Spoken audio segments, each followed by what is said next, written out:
Chapter 405. Qin Ma looked at her husband whom she had spent most of her life with and was dazed for a moment. Yes, if he had a grandson, why would he need one? His grandson's surname was not Qin. His grandson was someone else's. On the surface, this man doted on his daughter, and in fact, he did. However, in his heart, his son was the one who would continue the Qin family's bloodline. He only needed to dote on his daughter as much as he wanted. Whether she was smart or not was secondary. However, his son had to be successful. His son had to be a dragon among men. Therefore, he hoped that his son would be successful. He expected better from him. Just like his father, he favored his grandson. Grandpa had always wanted a grandson even in his dreams. His yearning was beyond words. His father also wanted a son, but he told his wife that it was fine to have another daughter. Do you think what I said makes sense? The old man chuckled. Let's not talk about it. Let's sleep. Qin Ma lay down and pulled the blanket over her, leaving the back of her head to her husband. The old man reached out to turn off the light. The room fell into darkness, leaving only the sound of their gentle breathing. Old Qin, I still feel uneasy, Qin Ma said. Old Qin, old Qin. The old man snored softly. He had always been a good sleeper. He fell asleep as soon as his head hit the pillow. The whole family was envious of him. Qin Ma sighed. After a whole day of thinking, she was very tired. Sleepiness gradually overwhelmed her, and she fell asleep not long after. Plus the sound of firecrackers and chatter could be heard. It was very noisy, but it was very lively. Everyone's voice was filled with joy. Qin Ma opened her eyes and found herself at home. The sky was bright. The window and door were pasted with the word joy in red. Hey! What's going on? Is my family going to have a wedding? Then, she saw her daughter in a white wedding dress sitting by the dressing table. Two makeup artists were putting on her daughter's makeup. The daughter in the mirror was beautiful beyond compare. It was all thanks to her hard work that she gave birth to such a beautiful daughter. Bao Bao is finally getting married. This is great, the sister-in-law said with a smile. I've been waiting for this day. Bao Bao, it's so good to marry a good husband. The eldest sister-in-law said with a smile. My daughter is finally getting married. I'm so excited that I want to cry. Old Qin almost cried tears of joy. Qin Ma was speechless. Since all of you have said so much, then I'll be in charge of cheering 666. Qin Ma couldn't help but wipe her tears. Finally, my daughter is finally married. Mom, I'm getting married today. You have to smile. Her daughter said. Mom is just too happy. Qin Ma's long-cherished wish was finally fulfilled. By the way, where's Ace? Where is Ace? Qin Ma looked around but didn't see her precious son. What Ace? Where did this Ace come from? Eldest aunt and youngest aunt were at a loss. What was going on? What did he mean by where did this Ace come from? Ace, my son, Qin Ma said. Her husband was at a loss. Little Lan, what are you talking about? We don't have a son. How can we not have a son? I gave birth to a son for you, Qin Zi. His name is Qin Zi. I've raised him for more than 20 years. Qin Ma was anxious. Mom, are you feeling unwell today? Do you have a headache? Her daughter hugged her nervously and touched her forehead. She muttered, You don't have a fever. Bao Bao, your brother. Qin Ma grabbed her daughter's hand tightly. Her face was pale. They forgot about your brother. Mom, don't joke around. I don't have a brother. You and Dad only have me. I'm the only child. Her daughter was at a loss. Qin Ma was thunderstruck. At this time, the youngest aunt smiled. It's the auspicious time. The groom is here to pick you up. My son is missing. Mother Qin froze on the spot. Her joy had completely vanished. The groom came in. He was wearing a well-ironed black suit. He was tall and straight, and there was a gentle smile on his handsome face. Wait, isn't this my son? Qin Ma's hazy heart suddenly brightened. Ace, you're back. Your father and sister said they don't know you.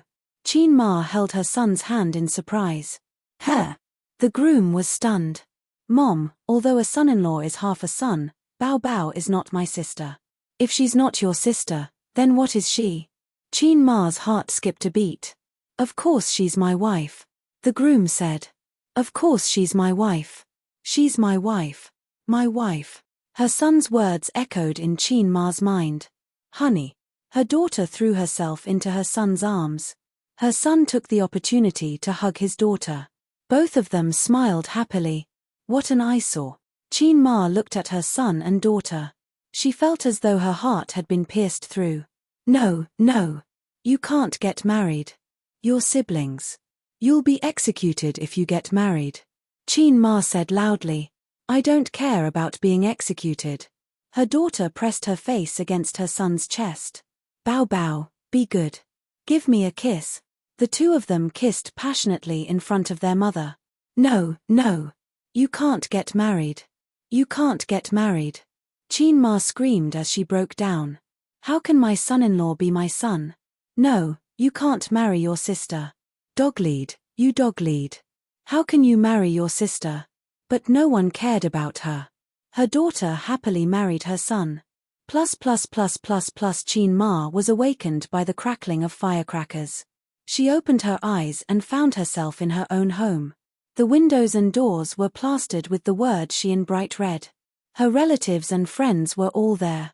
Their faces were beaming with joy. I'm marrying my daughter again. This thought surfaced in Qin Ma's mind. Mom, why are you in a daze? I'm going to fetch the bride. Her son, who was in a suit, walked over. Aze. Qin Ma turned agitated. Your sister is getting married. The groom isn't you, right? Huh. I don't have a sister. I don't have a sister. If I have a sister, why would I marry a wife? No, I don't have a sister anyway. Besides, I'm getting married, her son said blankly. All the relatives and friends in the house looked at Qin Ma with concern. They cared for a middle-aged woman with mental disabilities.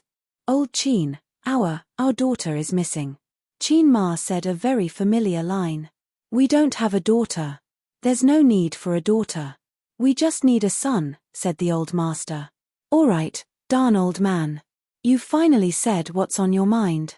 Are you unhappy that your first child is a daughter? If you're unhappy, just say it. Aren't you tired of pretending for so many years? Qin Ma said angrily. Xiao Lan, what's wrong with you? The old master was dumbfounded. But we really don't have a daughter. Our first child was a son. I said that we should have a daughter, but you refused to give birth. You're pushing the blame to me? Qin Ma was so angry that she cried. Relatives and friends gathered around and said one after another. They all said that the Qin family only had a son. There was no daughter. A daughter didn't exist. Qin Ma was at a loss. She thought to herself, did I lose my son or my daughter? After a long time, her son, who had gone out to fetch his wife, came back. He walked into the house surrounded by everyone. His daughter-in-law's head was covered with a white veil, so he couldn't see her face clearly. However, her figure was amazing. She had a perfect S-shape, big where it should be and slim where it should be. She also had a pair of long legs. The guests in the house were envious. Wait. They were all familiar with this domineering figure. The sister-in-law was all smiles. The sister-in-law said, Aze is so lucky to have married such a beautiful wife. The sister-in-law said, yes, but she's too gorgeous. I heard that her name is Bao Bao. Qin Ma was thunderstruck. She rushed over and lifted the veil of the bride. Wasn't it her precious daughter? Bao Bao, you can't marry him. He's your brother. You can't do this. Qin Ma broke down and cried. What? The bride was dumbfounded. Mom, I haven't married into the family yet. Don't worry. After Aze and I consummate our marriage, you can show me who's boss. I'll definitely deal with the relationship between mother and daughter-in-law. Qin Ma was in tears. You stupid child. I knew you had feelings for your brother. I asked you to get a boyfriend, but you didn't. All you did was flirt with Aze. My God, what sin have I committed? Hubby, your mom is crazy. It's okay. I'll send her to the mental hospital later. You're enough for me. Hubby, you're the best. Chinma said, Aze, you can't marry her. She's your sister. Her son panicked. Mom, how do you know that I have a sister complex? Chinma stopped crying. You can't marry her. You're not allowed to get married. Chinma threw a tantrum. Who's not allowed? Her son said domineeringly. I'll even exterminate the gods. Wow, hubby, you're so manly. Chimph, I'm not that coward. Hubby, Muax. The two of them kissed passionately in front of their mother. Don't. How can you marry your own brother? Dogleash. Dogleash. Chinma cried like Yi Sai on the spot. Regardless of whether it was her son marrying her daughter or her daughter marrying her son, she couldn't do anything about it. She was in despair and fear, but she couldn't change anything. All of a sudden, both her son and daughter were gone. All the scenery disappeared. This is your retribution, a voice said. Chinma looked in the direction of the voice and saw a woman standing behind her. Return the child to me, the woman said. That's my child, Chinma said angrily. You're the one who stole my child. The woman stared at Mrs. Chin. No. Chinma said sharply, if it weren't for me, would you have gotten married? Would our Rong have had the glory he has today? That child isn't yours anymore. The woman ignored her and repeated, return the child to me. It sounded as if it was a malicious spirit that was demanding his life. Xiao Lan, Xiao Lan? A familiar voice woke Chinma up. She opened her eyes and found herself soaked in sweat.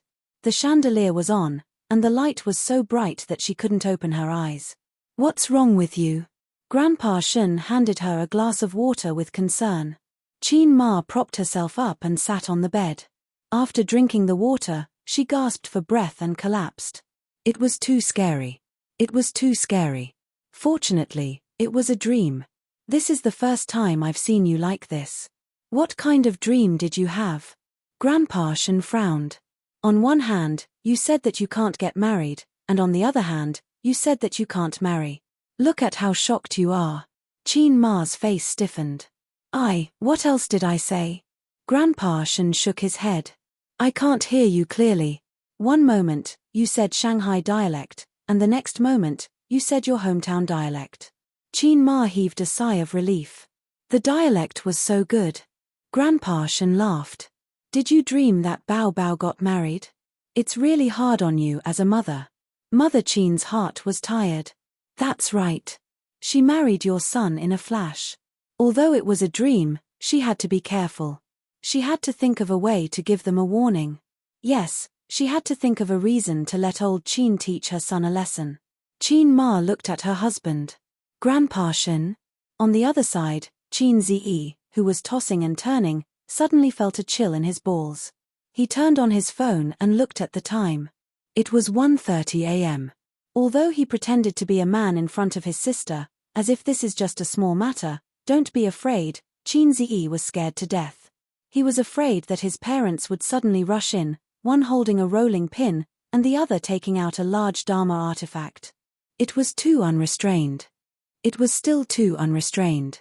In the middle of the water, the waves stopped the flying boat. As the waves rolled, the boat capsized. TSK, salted fish, the system said. Chapter 406. What does it have to do with you? Why did you come out? Chin Ziyi said impatiently. Even if you have a pet dog, there will be times when you bring it out for a walk. The system said. Although you're a dog, it's a bit inappropriate to describe yourself like that. Chin Ziyi was stunned. The purpose of the system's existence seemed to have become purely to complain. It would occasionally give out missions, but now it was complaining about itself. Loas system evolution. Complaining about the system? The pet dog I'm referring to is you. The system said. Chin Ziyi was speechless. So what did you jump out to complain about? Chin Ziyi said. The system usually did not come out. It was just a system. Even if it stayed in his brain for 100 years, it would not be bored. So if it came out, it must have something to say. I almost caught the opportunity of the mission just now. The system said regretfully, but you're too lazy. The desire that just arose disappeared again. I definitely don't have the desire to sleep with my sister. Don't give out missions randomly. Qin Ziyi panicked. The system was silent for a long time. Host, you talk too much. You did it on purpose, didn't you? Qin Ziyi sighed. Sigh, you don't have enough charm, so you talk too much. If you were like those flirtatious bitches next door, I wouldn't be so annoyed. The system said, you can't get hard, so you're blaming me? Long Outian is called Long Outian not because he has a system. Even if a lazy fish has a system, he's still a lazy fish. Qin Ziyi was speechless. The system said, actually, even if you're worth 10 billion now and have countless fans, you're still that poor kid who likes to follow behind your sister. You have no ambition, no ambition. As long as you're with your sister, you'll feel that life is long and good. Qin Ziyi said in a low voice, what are you trying to say? The system said, you always complain about me being low ass, but you're actually complaining about yourself. You have abnormal feelings for your sister, you know that you're not related to her by blood, but you're afraid that your family will fall apart, so you don't dare to expose what happened back then. You like Su Yu and Wang Zijin so much, but you think you're a poor kid. You don't have the confidence to enjoy the happiness of two people, but you can't give them up. So you pushed the blame to me, blaming me for not being able to activate Heavenly Dragon Mode for you. In fact, you are not confident, because whether it is Su Yu or Wang Zijin, they are all goddesses that you can only dream of. The system said, maybe you need time to settle down. After all, if an ordinary person were to receive 100 million RMB, he would only become a nouveau riche. He would never become a refined and cultured aristocrat. It's only been half a year since you got me. In other words, host, you know nothing about the power of this system. Qin Ziyi, I only know that you tremble when you mention the hacking system. The system was speechless. Qin Ziyi scratched his head. Maybe you're right. I've been trying my best to change. I want to change the world, change myself, change. Sorry, I accidentally sang it. The system was speechless. Actually, I just wanted to comfort you.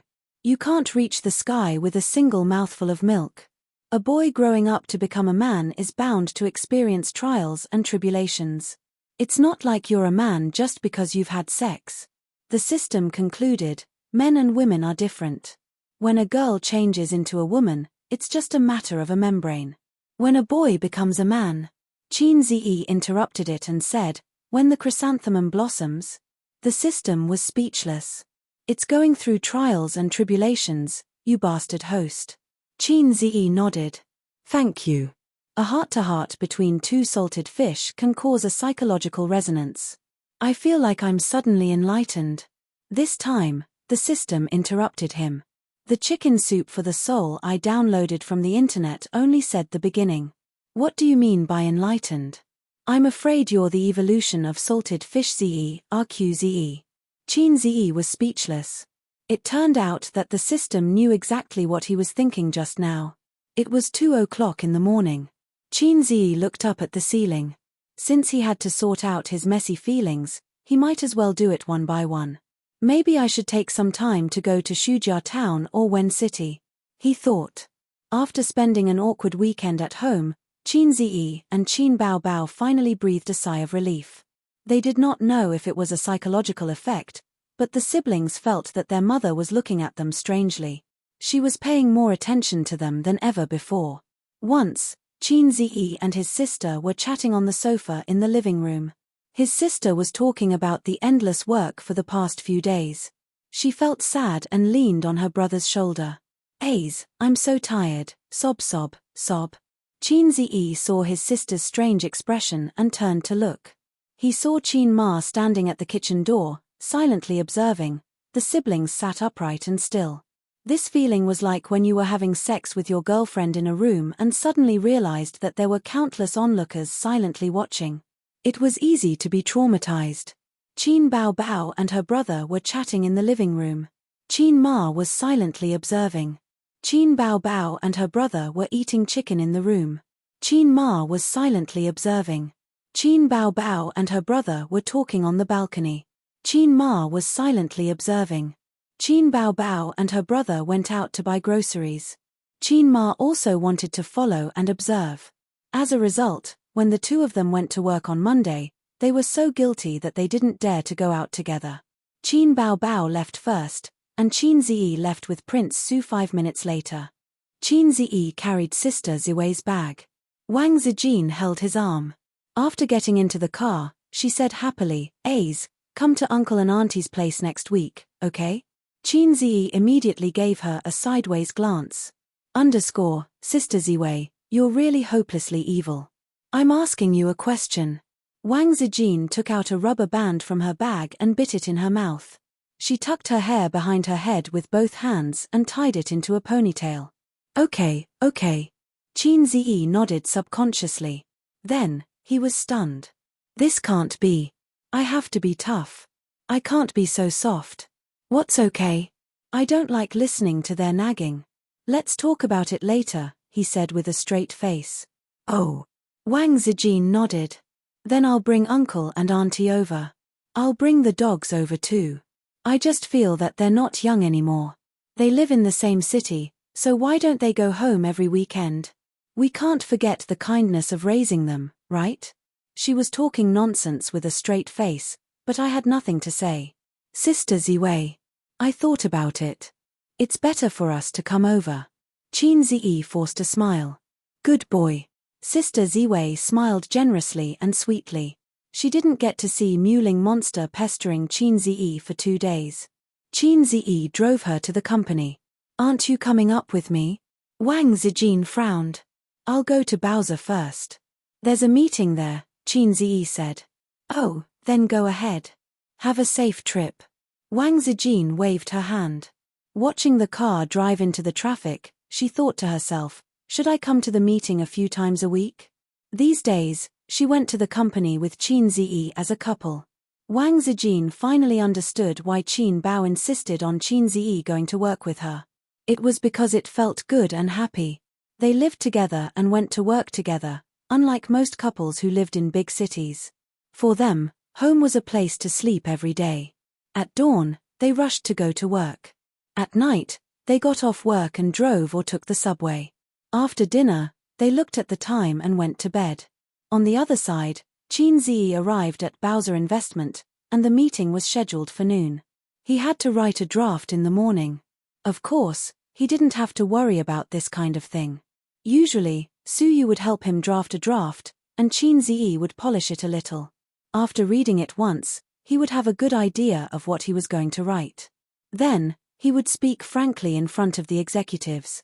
Today, Suyu didn't help him draft, nor did she stay with him. Qin Ziyi went to her office to see what was going on and found Suyu typing in front of the computer. What are you doing? Qin Ziyi asked. I'm writing a novel. Suyu pushed the anti-radiation glasses on the bridge of her nose. Chapter 407. Nani? Writing a novel? Why are you writing a novel? Qin Ziyi's brain didn't turn around. My 7 Lovers in a Night, Suyu said. I've been writing it for a week and published it on Lala Novel Network. Someone gave me a reward yesterday. Although it was only 10 yuan, I'm still very happy. It means that someone has read my novel. This is the biggest recognition. What the hell, 7 times a night? Can this kind of title pass the review? Is the website's review funny? And, although my kidneys are looking up to Teddy, I don't seem to have the experience of 7 times a night, right? Damn, who are you writing about? Call him out, I'm going to kill him. No, that's not the point. There's a meeting at noon. Have you finished the draft? Qin Ziyi said. What draft? You write it yourself. I'm now inspired to write a novel. Suyu's eyes were glued to the screen, and she tapped on the keyboard. You don't want to be a beautiful president, but you want to write a novel? Wake up, Teddy. Suyu, there's no future in writing a novel. You can't do anything except think about the plot all day. After a long time, people will become greasy. Because of the lack of social interaction, friends will alienate you. If you write a little over the line, they will lock you in a small dark room and let you barely make a living. Even the royalties will say goodbye to you. Writing a novel is a crooked path. Don't go down the crooked path. Working hard is the right thing to do. Can the website pay your social security? Pay your 5 insurances and 1 housing fund? There are no guarantees or benefits. Be good, put down your keyboard and prepare the draft for the noon meeting. Suyu tilted her head and thought for a while. Don't worry, I'm not full-time. I promise I won't let myself become greasy. If I get fat, husband, you can exercise with me in bed to lose weight. In addition, I don't need any benefits or guarantees. I'm not short of money. Qin Ziyi was speechless. Believe it or not, I'll teach you a lesson with an iron rod. Suyu stubbornly said, no, I'll write a novel. I'll write a novel and then pay to adapt it into a movie. I'll play the female lead and you'll play the male lead. Qin Ziyi pinched his temple. He remembered that Suyu seemed to have said that she wanted to write a novel when he and his sister adapted the novel to film. But shouldn't this be a casual remark? Why did she really start writing novels? Be good. Hurry up and prepare the draft. I won't listen, King. Before Suyu could finish, she was picked up from the chair by Qin Ziyi and thrown on the sofa. Ah, it's this kind of domineering feeling. Suyu said happily, handsome, sunny, gentle appearance, but in fact, very overbearing and strong. He spoils you and loves you in life, but in bed, he will overbearingly ask you to follow his posture. I'm full of inspiration. King exploded, Qin Ziyi said angrily. Qin Ziyi sat in front of the computer and wanted to close her Word document. At the same time, he glanced at Suyu's novel draft. It seemed to be about the bed scene, so he couldn't help but take a few more glances. The novel was written in the first person. After he rudely and unreasonably stuffed me into the car, he didn't say a word and drove silently to his villa. I looked at his side face. His eyelashes were long and dense, his nose was high, and his lips were thin. He was so handsome that it made people despair. At the same time, I felt angry and happy. He still cared about me, but he put on a sour face every day as if he hated me. Qin Ziyi said in his heart, I was also very desperate. So handsome that it made people despair. It felt the same as his evil smile. What kind of handsome was it? He continued to read. Finally, we arrived at the villa. I was inexplicably nervous because I knew what he was going to do. This man, although he was usually gentle and humble, in fact, he was a violent maniac, overbearing and strong. He dragged me into the bedroom. I wanted to angrily scold him, but when I met his gloomy eyes, I felt as if a fishbone was stuck in my throat and I couldn't say anything. Qin Ziyi said in his heart, this character setting is so familiar. Is it me? He forcefully pushed me onto the bed and said in a cold voice, Su Xiaolan, remember this. You are my woman. You were in the past, you are now, and you will be in the future. Don't let me see you dating other men again. Then, he unbuttoned my clothes roughly. Tears welled up in my eyes and I clenched my teeth. Qin Yu, I hate you. His face was cold and he ignored my resistance. I'll omit 500 words here. You wrote this kind of thing, won't it be banned? Are you writing a novel or a pornographic novel? Qin Ziyi was shocked. No, I've read other women's novels and they were all written like this. Suyu ran over in her high heels. Let me show you. I've written a lot of stories like this. The readers said that I described the details very well. Of course, it's good. I have practical experience. Qin Ziyi, Suyu pulled up the Word document and showed him the previous manuscript. Qin Ziyi saw a very familiar scene full of a strong sense of déjà vu. For example, come up yourself. No. Come up. No, come up.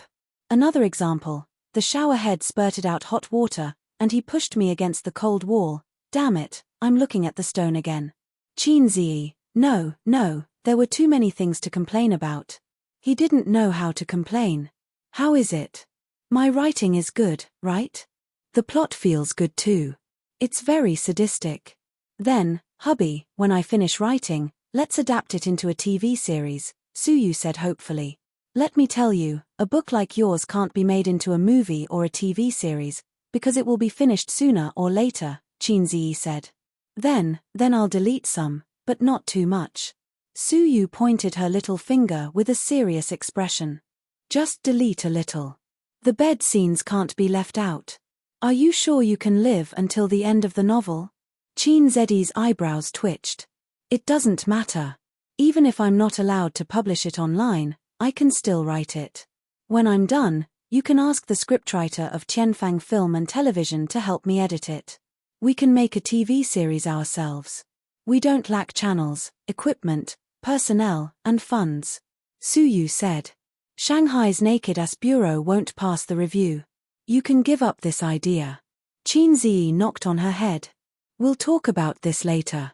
Help me see if there are any flaws in the writing and plot, Su Yu said. The writing is okay, but I feel that the twists and turns are not natural enough. Maybe you haven't written a novel before and lack experience. Also, there's too much description of the female protagonist's psychological activities. When doing that kind of thing, don't write your feelings so clearly. After all, you're the one who wrote the romance novel, although I think it's a pornographic novel. Then, I'm wearing Zijin-colored clothes today. Excuse me, what is Zijin-colored clothes? Qin Ziyi was confused. Green. Su Yu said eloquently. I'll go. Qin Ziyi felt very tired. Teddy didn't forget to criticize Sister Ziwei even when writing a novel. How much did she hate her? The hatred of stealing her husband? Even if it was Sister Ziwei who hated her. Besides, why does the name of the protagonist feel weird? Qin Ziyi frowned. Of course, Qin Ziyi, it's a combination of the two of us. Su Yu hugged Qin Ziyi's neck from behind and blew in his ear. Are you surprised? F***ck. Qin Ziyi suddenly shouted. Qin Ziyi remembered. It wasn't the name of the male protagonist that was wrong, but the name of the female protagonist, Su Xiaolan, was very wrong. If he remembered correctly, Xiaolan was the pet name that the old man used for his mother. No, I can't look at this novel directly anymore. Qin Ziyi covered his face silently. What are you doing? Su Yu was shocked. The name of the female protagonist makes me feel out of character. Xiaolan is my mother's pet name. You can't give a name so casually, you bastard Teddy. Qin Ziyi was speechless. Oh, I thought about the name for a long time. Then I had a flash of inspiration and thought of Xiaolan. No wonder I always felt that it was familiar, Su Yu said. Qin Ziyi sighed. You're just like that little bitch. Bao Bao don't allow drugs. Sooner or later, you'll be done for. The title of the novel also needs to be changed. What nonsense is it? 7 times in a night. Qin Ziyi said seriously. Su Yu, tell me the truth. Is there anything that makes you dissatisfied with me? No, I'm very satisfied in all aspects. Su Yu shook her head again and again. Qin Ziyi said in his heart, good answer, I'll consider you saved your little life. In the end, Qin Ziyi couldn't persuade Su Yu. He went back to his office to write the manuscript. Su Yu continued to type. She said that she would update 2,000 words every day without stopping. This is the integrity that an author should have. After Qin Ziyi finished reading her novel, he didn't intend to persuade her to give up. It doesn't matter. This kind of novel won't live long. When she sees the horror of the river crab mythological beast, she will naturally dispel the idea of writing a novel. On the other side, after Su Yu updated today's chapter, she didn't write anymore. Her update time was very casual. If she had inspiration, she would write a few paragraphs. If she didn't have inspiration, she would work at ease. Sometimes she would update at noon, sometimes she would update at night. Not many people read her novel. After all, it was only serialized for a week, but she was very satisfied. In this week, in order to write a good bed scene, she pestered Qin Ziyi several times and then wrote out her feelings. Of course, Qin Ziyi didn't know this. He only knew that Su Yu wrote novels today. Su Yu was a person who showed off. Otherwise, she wouldn't have sent photos to the group so frequently. She finished writing the novel today and felt great, so she sent the link to the novel to the group. I wrote a novel, let me show you. Chapter 408. After Su Yu posted the link, she turned her head and busied herself with her own work. She wrote more than 10,000 words in a week. Sister Man and the others couldn't finish reading it in a short time. Later, she would ask Sister Man and the others for their opinions. Among the readers' comments on the website, 5 out of 10 were negative, 2 posted advertisements, 2 signed in, and 1 only shouted empty words, "Support the author, come on." There were no substantive opinions. As a novice, Suyu now needed the readers' opinions and suggestions. She was aiming to adapt the TV series, so the novel had to be written perfectly. At the noon meeting, it was pointed out that all company leaders should follow the footsteps of President Qin and President Su to create a harmonious company and develop a well-off and profitable level. While actively developing the business, they should pay close attention to the lives of the employees and understand that the employees are the foundation of the company. After listening to President Qin's speech, the company executives felt that today's President Qin was different. He became particularly high and mighty. In addition, the speech was inexplicably familiar. During the meeting, Suyu's mobile phone vibrated. She opened it and saw that someone in the chat group had replied. "Nan Man Pei, Suyu, you wrote it." Suyu: yes, what do you think, Sister Man? Nan Man Pei: it's not very good. It's too explicit. Don't teach children bad things. Suyu: how can there be children? Nowadays, the youngest person who reads novels is a junior high school student. Nan Man Pei: junior high school students are not considered young. If Ziqi Donglai reads this kind of book, I'll break their legs. Suyu: that's why Sister Man knows nothing about children nowadays. Haven't you heard that a Chunibya needs to fall in love? Young people nowadays, hey, it's very early. Junior high school students have already started rolling in the sheets. Nan Man Pei: you only rolled in the sheets when you were 27 years old. Where did you get such a big sense of superiority? Suyu: you want to stab me in the heart? You wish. I'm not an illiterate idiot now. The Suyu of that year is dead. Now I'm Nyokulu. No, the topic can't be changed. Suyu: Sister Man, I asked you for advice. Nan Man Pei: no advice. I don't read this kind of novel. I can't give you advice. Maybe you should ask the two of them. Qin Bao Bao Ching Ching Zijin Qin Zi knocked on the table and frowned. Mr. Su, don't play with your phone during the meeting. Okay, President Qin. Suyu smiled and continued to look at her mobile phone. Qin Zi was speechless. Let's continue the meeting, Qin Zi said helplessly. In the group chat. I did. What kind of trash novel is that? Qin Bao Bao snorted. Also, can you please change the name of the female lead? Every time I see Su Xiaolan, it reminds me of my mother. Wang Zijin, covering face and crying, emoji. Wang Zijin: Suyu, what do you mean by Zijin is a pervert? I'm more concerned about this. I feel like you're mocking me. Suyu: you want to know? Wang Zijin: yes. Suyu: I won't tell you. Wang Zijin's negative emotions, plus 666 Suyu, don't complain about my novel. What's wrong with it? Please point it out. Qin Bao Bao: let's not talk about other things. I'm speechless about the bed scene. I'll take a screenshot for you to see. Screenshot. Here it is. I wasn't prepared at all. He took me violently. I felt pain, but there was also an indescribable comfort and pleasure. Are you kidding me? I slapped you, and you still feel comfort and pleasure after the pain? Although it's just a novel, it's too outrageous. Qin Bao Bao attacked. There are too many similar places that can't stand up to scrutiny. Wang Zijin, pushing sunglasses, emoji. Yes, I think so too. Nan Man Pei: Suyu wasn't angry at all. Instead, she pitied these two short-sighted women. Suyu: anything else? Wang Zijin: yes, I took a screenshot too. Screenshot. There's a problem with this paragraph. He pounded into my body again and again, making it hard for me to speak. Even breathing was a little difficult. Suyu: don't you think it's too exaggerated? Qin Bao Bao: it's too exaggerated. Nan Man Pei: this seems to be a bit exaggerated. Suyu: so you're right. She silently deleted it and sent out a hehe emoji instead. So you don't know anything about Qin Ze's small motor. Qin Ze knocked on the table again. Boss Su, don't play with your mobile phone during the meeting. The main reason was that Su Yu's smile was so weird that the executives at the table couldn't help but look at her. She didn't know how lethal her appearance was, and she mercilessly took away Qin Zedi's camera. "Okay, Boss Qin." Su Yu smiled sweetly and continued to play with her mobile phone. The executives at the table looked at Qin Zi sympathetically. "Qin Zi, mother asterisk ka. Then, let's continue. Where was I just now?"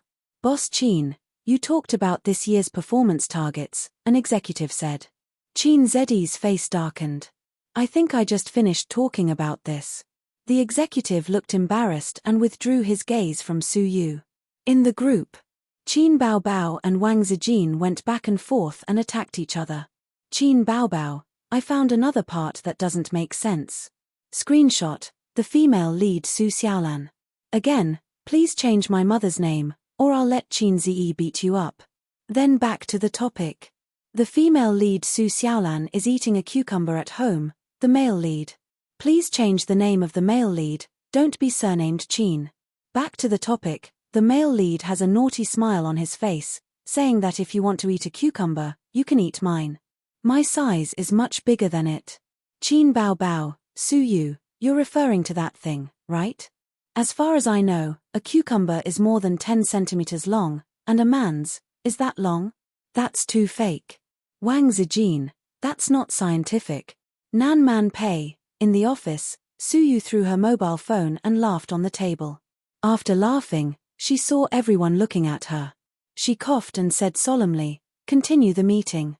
Everyone felt that Boss Su was strange today. Boss Su was laughing crazily in his heart, thinking, "Stupid Qin Baobao, that's your brother's size. Two illiterate idiots."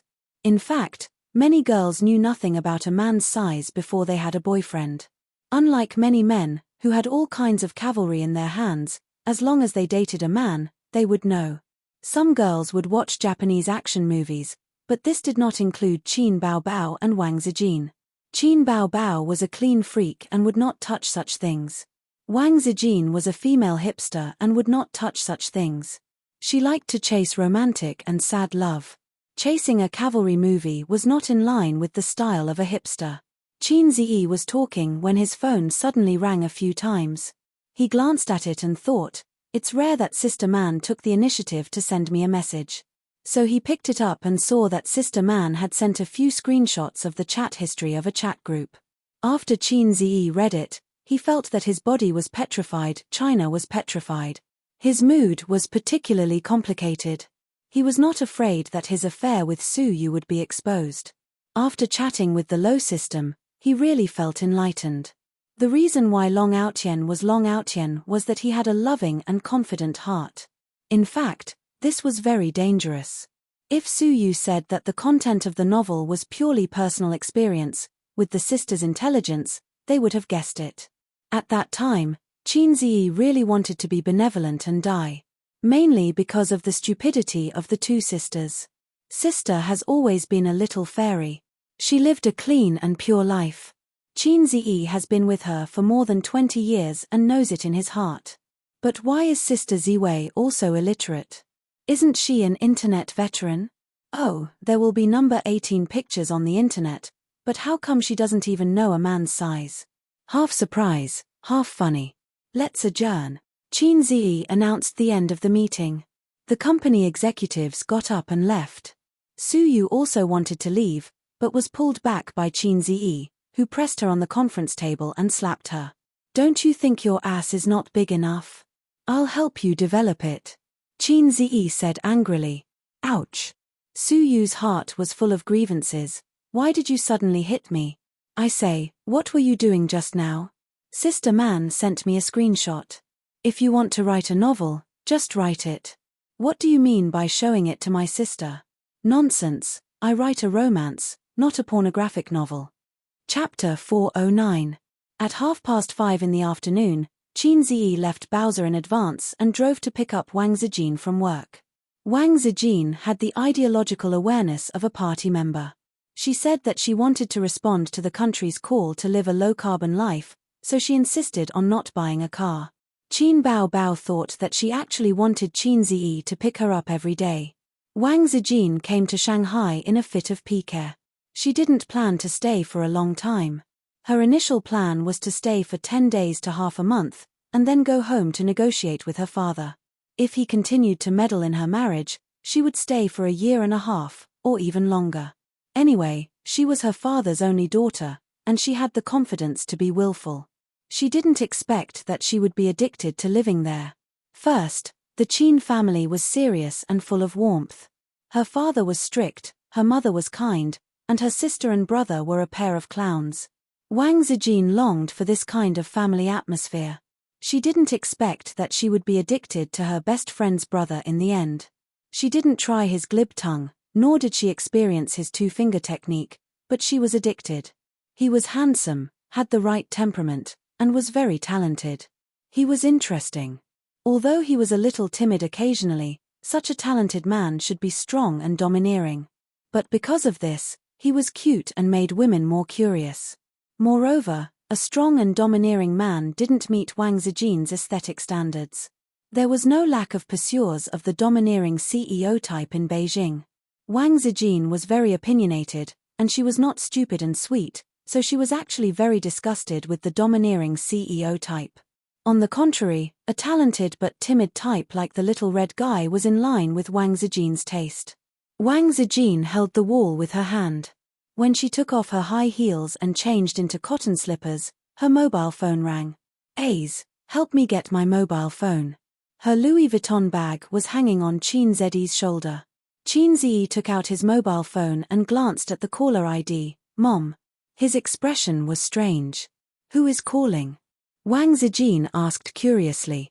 Qin Zi looked at his sister in the living room and mouthed, "Our mother." Wang Zijin's expression immediately became strange. "I'm going to the room to answer the call." She took the phone and ran into the room. A gentleman is magnanimous, while a villain is sneaky. Qin Bao Bao curled her lips in disdain. She was wearing a cotton yoga suit with a very low neckline. It's right for a gentleman to be frank about his balls. The last sentence should be "a villain hides his dick." Qin Zi sat beside his sister. His gaze involuntarily drifted towards her deep cleavage. It was white and alluring. Qin Bao Bao puffed up her chest. "What are you looking at?" Qin Zi was taken aback. "I'm looking through the gap." Qin Bao Bao chopped his head with a knife. "What is she doing?" Qin Bao Bao bent over and took out a lollipop from the drawer of the coffee table, licking it. "Her mother." "Sister Ziwei's mother called," Qin Zi said. Qin Bao Bao's eyes lit up. "Let's go and eavesdrop." Qin Zi said, "You have to respect people's privacy." He was also quite curious. Wang Zijin had been in Shanghai for more than half a year, and she rarely talked to her family on the phone. The siblings didn't know what the current situation was between her and her family. Were they still in a cold war, or were they willing to bury the hatchet? At the very least, it should have eased a little. Since her mother called, it means that their relationship has improved. Maybe Wang Zijin has found a boyfriend? Qin Bao Bao's eyes sparkled with the light of gossip. "Impossible," Qin Zi said in his heart. "Her boyfriend is right in front of you, but she doesn't even dare to tell you, let alone tell her parents. Speaking of which, I haven't even touched this boyfriend of mine, let alone come in and out." After all, Wang Zijin wanted to be in a relationship but was afraid of being ked by Zijin. In the room, Wang Zijin stood by the window and looked at the night view of the Huangpu River. "Mom." Her tone was calm, neither surprised nor cold. "Zijin, your grandpa is sick." A woman's voice came from the other side of the phone. It was a gentle and pleasant voice. "How is grandpa?" Wang Zijin frowned, and her voice was nervous. Unlike other cousins, Wang Zijin grew up with her grandpa in the military family area. Dr. Chen said it's nothing serious. "He just needs to recuperate for a while," her mother said softly. "Then, I'll come back." Wang Zijin bit her lip. As if waiting for her to say this, her mother smiled and said, "Come back. Your grandpa is in his 80s. He hasn't seen you for more than half a year. He misses you." Wang Zijin hesitated for a moment and said, "I'll come back to see grandpa." Her mother sighed and said, "Still angry with your dad?" "It's been half a year. Although he doesn't say it, He misses you. Wang Zijin was silent. Her mother said again, bring your boyfriend back to see him. Wang Zijin, China petrification. Mom. How did you know? Wang Zijin panicked. It doesn't make sense. Other than uncle and auntie, no one knows about my relationship with A's. How did my mom, who's far away in Beijing, know? She couldn't figure it out. Not only me, but the Wang family also knows, her mother said. Wang Zijin, China petrification +2. What's going on? Wang Zijin's little soul roared. She couldn't figure it out. How did the Wang family in Beijing know when all the big cows outside were kept in the dark? And your little circle, they all know. Wang Zijin said carefully, did Dad send a secret agent to keep an eye on me? She couldn't believe it herself. But how did the people in Beijing know? As a mother, she naturally wouldn't keep her daughter in suspense. She told her everything she knew. It's that bastard from the Zhao family. Didn't he come to Shanghai to see you? His family also wanted to know about your situation here, so they kept an eye on it. Later, I heard that he told his friends that you were desperately in love with a man in Shanghai. You cried and begged him not to abandon you and that he must like you or something. You cried and begged for a man. You cried and begged him not to abandon you. He must like you. Zhao Taizhu said, Mom, I think. It's quite embarrassing. Her mother was a little distressed. My dear daughter, you have to be more careful. Wang Zijin held a mouthful of blood in her mouth. She wanted to splash blood in front of Zhao Taizhu. No, the smart Wang Zijin immediately realized. Zhao Taizhu knew that she was in love with Qin Ziyi. That was right, but the last two sentences, you cried and begged him not to abandon you, he must like you. These two sentences had a strong sense of déjà vu. If she remembered correctly, it was that night when she used Zhao Taizhu to test Qin Ziyi. She thought that she had gone too far and said those words when she lost control of her emotions. Then the question was, how did Zhao Taizhu know? Zijin, why aren't you talking?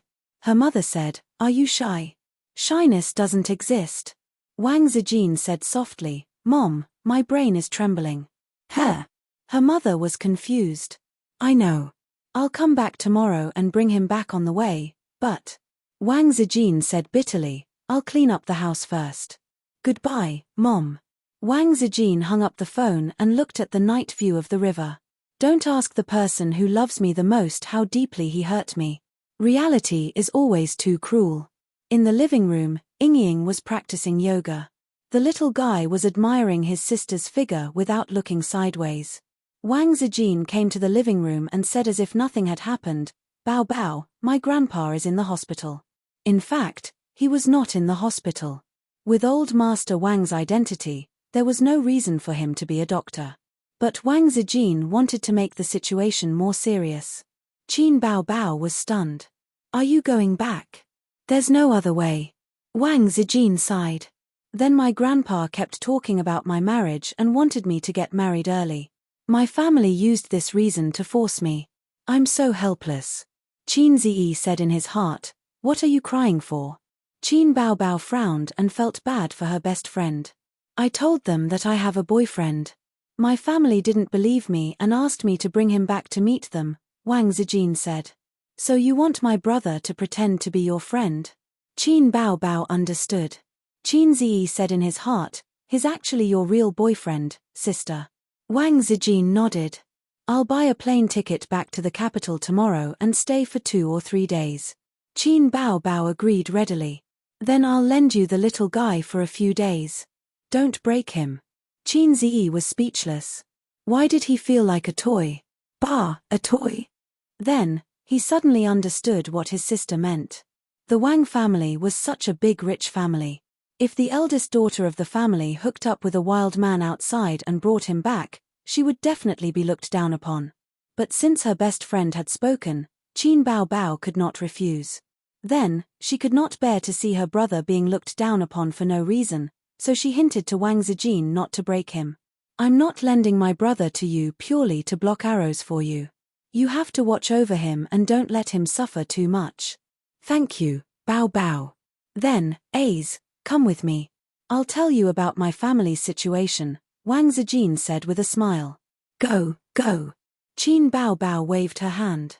Qin Ziyi followed Sister Ziwei into the room in a hurry, wanting to take advantage of Sister Ziwei.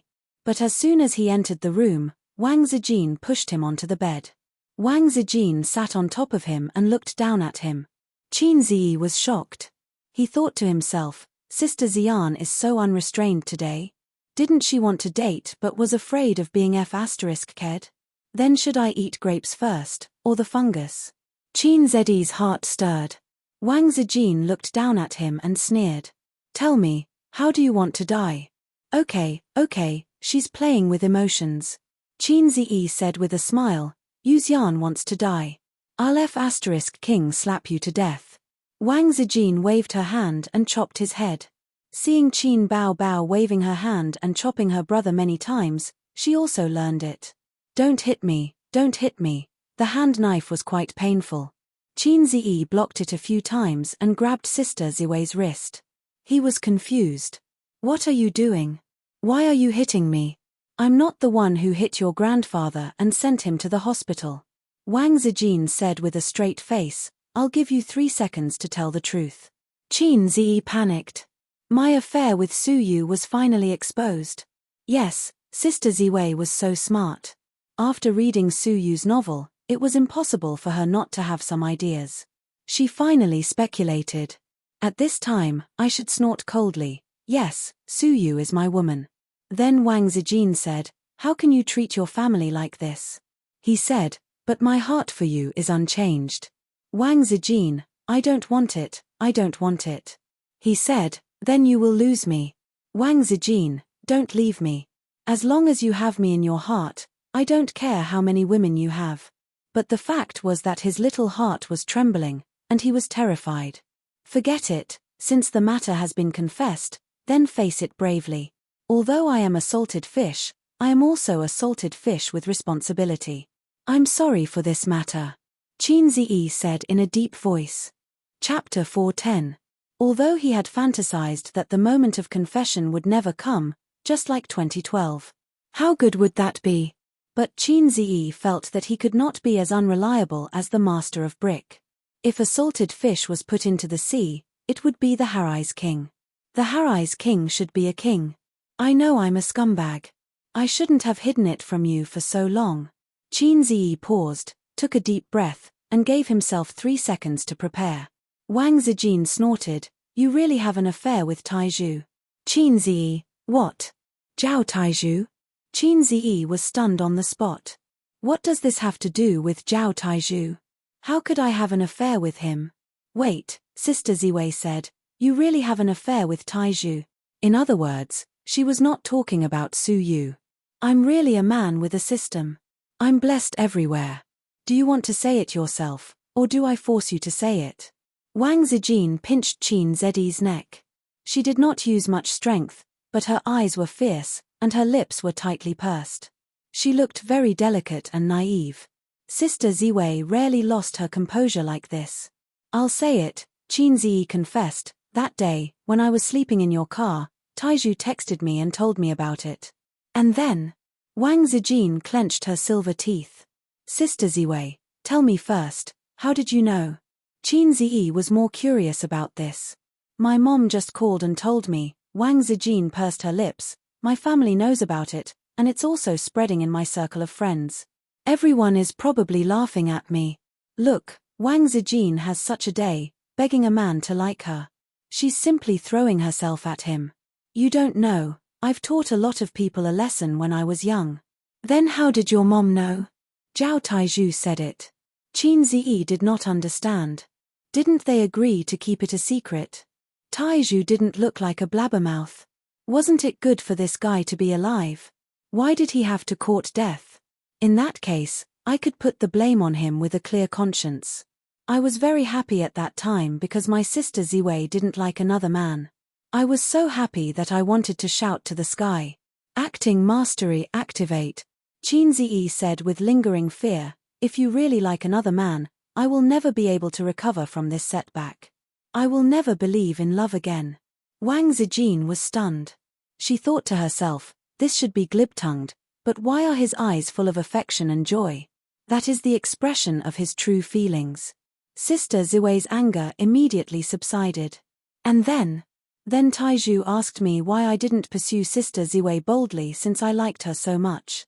I said I was afraid that I am not good enough, afraid that we can't even be friends. Zhao Taiju gave me an idea, Qin Ziyi said. He told me to beat you at your own game, to test your reaction. I asked why you helped me lie to Sister Ziwei. He said that he wanted to make Sister Ziwei shed tears of regret. Even if he couldn't see it, it would be very beautiful just thinking about it. Qin Ziyi didn't lie. At that time, I had a bold idea was indeed Zhao Tieju's imagination. He only beautified himself a little and activated acting proficiency at the same time to make his words more convincing. Then why didn't you tell me later? Wang Zijin said angrily. Sister Ziwei was indeed not so easy to fool. Qin Ziyi said in a low voice, Sister Ziwei, I didn't mean to lie to you. But it's all because I love you deeply. Wang Zijin hit his head twice with her hands and gritted her teeth. Zhao Taiju, I didn't expect to be tricked by him. I was too careless. Looking at Sister Ziwei's expression, it seemed that he had to teach Zhao Taiju a lesson on his way back to the capital. Brother Taiju, as long as you are safe, everything will be fine. Qin Ziyi silently prayed for Zhao Tieju's well-being. Just then, the door opened. Sister Ziwei's tall figure appeared at the door. Her charming face was full of shock. What are you doing? We're not doing anything. Wang Zijin heard the door open and quickly got up. Qin Ziyi and Wang Zijin looked at each other, panicking. Sister's best friend rode on top of her, and rode on top of her best friend's brother. It was hard to explain. Why is your head red? Qin Baobao frowned and looked at her brother's head. I hit you just now. Wang Zijin had an idea. It's all his fault. I just told him that my parents are not on good terms. He said that my dad is keeping a mistress in front of him and will divorce sooner or later. You hit him so hard. Qin Baobao mumbled, it's red. Qin Ziyi thought, Sister Ziwei, are you witty or stubborn? Is it really okay to curse your parents like that? How did you ride on top? Qin Baobao walked to the bed. Huh. Wang Zijin was stunned and didn't react. I was wondering how you rode on top. Qin Baobao repeated, let's show you. Although she was confused, Wang Zijin still did as she was told. Sit on the bed. Qin Baobao did as she was told. Wang Zijin straddled her body. Like this, ouch. Qin Baobao suddenly flipped her over. Her two long legs curled up and stretched out. Then, she put them on Wang Zijin's shoulders and squeezed her legs. Wang Zijin was dumbfounded. She was really dumbfounded. What are you doing? Don't squeeze me so tightly. My neck is going to break, Wang Zijin said. How dare you hit my brother? Even if you're my best friend, I won't hold back, Qin Baobao said. Let go, let go. Wang Zijin said, Aze, save me. Qin Ziyi was speechless. He thought, Sister Ziwei, you're really dumbfounded. I haven't enjoyed such good benefits in a long time. I have to change the name of the deadly scissors kick. It's not appropriate enough. I'll change it to, dumbfounded. The plane flew across the blue sky and slowly landed at the capital airport amidst the loud noise. Qin Ziyi and Wang Zijin each dragged their suitcases and took the shuttle bus to the airport. Sister Ziwei, how should I face your family? Or should I say, do your parents and grandpa prefer gentle, humble, and frugal young people, or do they prefer energetic and positive young people? Qin Ziyi was a little nervous. It wasn't because of the power of the Wang family, but because he was going to meet his girlfriend's parents. You just have to act as yourself. Wang Zijin smiled sweetly. No, you're too cowardly. You'll be looked down upon by the elders. You might even be bullied by my cousins. Wang Zijin rubbed her chin. Qin Ziyi was speechless. Was it really okay to call him a coward in front of her boyfriend? Sister Ziwei, don't I care about my reputation? Then what should I do? Qin Ziyi asked humbly. As for my father, he's a rather serious and unsmiling person, but his style in the officialdom is swift and decisive, forceful and domineering. My grandpa fought on the battlefield when he was young. He has a bad temper and a strong personality, so they prefer young people with a sharp edge. They don't like gentle, humble, and frugal young people. They also don't like scheming boys who can remain calm and even smile when they're being ostracized. Wang Zijin pondered and said, so you have to act like a strong young man. Don't be a coward and just do it. If anyone dares to provoke you, you have to fight back. Qin Zi frowned. That's not very good. It's very rude. In his opinion, he should be humble and amiable as a newcomer. He shouldn't show off too much. It depends on the person. Wang Zijin analyzed. Let's not talk about the elders first. The juniors of the Wang family are like flowers in a greenhouse. They're used to being arrogant and superior. You can't expect them to be too humble to you. Well, it's not that they're domineering, as long as your identity is more troublesome. She took Qin Zi's arm. After all, he's a wild man I hooked up with outside, right? Then, my circle of friends is made up of a bunch of successful second-generation officials. On the surface, they will be your friends and brothers, but in their hearts, they might not think highly of you. So, you can't be too cowardly, too humble. You should look down on them when you need to. You have your sister standing behind you. Qin Zi complained, is your friend called Smile or Rubentail? Wang Zijin, her? Nothing. Qin Zi patted his chest. I know what to do. Wang Zijin smiled sweetly. Although I like cowards, you can't be cowardly in front of outsiders. You have to be domineering, fierce, and sharp. So, get up, you little pervert. As they spoke, they took the elevator to the departure floor on the second floor. Wang Zijin looked around and pointed at the black car not far away. Let's go. My second uncle is here to pick us up. She pulled the suitcase with her left hand and took Qin Zi's hand with her right. They walked towards the car. In the car, a young man lowered the window and waved at Wang Zijin. Wang Zining narrowed his eyes and said to his father in the driver's seat, Dad, that man looks a little familiar.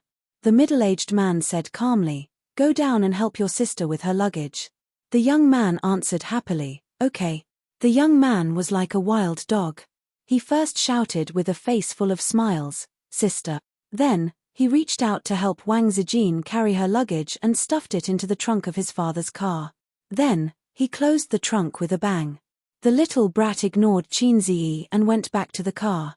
He opened the door of the passenger seat and said, Sister, get in. My cousin, second uncle's youngest son. Wang Zijin said. Not bad. You're trying to intimidate me as soon as we meet. Qin Zi opened the trunk and stuffed the suitcase in. Second uncle's youngest son should be called Wang Zining. Qin Zi had an excellent memory. On the plane, Wang Zijin roughly introduced the elders and juniors in her family. If the children of her second and third grandfathers were included, there were about 40 to 50 people. Wang Zining was a second-year high school student. He was praised by his grandfather as being very intelligent and not an arrogant and despotic second generation. However, according to Wang Zijin, because he often followed behind her when he was young, he didn't learn any open strategies. Instead, he learned a lot of conspiracies and tricks. His weakness was that he had a bad temper and liked to insult people. When they met for the first time, Qin Zi had a general impression of him. He was a relatively sinister and conceited young man. He seemed to be very unfriendly to him. It was written all over his face. Of course, a second-year high school student couldn't be too scheming and shrewd. It was unrealistic. On the other hand, second uncle was very calm. He was a middle-aged man with good facial features. When he saw Wang Zijin, he revealed a gentle smile. He took a few more glances at Qin Zi and also greeted her with a smile. Zijin, we know that you're coming back, so we prepared a table full of dishes. Let's go back and make it in time. Uncle Wang smiled. Then, is there second aunt's specialty spicy chicken? Wang Zijin also smiled. Of course there is. I specially asked Mom to make it. Wang Zining's tone was as if he was asking for credit. I'm just afraid that I won't be able to eat a hot meal at home. I'll be eating my father and grandfather's punishment. Wang Zijin sighed. Uncle Wang laughed. Wang Zijin, you still know how to be afraid. Wang Zijin hugged Qin Zi's arm. Nah, I found a scapegoat. Uncle Wang followed the topic. Right, little Qin, right? What does your family do? It was a very proper question. Every elder would ask such a question. What does your family do? How many siblings do you have? Were all questions that elders would ask. Wang Zining was a little puzzled. The Wang family actually knew Qin Zi's identity and background. His father's question was unnecessary. Qin Zi replied, "My father is a university professor and my mother is a housewife. If I were to do it myself, I would open a company." Wang Zining interrupted. Nonsense. You're clearly an actor. You're an actor. Wang Zijin frowned. Uncle Wang said unhappily, "Zining, if it were any other time, Qin Zi would just laugh or find a chance to beat him up." However, it was different now. Sister Ziwei had just spoken. Whoever dared to provoke her would have to go all out. Uncle Wang was on the side. If he acted too cowardly, he would go home and tell the elders. Wouldn't he die before he could even achieve victory? It's not like I don't know how to insult people. Qin Zi chuckled. Shizi is your brother-in-law. Uncle Wang was stunned. Wang Zining said angrily, "Are you worthy?" Qin Zi shook his head. "I'm not worthy." Wang Zining sneered. "At least you know your place." Qin Zi said, "As long as she's worthy of me." Wang Zijin changed the topic. "Zining, how are your grades? Have you improved this semester?" Uncle Wang said unhappily, "Same as always. Neither good nor bad." Wang Zining was unconvinced. He was about to speak when that annoying fellow said leisurely, "It's impossible to improve. You won't improve in this lifetime. You're not smart enough either. You can only rely on cheating to maintain your grades." Wang Zijin, Uncle Wang Zining said angrily, "What does it have to do with you?" Qin Zi laughed. "Just kidding." Wang Zijin glared at him. "Ace is very good in science. I heard from Sister Man that her nephew has a chance to enter the University of Finance and Economics. Thanks to you tutoring him, he's improved a lot." Wang Zining's face was full of disdain. Uncle Wang was stunned. Then, he smiled and said, "That's good. Little Qin, why don't you help guide him these few days?" Wang Zining sneered. "Dad, can't I work hard? Who needs him to teach me?" Qin Zi added, "Yeah. If you don't work hard, you'll never know how useless you are." Wang Zining, Uncle Wang Zijin. Chapter 4:11. The atmosphere in the car suddenly became quiet and awkward. Wang Zining was furious. He wanted to jump out of the car and fight this guy in person, but he could only hold it in. After all, he didn't have the courage to jump out of the car at 60 km/h. Wang Zijin secretly pointed at her phone, hinting at Qin Zi to look at his phone. Qin Zi took it out and saw that Sister Ziwei had sent him a message. "What are you doing? Did you take the wrong medicine?" Qin Zi was stunned for a moment before he typed a reply. "Didn't you tell me to fight back?" Wang Zijin covered her face. "I only told you to be more strong-willed, not to become a mobile complaining machine. I wanted to beat you up just now. You're so cheap." Qin Zi curled his lips and replied, "To be honest, when faced with a disobedient little brat like your brother, I can either ignore him or beat him up. I can't hit him, right? That's why I can only fight back." Wang Zijin, "Okay. Maybe we deal with things differently." Qin Zi, "How did you deal with it?" "I'll study." Wang Zijin, "Watch me." Wang Zijin put away her phone and said calmly, "Actually, whether or not he studies well doesn't mean anything. Grandpa said that Zining is smart. He just didn't put his intelligence into studying. When he grows up and wants to start a career, he'll be smart enough to do it." "So, Sister Zijin, what are you trying to say after laying out so much?" Qin Zi didn't know what she was trying to do, but he knew that it wasn't as simple as just praising his cousin. Uncle Wang nodded with a smile. Wang Zining was overjoyed. "Sister, you know me the best. My parents only told me to study hard. They don't know what I like." Wang Zijin smiled faintly. "So you like women, Uncle Wang?" Wang Zining was dumbfounded. Wang Zijin said, "Although I'm in Shanghai, I know a little about what happened at school. I heard that during PE class, you blocked a girl in class at the toilet door and kissed and hugged her. You even threatened her not to tell the teacher or the school would expel her. Second uncle definitely doesn't know about this. Second aunt won't tell you either. Zining, I'm afraid that you'll go astray. Uncle Wang stared at his son with a murderous look. Wang Zining was stunned. He wondered if he didn't check the almanac before he left. Wang Zining's negative emotions. Wang Zijin took out her phone and typed a message. That's it. Complain under the banner that it's for their own good. Slander them and make their parents shed tears of gratitude. Your way of doing things is too easy to attract hate. Learn from it. In his heart, sisters asterisk asterisk asterisk s asterisk asterisk asterisk asterisk asterisk s star.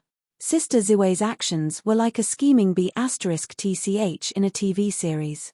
She would act weak, kind, and sensible in front of men. She would try her best to harm the female lead and say innocently, "Sister, what did I do wrong to make you hate me so much? Please hit me and scold me. Don't be angry with me." Wang Zining was completely honest now. He felt that Sister Ziwei was doing it on purpose. She was taking revenge on him for finding fault with her boyfriend. Then, there was a logic that was really good. Birds of a feather flock together. Sister Ziwei's boyfriend was RBQ. Sigh, I should worry about myself first. If Dad finds out that I flirted with a girl in school, I'll probably get a beating when I get back. It wouldn't be good to tell Dad that the girl is my girl now and we're in love with each other. Silence fell again. Qin Ziyi looked at the scenery outside the window. Although there were often smog and sandstorms in Beijing, the city's greenery was actually quite good. It was even better than Shanghai. He had been here once when he was young. His parents had brought him and the girls to the capital to play. They visited the Forbidden City, climbed the Great Wall, climbed the Fragrant Mountain, and ate roast duck. He didn't want to eat roast duck a second time. His biggest impression was the street outside Tiananmen Square. It was so spacious that tanks could drive there. It was said that the people here had big hats. They could even hit a government agency if they threw a brick. Qin Ziyi had never tried it before. Just like Shanghai, the capital wasn't a good place to live. Young people could come here to make a living. There was a phrase called Beijing drifting. Tens of thousands of young people came to Beijing with dreams. They lived in basements and small houses with a salary of a few thousand yuan every month. They thought that they could make a name for themselves, but after a few years, they went back to their hometown with their tails between their legs. Those who clenched their teeth and survived would rent houses and drift around. Why bother? How many of them could really make a name for themselves? Unless you had a system, soon, they arrived at their destination. It was a place that disappointed Qin Ziyi greatly. He had thought that it would be a typical courtyard house with a tree in the yard. That would be very interesting. But that wasn't the case at all. The car drove into a neighborhood. Let's call it a neighborhood. There were soldiers guarding the entrance. The neighborhood wasn't an ordinary neighborhood. It was more like a villa district. Uncle Wang's car drove into the neighborhood without any obstructions. It drove along the road and finally stopped outside a luxurious villa. Qin Ziyi looked around. The villa was very grand. There was a 4-story villa in the middle and a 3-story building on both sides. There was also a huge backyard. TSK, TSK, TSK. This scale, if it was outside, would be worth at least 100 million. Sure enough, courtyard houses were a feature of the 80s and 90s. The leaders of today wouldn't live in such a place. He got out of the car and went in. He went through the wrought iron gate. He didn't push open the brown solid wood door directly. Instead, he followed the small path beside the villa and went to the backyard. Only then did he see the main hall. There was an evergreen tree in the backyard and a row of colorful bonsai plants in the southeast. Perhaps because they knew that Wang Zijin was coming home today, all the direct descendants of the Wang family's old master were present. This showed how important Wang Zijin was in the Wang family. Excluding the branches left behind by the old master's deceased brothers, there were 4 in the second generation of the Wang family. Wang Zijin's father was the eldest. He had a younger brother and 2 younger sisters. In the third generation, the eldest, Wang Chengfu, only had a daughter. The second, Wang Chenghao, had a son and a daughter. The eldest daughter died young. The second, Wang Lingyan, had a son. The youngest, Wang Linghua, had 2 daughters. The Wang family wasn't exactly flourishing, but it wasn't to the extent that there was no successor. Wang Chengfu was successful in his career and was recognized as the successor of the Wang family. Wang Chenghao was slightly worse, but his career was stable. As for the 2 daughters, they weren't in the system. They were doing business. Wang Zijin didn't feel guilty about running away from home at all. She greeted the elders with a smile. The elders had different expressions. Some were angry, some were smiling, and some were shaking their heads helplessly. Then, Wang Zijin hugged Qin Ziyi's arm. "My boyfriend, Qin Ziyi." The gazes of the elders and juniors all fell on him. Qin Ziyi thought to himself, at this time, according to the routine, I should show off in front of everyone. However, the uncles and aunties were all looking at him curiously. Other than Wang Zining, who was glaring at him fiercely, no one mocked him. This made him very anxious. They didn't give him a chance to show off in front of everyone. As soon as he left the airport, he felt Wang Zining's deep malice. Logically speaking, he shouldn't be very popular. However, whether it was the elders or the juniors, they didn't seem to hate him that much. Thinking about it, it made sense. After all, they were from a wealthy family. They wouldn't be so unstylish. Since that was the case, why was Wang Zining's deep malice? With that thought, Qin Ziyi followed Wang Zijin's order. He first called her parents, uncle and auntie, then second uncle, second aunt, and third aunt. He ignored the young people of the same generation. Wang Zijin's father, Wang Chengfu, was a more old-fashioned and serious middle-aged man. He was very energetic and didn't have the dignified temperament of a superior. His facial features were regular, and he was somewhat similar to second Uncle Wang. He couldn't be said to be very handsome. He nodded slightly as a greeting. Qin Ziyi observed him hard, trying to find a look of disgust or displeasure, but there was none. He didn't know if he was too good at maintaining his composure or if he really didn't hate him. Logically speaking, he was considered to have come out of nowhere. Father Wang wanted Wang Zijin to marry a guy whose name Qin Ziyi forgot. "Mom, where's my grandpa?" Wang Zijin asked. Mother Wang was a very beautiful middle-aged woman. She had an oval face and was dignified and generous. It could be seen that Wang Zijin inherited her mother's looks. Also, he felt that Mother Wang's gaze was a little hot. She stared at him in a daze for a while. Mother Wang retracted her gaze and chuckled. "He's upstairs." Wang Zijin said, "I'll go up to see Grandpa." She walked through the hall and disappeared. She unfairly threw Qin Ziyi, who had just arrived, into the crowd of family members. The nanny brought some fruits.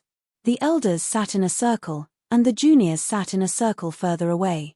Qin Ziyi was a little embarrassed. Logically speaking, he should have mixed in with the juniors, but everyone's attitude was so cold. Mother Wang said not to be polite and to treat it as his own home. Second aunt and third aunt smiled at him. Father Wang and second uncle Wang didn't say anything. Then, the young people of the same generation ignored him. So, did they treat him coldly? Chapter 412. The living room of the Wang family was really big. It was twice as big as the living room of her sister's mansion. The elders sat on one side and the younger generation sat on the other. If they didn't talk loudly, they couldn't hear what they were saying. Qin Ziyi sat alone on the long brown leather sofa between the two sides.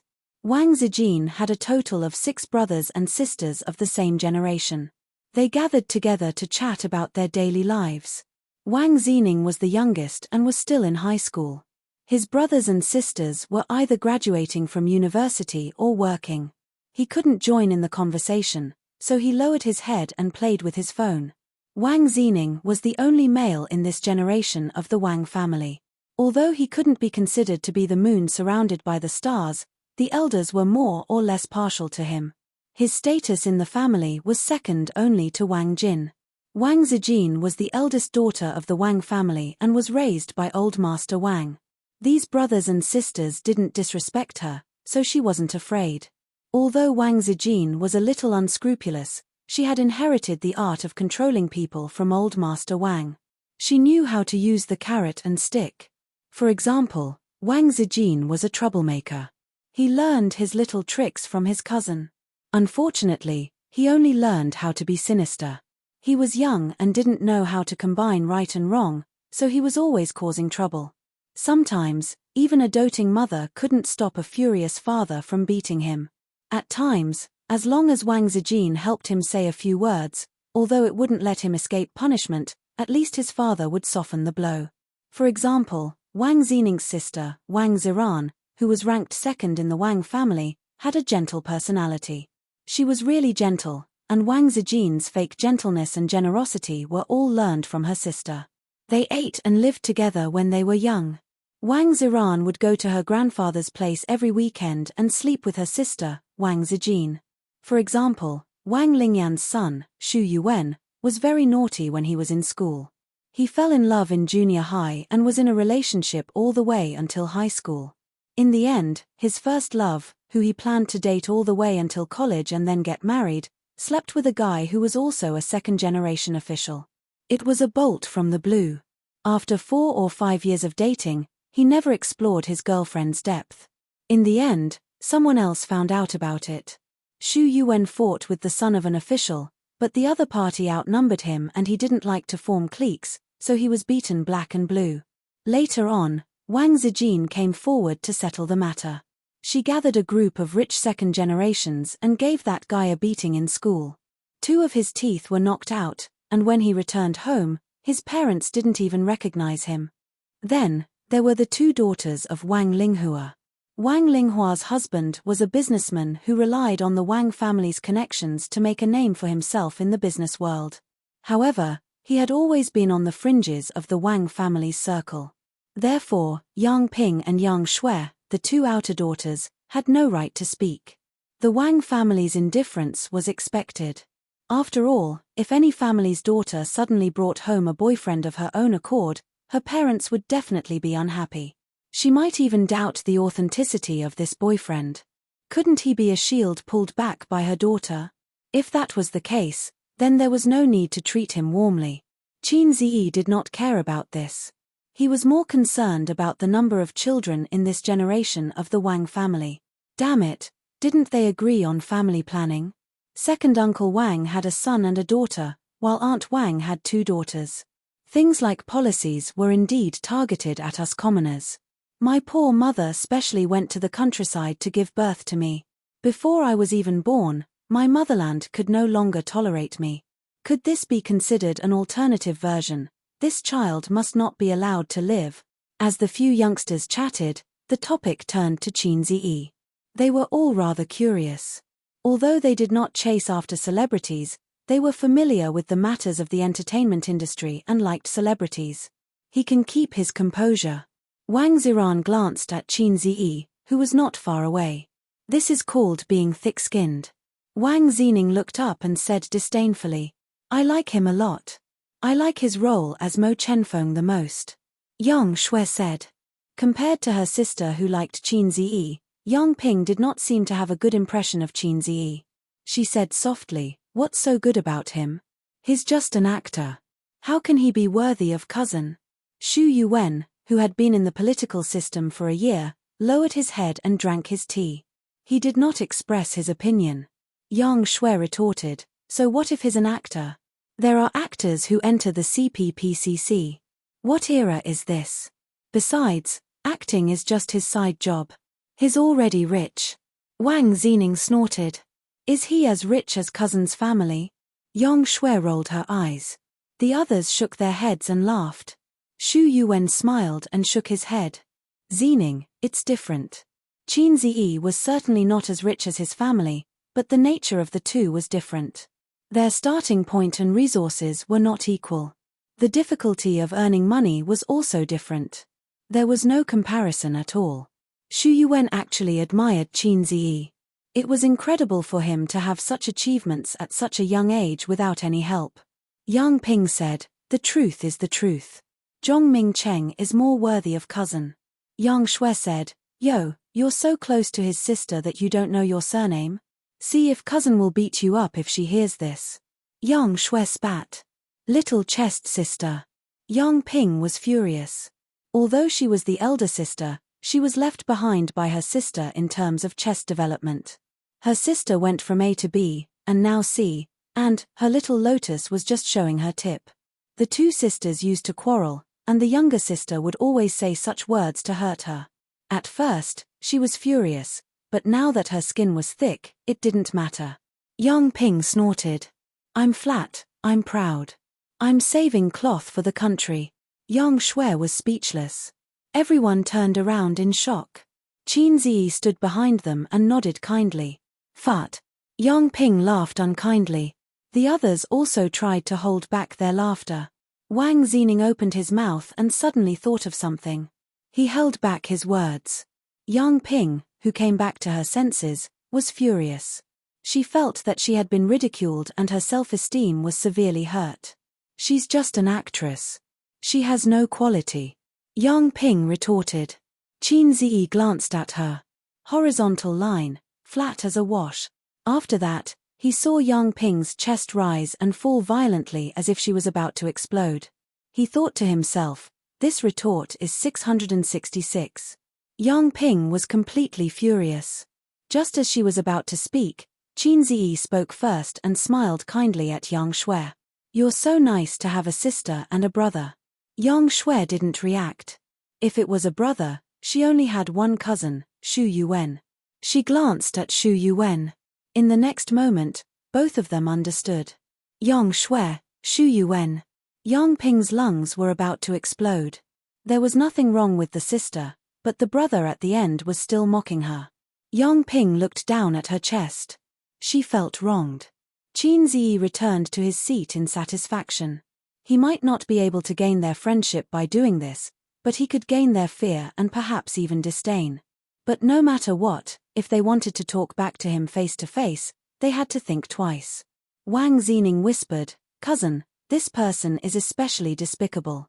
He's not to be trifled with. We can't hit him, and we can't talk back to him.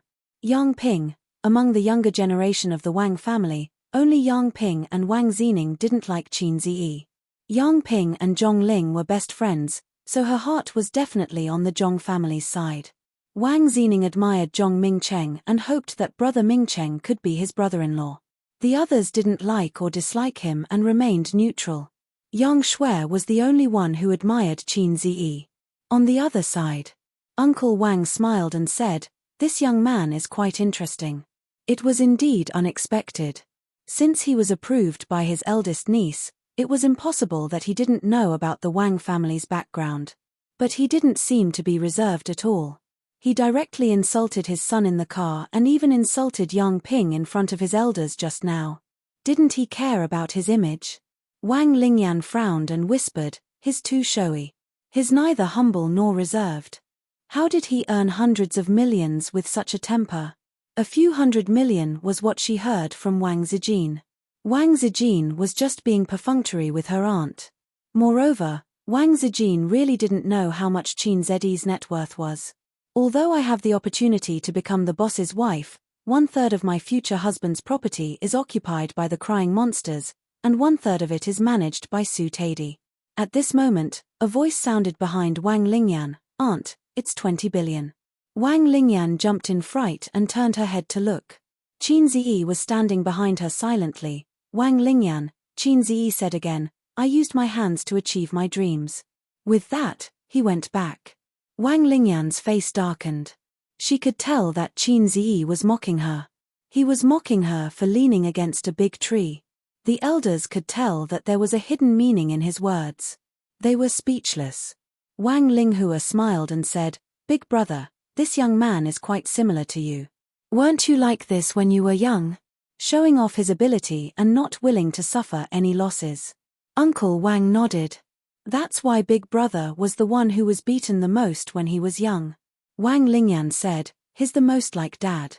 But I still prefer humble children like Ming Cheng. He's polite, capable, and responsible. This Qin Ziyi is still lacking in both ability and self-restraint.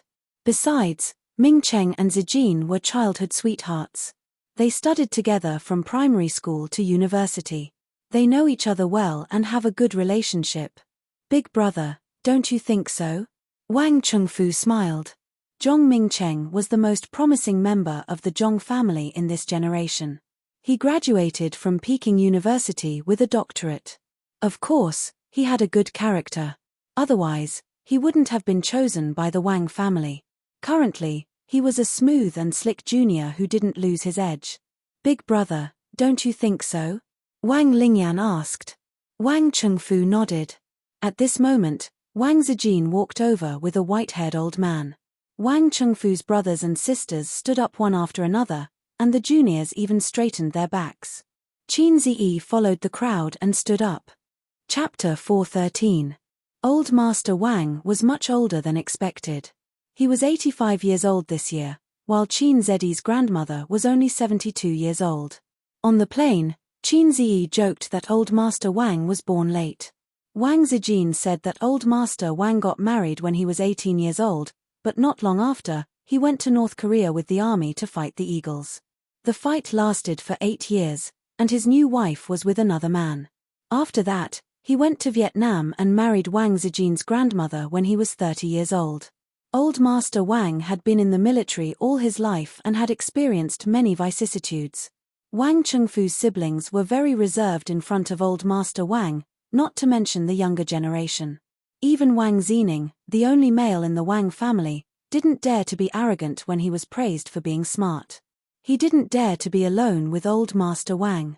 However, Old Master Wang himself didn't have any imposing aura. He was just an ordinary old man with silver hair and wrinkles, but his eyes were clear and not cloudy. Qin Ziyi, who was proficient in basic Chinese medicine, judged that he didn't have cataracts. Old Master Wang was in good spirits. In the entire Wang family, Wang Zijin was probably the most doted on, and she was the least afraid of old people. Her identity as the eldest granddaughter of the eldest son was definitely a plus. She was also brought up by Old Master Wang. Why did Wang Zijin grow up with Old Master Wang? It was because when she was in kindergarten, her mother wanted another child, but her father didn't agree. Her mother went back to her parents' house in a fit of pique for half a year. Wang Chengfu was also an official in a foreign country, and it wasn't good for him to bring his daughter who had just reached his knees. So, she lived with her grandparents. Later, her mother came back and wanted to bring Wang Zijin to live with her, but was sent away by Old Master Wang. Hence, Wang Zijin's mother was also quite afraid of Old Master Wang. Wang Zijin told Qin Ziyi all these things, no matter how big or small. Apart from some of her dark history, such as purposely taking off her fat CI and slandering Zhao Taizhu, the incident was very serious. Zhao Tiezhu's father was beaten up by Old Master Wang. Although Tiezhu's father's military rank wasn't low, he still had to stand at attention. After school, Taizhu had fun outside, and even more so when he came home, he was hung up and beaten until midnight. Brother Tiezhu's negative emotions flowed like a river. I don't even know why, but I've taught him a lesson to the point of doubting life. Later on, when he found out the truth, he was dumbfounded. It was the 4th grade of primary school. At that time, the children were very simple-minded. He had never seen anyone play like that. In Brother Taizhu's pure and innocent years, a black-hearted one sneaked in. Everyone in the house called him Dad, Grandpa, and Grandpa. Qin Ziyi felt a bit of a headache. What was he supposed to call Grandpa? Grandpa? Lord Wang? Laro Wang?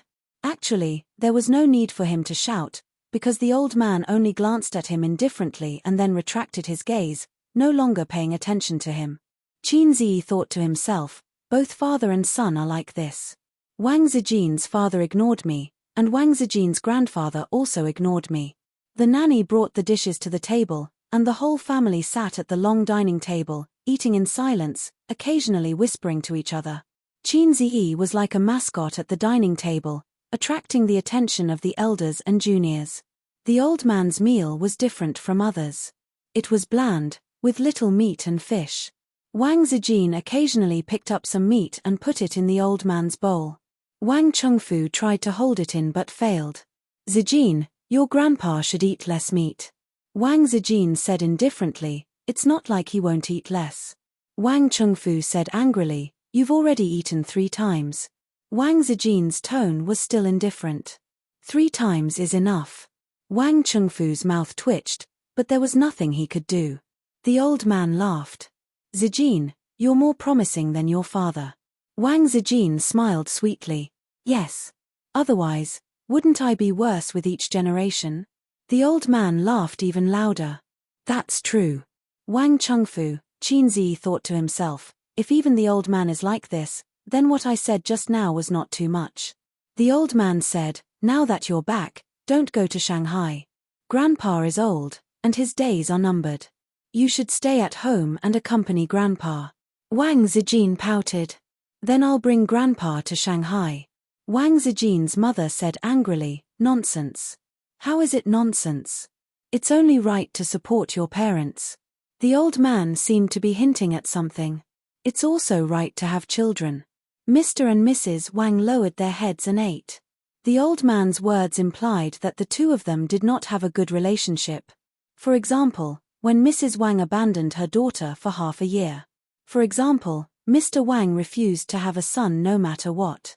The old man patted the back of his granddaughter's hand and said kindly, "Grandpa only likes you in this generation. The others are not promising. Grandpa thinks that you shouldn't get married. Find a son-in-law who lives with your family. The Wang family is counting on you after your father." Wang Zijin lowered her head and did not say anything. Qin Zi swallowed his food and said seriously, "Old man, that won't do. I'm the only male in my family.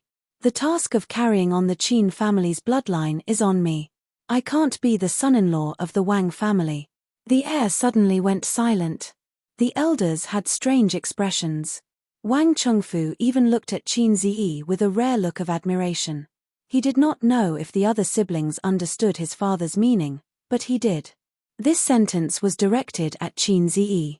If Qin Zi agreed, the Wang family would most likely accept him as their son-in-law. Qin Zi understood, but he didn't agree. The old man smiled at Qin Zi. Among the younger generation, Xu Yuan understood but not the others. Wang Zining, on the other hand, had a whole new level of respect for Qin Zi. He dared to talk back to his grandfather. Indeed, he had guts. No wonder he could woo his cousin. After dinner, Wang Zijin helped the old man upstairs to rest. Wang Zining returned to his room to play games, Xu Yuan watched the news, and Yang Ping, Yang Shui, and Wang Ziran chatted. The elders chatted in the living room on the 2nd floor, deliberately avoiding the younger generation. Not long after, Wang Zijin came downstairs and sat beside the isolated Qin Zi on the sofa. "Did your grandfather sentence me to death?" Qin Zi asked. "I don't know. How can I guess what grandfather is thinking?" Wang Zijin said faintly. "Actually, I hope you agree. Then I'll call you hubby and you'll call me wifey," Qin Zi said unhappily. Wang Zijin chuckled and leaned her head on his shoulder. "Rationally, I hope you agree. Emotionally, I don't want you to agree. I'm happier marrying into the Qin family than the Wang family." Qin Zi felt a little ridiculous. He hadn't even tested Sister Ziwei's depth, and they were already talking about marriage. On second thought, it was an opportunity. After meeting her parents, did it mean that Sister Ziwei's door would be open for him? The door would be opened for him. "Will this make things difficult for you?" Qin Zi asked. "Yes, Mom and Dad will definitely cut ties with me. It's always like that on TV. I'll be all alone in the future." Wang Zijin pretended to be pitiful. "It's okay. I'll steal an electric car to support you in the future." Qin Zi was full of manliness. "Ace is so nice," Wang Zijin said. Wang Linghua was speechless. Little Aunt, who was standing behind the two of them, accidentally overheard their conversation. She felt very upset. Are young people flirting like this nowadays? In my era, they only know how to write sentimental love poems. "Zijin, come upstairs. Your father wants to talk to you." Wang Linghua coughed. In the small living room on the 2nd floor, her aunt, second uncle, and second aunt were all there. Her 2 uncles couldn't leave because they couldn't come. Her mother was also there. Wang Chengfu wasn't there. He was in her father's room. Why did he want me here? Wang Zijin didn't see her father, but she knew in her heart. How could she not know what the elders were thinking? Your boyfriend is too immature. I'm afraid your grandpa won't approve of you too, Wang Lingyan said. That child probably hasn't realized it yet. Zijin, you should talk to him, Wang Linghua said. He knows, Wang Zijin said. Then what do you plan to do? Break up. Her two aunts and second aunt were all talking at once. Young and impetuous, Uncle Wang commented. The elders didn't have any opinions before, but now they didn't think highly of Qin Ziyi.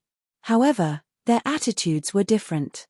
Uncle Wang and aunt stood from the perspective of the elders and expressed their opinions. That was all. Second aunt Wang Lingyan was different. Her husband was in the organization, and the Zhong family was in charge. Mom, what do you think of A's? Wang Zijin asked. Pretty good. Mother Wang smiled. But I don't have the final say in your marriage. It depends on what your father and grandpa say. All these years, Mother Wang had lived a carefree life in the Wang family. It felt like she had become a monk. Her long-term lack of security made her choose to ignore everything. The only thing she cared about was her daughter. But her daughter's surname was Wang. Her marriage was still decided by her husband and the pillar of the Wang family. But Wang Zijin didn't agree. She felt that her parents' opinions could only be used as a reference. There was no reason for her to marry someone she didn't like just to cater to her parents. Her parents weren't forcing her to marry. For example, her father once said that it didn't have to be Zhong Mingcheng. She could find someone of equal status, or a live-in son-in-law. In fact, Wang Zijin knew that it was her grandpa's idea to have a live-in son-in-law. But now, it seemed that neither of them was possible. Grandpa and Dad don't have the final say. I still have to decide who I want to marry. Wang Zijin was still strong even in front of her elders. Is that Qin Ziyi that good? Wang Lingyan asked gloomily. Yes, very good. What do you mean? Second aunt was actually on second aunt's side. It wasn't because of benefits, but because she was more conservative. She felt that having an equal status was the most important thing. Will Zhong Mingcheng wash my clothes? Will he cook for me every day?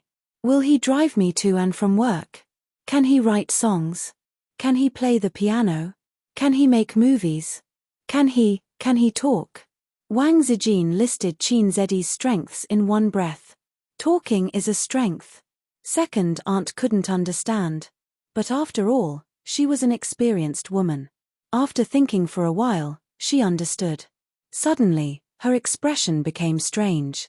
Wang Zijin thought to herself, did second aunt misunderstand? Is second uncle very good at talking? She looked at second uncle. Second uncle's mouth twitched. He already knew about your family background? Wang Lingyan asked. Wang Zijin nodded her head. Wang Lingyan clapped her hands. It's most likely because of our family's power. The elders didn't rule out this idea. Just like how women liked rich men, men were saints. Who the hell would choose an ordinary woman when there was a woman from such a good family background who could save him half a lifetime of hard work? Wang Zijin said with conviction, then why doesn't he like other people's power? Isn't it because he likes me? Wang Lingyan, second uncle, second aunt, she felt that, there was nothing wrong with it. Chapter 414. It was a large suite that took up almost half of the third floor. The old man's personal secretary was drinking tea in the living room. The door to the room was closed, and the Wang father and son were talking inside. On the balcony, the old man was lying on a recliner, bathing in the warm spring sun. Half a meter away, Wang Chengfu was sitting upright with his hands on his knees. Even though the father and son were alone, he was still meticulous in his actions and expression. That kid's information should be very detailed on your desk, right? I'm too lazy to look at it. Tell me about it, Grandfather Wang said. Wang Chengfu nodded. After hearing that his daughter had found a boyfriend, he checked Qin Ziyi's background and family background. With Wang Chengfu's status, it was easy to find out. For a government agency, as long as the person was not an illegal resident, it was easy to check on anyone. Wang Chengfu spoke tirelessly.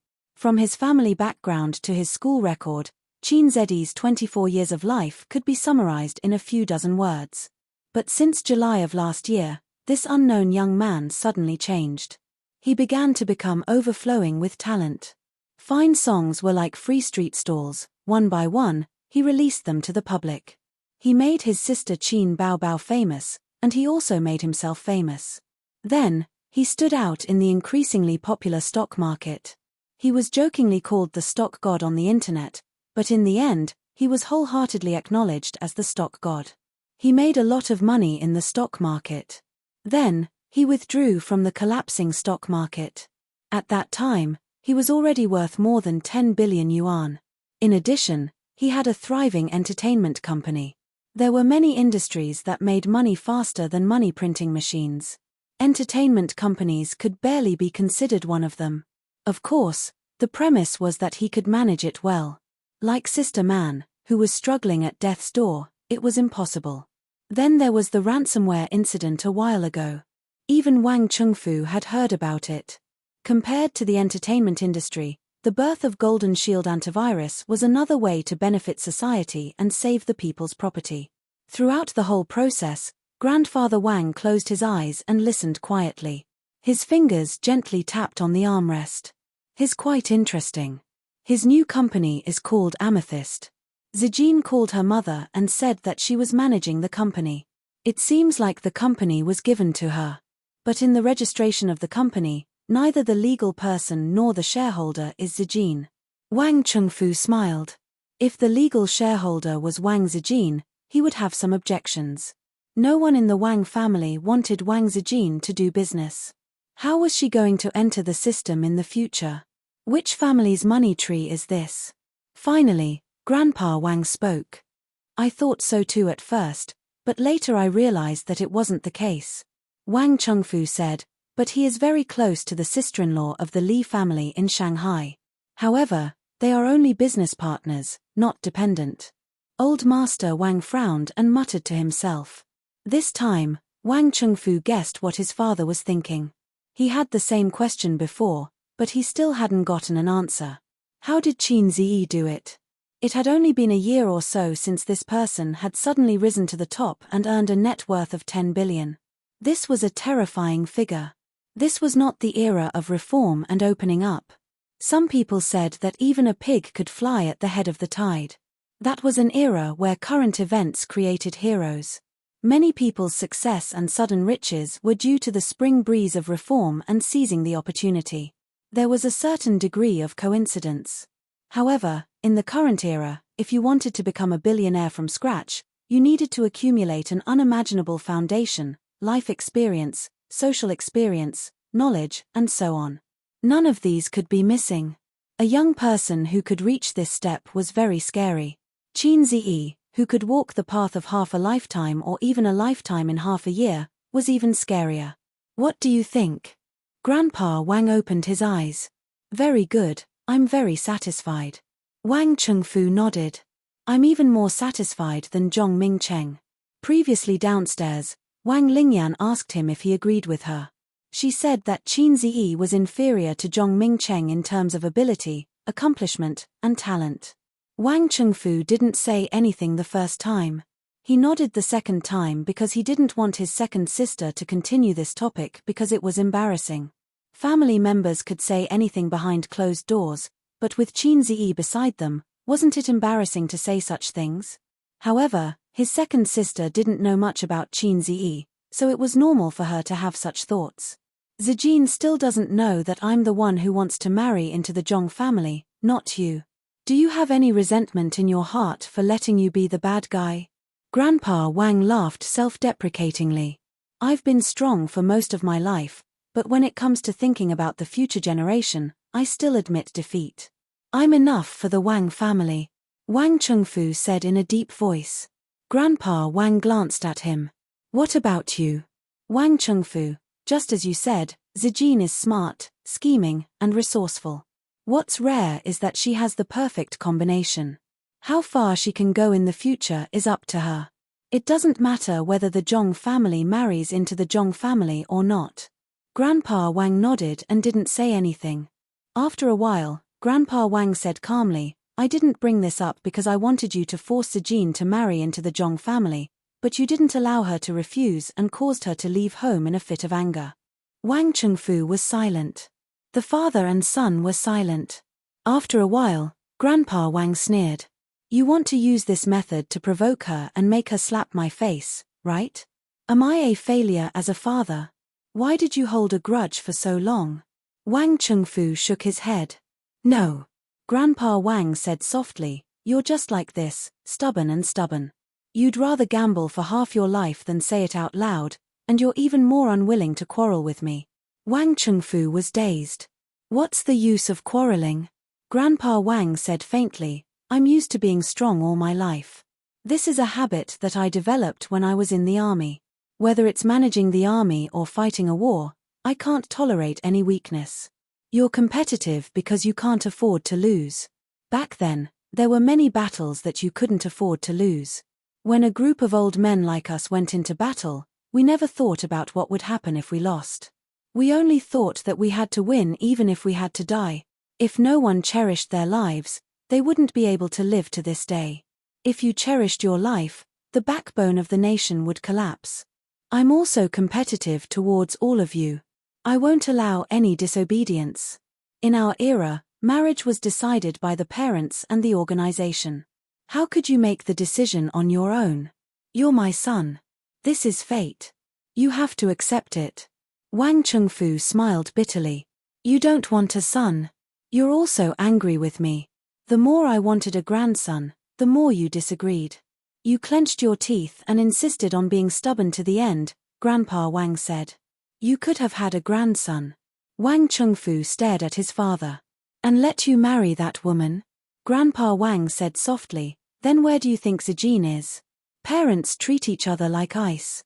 After all, they're living under the same roof." Wang Chengfu said, "So what? She'll still treat Zijin as her own."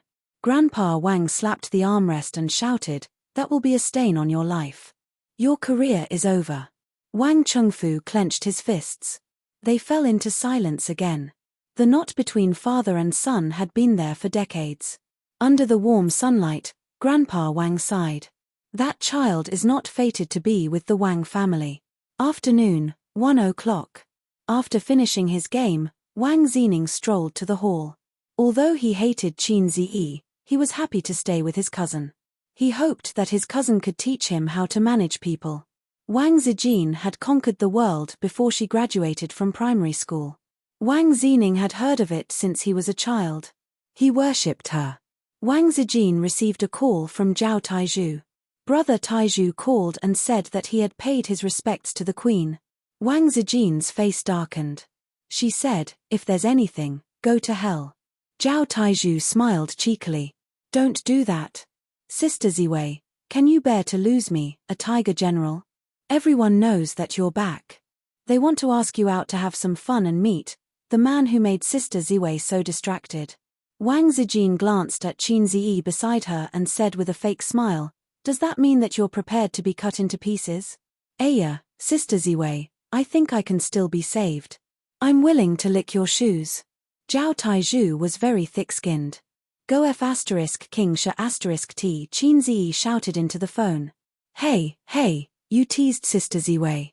Qin Ziyi from the Exploding Heavens faction also had a part to play, Zhao Taizhu shouted. Exploding Heavens faction? Wang Zining was confused. After a while, Qin Ziyi and Wang Zijin went out. Wang Zining insisted on following them, so Wang Zijin had to take him along. Qin Ziyi first went to the underground garage to pick up the car. Only then did he find out that Wang Zijin had her own car, a red Audi. He came from a well-off family, but he couldn't afford a car. Until now, he still didn't know much about cars. He only knew about well-known brands like Audi, Mercedes-Benz, BMW, and Lamborghini and Porsche. Wang Zijin walked around her car and said with satisfaction, "You're a good mistress." "Not bad." Wang Zining said, "Sister, I usually drive your car. It's not good to leave the car for too long. I help you fill up the gas every day." The car drove out of the neighborhood. Qin Ziyi breathed a sigh of relief. "I don't dare to speak loudly for fear of startling people." Wang Zijin, who was driving, said with a smile, "I feel that your words are ironic." Qin Zi laughed. "It's good that you understand. Don't say it out loud, Sister Ziwei." Wang Zining curled his lips.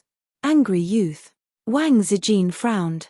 "If you continue to be so sarcastic, believe it or not, I'll kick you out of the car." Wang Zining immediately shut up. Qin Zi asked curiously, "Yang Ping doesn't like me because she has a good relationship with Zhongling. What about you?" "Why?" Wang Zining was about to speak. Qin Zi said, "For the tribe." Wang Zining couldn't figure out why his cousin liked this guy who talked too much. She wanted to beat him up. Chapter 4:15. Wang Zining held it in for a long time before saying angrily, "For Demasha." Qin Zi chuckled. "Young man, it seems that you're very familiar with swords. Do you want to talk to your brother-in-law some other day?" Wang Zining rolled his eyes and couldn't be bothered with him. Qin Zi was puzzled. "Sister Ziwei, is your brother also a sister complex?" Wang Zining said angrily, "Sister." Wang Zijin glanced at Qin Zi from the rearview mirror. "Why also?" Qin Zi was stunned. It seemed that he had shot himself in the foot. The high school student, Wang Zining, gnashed his teeth in anger. If he was a bit older and more experienced, he would have been able to understand the hidden meaning behind his sister's words. Then, if he was a bit smarter, he would have been able to understand some incredible secrets. However, he was only a scheming boy who was more shrewd and scheming than an ordinary high school student. This was also the reason why Grandpa Wang said that he was intelligent but said that Wang Zijin would be able to carry the Wang family flag in the future. His cousin's methods and scheming were already outstanding in elementary school, but he only revealed them in high school. The difference between the two was like heaven and earth. Qin Zi was satisfied with this trip to Beijing. He was originally prepared to be ridiculed by the Wang family, but he didn't expect that he would only receive a cold reception. Although the Wang family didn't pay much attention to him, he firmly believed that his tall figure had already been firmly imprinted in their hearts. His entire body exuded the message of "I'm your daughter's man." There were many people who didn't have a good relationship with his wife's family, such as his old comrade Qin Zi. However, Qin Zi probably wouldn't have the chance to show off in front of his father-in-law. The appointed place was a bit far away. It was a leisure club in the suburbs that looked like a resort. If one looked down from the sky, the layout of Beijing was square, with 6 rings around 5 rings, 5 rings around 4 rings, 4 rings around 3 rings, and 3 rings around 2 rings. The inconspicuous Audi drove into the club. After parking, the three of them opened the door and got out. Wang Zijin said, "This place has a complete range of tea leaves. They have all the famous brands outside. They even make their own flower tea that tastes good." Usually, he would come here on weekends to drink tea and exercise. It was more leisurely. "There's also a swimming pool, but I've never been in the water before. I'm not used to wearing a swimsuit." In this aspect, she was very similar to her elder sister. As a woman, she was beautiful and did not have a strong sense of vanity. She did not like to show off in public. When great beauties like Wang Zijin and her sister came out in swimsuits, men couldn't help but stick their eyes on them. This kind of experience was terrible. Otherwise, there wouldn't be the saying, "What are you looking at?" As soon as they got out of the car, they saw a girl waving at them from not far away. Qin Zi knew this girl. She was Zhongling, who had come to Shanghai once. She was a young and lively girl who was a little scheming and shrewd. She had once threatened that if Qin Zi continued to hook up with Wang Zijin, she would kill him and Qin Bao. Wang Zining was bursting with joy as he went up to greet him. Zhongling stood in the distance and waited for them to come closer before shouting, "Sister Ziwei." Wang Zijin replied with a cold Zhongling stuck out her tongue. "Sister Ziwei, everyone is waiting for you on the grass over there. The sun was just right today." There was a large grass field to the south of the leisure club. The green grass reflected the rainbow-colored sunlight, and there were many white pavilions on the grass field. There were many people barbecuing there. In one of the pavilions, there were 10 young people who could do whatever they wanted in the capital. The manager of the club personally served them tea, poured wine, and was in charge of barbecuing. However, He was sent away by the group of second generations. These days, the elders advocated being close to the people and did not want to be special. They also had to follow in the footsteps of their parents, even if it was just for show. Moreover, they were almost 30 years old and were not lawless 18 years old. They really did not like to stand out too much. When they saw Wang Zijin, they smiled. Zhao Taizhu jogged all the way to greet her. He was indeed the #1 lackey of the queen. Sister Ziwei, a day without seeing you feels like 3 years. Zhao Taizhu flattered. Wang Zijin waved her hand and slapped him twice. Go away, I'll deal with you later. Wang Zijin ran to hug her best friend whom she had not seen in a long time. Qin Ziyi and Zhao Taizhu stayed behind and chatted. Brother Taizhu, are you unhappy? Qin Ziyi asked. Sigh, don't mention it. A single mistake can lead to everlasting regret. Zhao Taizhu sighed. I'm afraid that this time, I'm going to lose a lot of money. What happened? I was drunk and excited, so I bragged to them that I tricked Zijin in Shanghai. Zhao Taizhu covered his face. Drinking makes things worse. Can you be a little more stupid? I almost got killed by Sister Ziwei. Qin Ziyi also covered his face. Hearing you say that, I feel better. Ha ha ha, we should face difficulties together. Zhao Taizhu gloated. Ha ha, I made Sister Ziwei forgive me with just a few words and pushed the blame to you. Qin Ziyi sneered. F***CKU. Zhao Taizhu said angrily. The ancients used a mantis to block a car, but you are an embroidery needle angrily blocking a big iron rod. Qin Ziyi said disdainfully. As they talked, they walked into the pavilion. Everyone's eyes fell on him. Some pretended not to care, but they also glanced at him frequently. Wang Zijin's man, this label was too unusual. Wang Zijin patted Qin Ziyi's chest and said loudly, This is my boyfriend, please take care of him. There were 4 women and 6 men present. A particularly dressed sister smiled and said, Zijin, with your taste, you like celebrities. You should have said so earlier. If I knew, Ming Cheng would have gone to the sea to shoot films. Laughter rang out. Qin Ziyi glanced at everyone. They were all laughing. Did that mean Zhong Mingcheng was not here? Wang Zijin said, Where's Mingcheng? Zhong Ling said crisply, My brother had something to do at work, so he was a little late. His rushing over now. Wang Zijin nodded. Qin Ziyi, do you have any new songs recently? Why don't I go inside and get a guitar, and you can sing a song for everyone, a brother joked. Qin Ziyi, how did you manage to get Zijin? I'm more curious about this. A bespectacled brother smiled and said, Zijin was very fierce when she was young. In our circle, there was no man who was not afraid of her. I used to hang out with her, and we were the only ones who bullied others. No one dared to bully us. How did he manage to get her? Qin Ziyi thought for a moment. She's good at it. The laughter suddenly disappeared. In the silence, Prince Ningxin thought, here it comes, this guy's mouth. Qin Ziyi smiled and said, just kidding. Everyone laughed along. Wang Zijin hit him. Qin Ziyi thought to himself that the result of this probing wasn't too good. How should he put it? When people interacted with each other, they would probe each other, and they could detect each other's attitude from many details. Often, it could only be understood and not explained. For example, the few sentences that this group of people said at the beginning were all jokes. But when Qin Ziyi made a joke, everyone collectively lost their voices.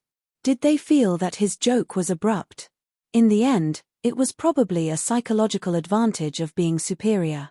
For example, when a newbie joined the group, the big shots in the group would tease him. Newbie, quickly change into female clothes. Newbie, quickly give out red packets. Newbie, quickly greet the big shots. But this newbie disdainfully said, everyone here is trash. They were all joking, but the big shots felt that it was only right for them to joke with the newbie. If the newbie joked with them, they would feel unhappy. Zhao Taizhu stood up to smooth things over. This brother of mine is a quick person. You guys will like him after getting to know him. The others all looked at him and thought to themselves, when did he become your brother? Wang Zijin nodded in satisfaction. With Zhao Tieju's help, she would be saved a lot of trouble. The group of people ate barbecue and drank beer. After a while, a well-built man placed a beer bottle in front of Qin Ziyi. "Qin Ziyi, do you dare to brag to the end?" Qin Ziyi said, "Brag?" The well-built man. This person was so annoying. He pointed at the beer bottle. This guy had a bad temper and was aggressive. "Do you dare?" Qin Ziyi raised a finger. "I usually only drink like this." The well-built man. "One glass?" Qin Ziyi said, "Until the end." The well-built man. How arrogant. The eyes of a few men of high status suddenly lit up and they clamored to drink with Qin Ziyi. In a circle, in a circle. Qin Ziyi placed the beer bottles on the table one by one. The men who were ready to drink with Qin Ziyi came over and formed a small circle. Not far away, Wang Zijin was leisurely eating a skewer of chicken wings with her 4 best friends sitting beside her. The gorgeously dressed Zhao Qian elbowed Wang Zijin. "Why are you so calm? Don't tell me he's your boyfriend." Wang Zijin nodded. "Yes, it's only 998 yuan. It's cheap and affordable." Zhao Qian had a strange expression. "Really? Zhao Qian, you're still so brainless." The apple-faced Yang Ying snorted.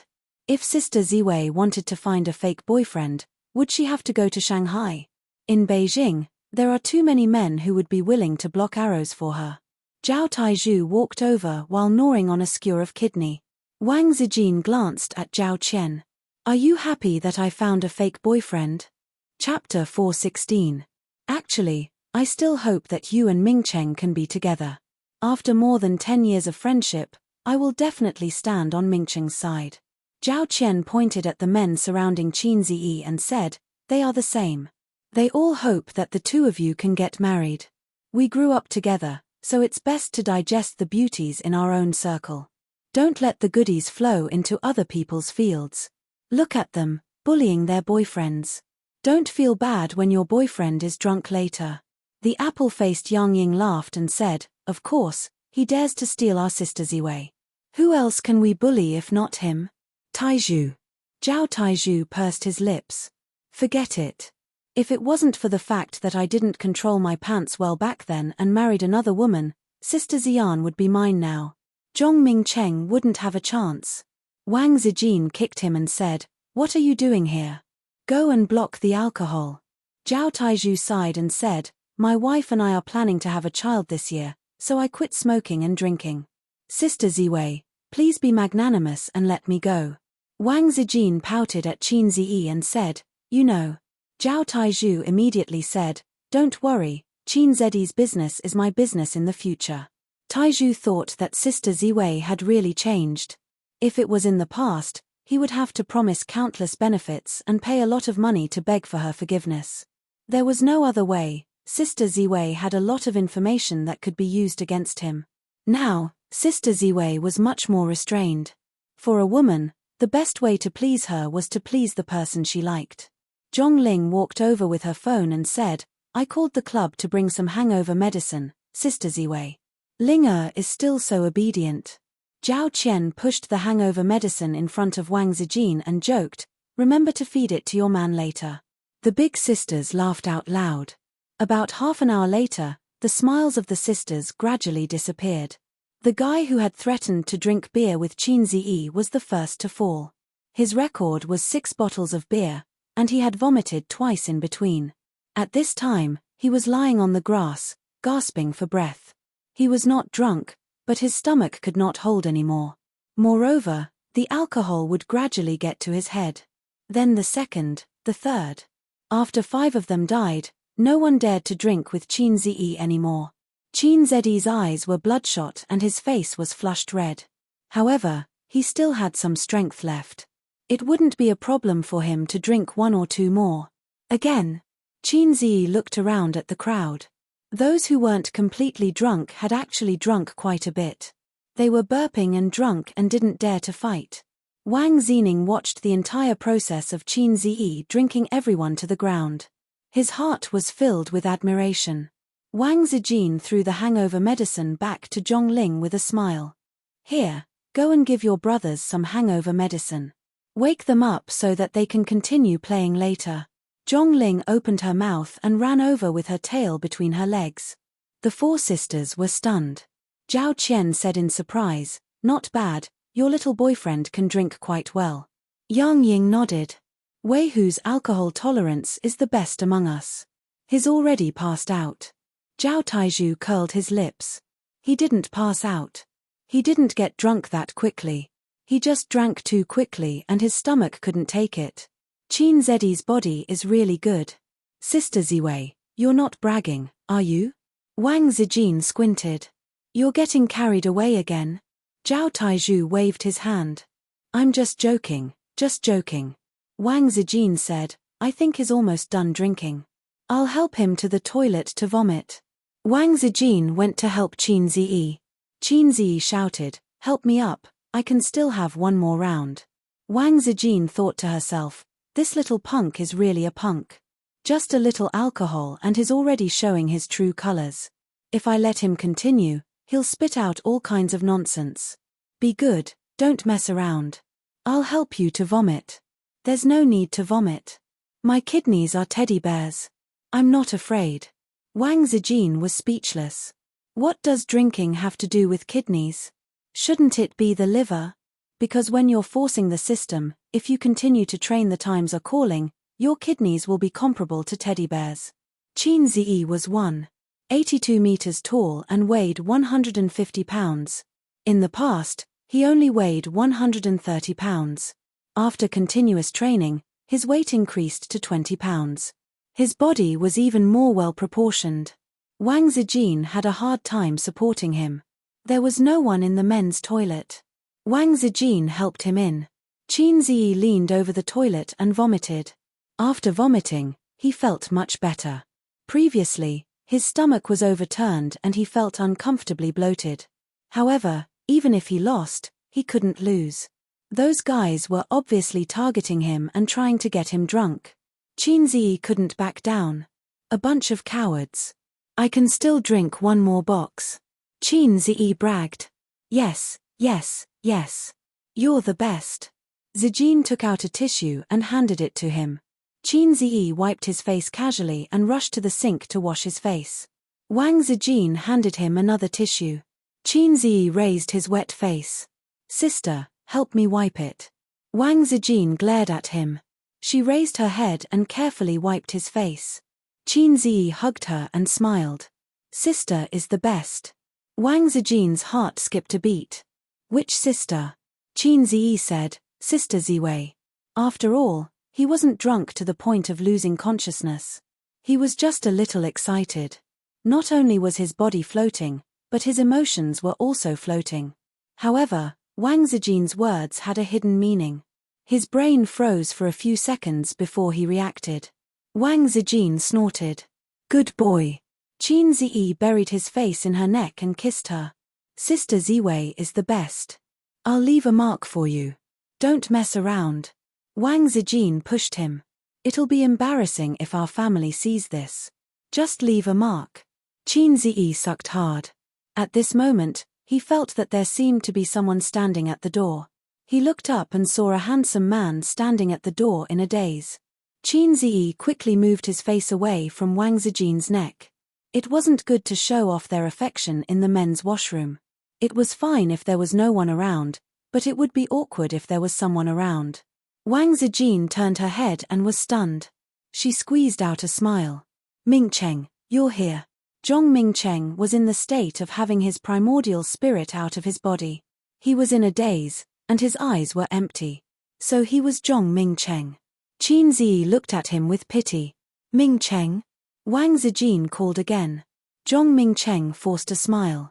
You're back. Yes, I'm back. Wang Zijin's signature dignified smile was on her face. Hey, buddy, how are you? Qin Ziyi greeted him. Buddy, did it hurt your heart? Zhong Mingcheng nodded and remained silent. We'll go out first. Wang Zijin let Qin Ziyi put his arm around her and walked past him. When they walked past each other, Zhong Mingcheng heard that guy humming a song. My heart is in a mess, it's blank. God, are you here? I forgot to arrange it for me. Zhong Mingcheng's mouth twitched. After they walked for some distance, Wang Zijin said, You're so bad. Qin Ziyi said, Hey, you feel sorry for your childhood sweetheart? Wang Zijin pecked his head, her eyes sparkling.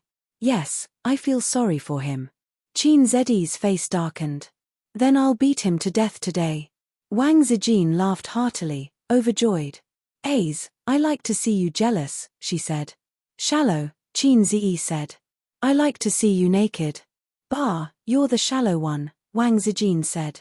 While the two were flirting, Zhong Mingcheng touched his chest in the men's washroom. It hurt. When he returned to the barbecue pavilion, Zhongling jumped over. Sister Ziwei, did you see my brother? He's here. Wang Zijin said, I saw him. Qin Ziyi, want to drink again? The guys who were still drunk came up to him excitedly. They were intimidated by his aura and thought that his alcohol tolerance was really high. But when they saw Wang Zijin help him to the washroom to vomit, they realized that he was almost there. Wang Zijin shouted, Taizhu. Coming. Zhao Taizhu nibbled on his kidney and ran over. Drinking, right? Come, I'll break my vow today. Zhao Taizhu slammed the table. Their faces darkened. Whose side are you on? Of course, I'm Sister Ziwei's trusted subordinate, Zhao Taizhu said. Zhong Mingcheng adjusted his state of mind. When he returned to the barbecue pavilion, Zhao Taizhu had already replaced Qin Ziyi to fight with the crowd. Qin Ziyi sat on a chair and basked in the sun. Wang Zijin was a good wife and mother. She grilled chicken wings for him and roasted kidney with eggplant. Damn, the kidney was almost finished by Zhao Taizhu. Zhong Mingcheng didn't join in the fun. He had always been a very self-disciplined man. He didn't smoke or drink. He was handsome and gentle. There were a lot of girls in the unit who were chasing after him. Some liked his family background, some liked his appearance, and some liked his temperament. But in the eyes of women, the abstinent Prince Charming never showed any interest in flirtatious women. Even in Zhong Mingcheng's small circle, there were many girls who had been secretly in love with him for many years. It was just that everyone had played together since they were young and knew him very well. They knew that he was deeply in love with Wang Zijin, so the girls did not have the confidence to snatch the man from the big sister. Brother, what do you want to eat? I'll grill it for you, Zhongling said. Zhong Mingcheng looked at Wang Zijin. With a serious expression, he pretended to be casual. Zijin, can you grill chicken wings for me? The four girls all looked at Wang Zijin. Qin Ziyi opened his eyes and squinted at Zhong Mingcheng. Chapter 417. The sun was shining brightly, and the spring breeze was warm. Qin Ziyi squinted his eyes and thought to himself, damn it, if my system wasn't so low, I would have made you doubt your life. Alright, it wasn't the system's fault. According to the mission trigger conditions, there should have been a mission to kill Zhong Mingyu, but there wasn't.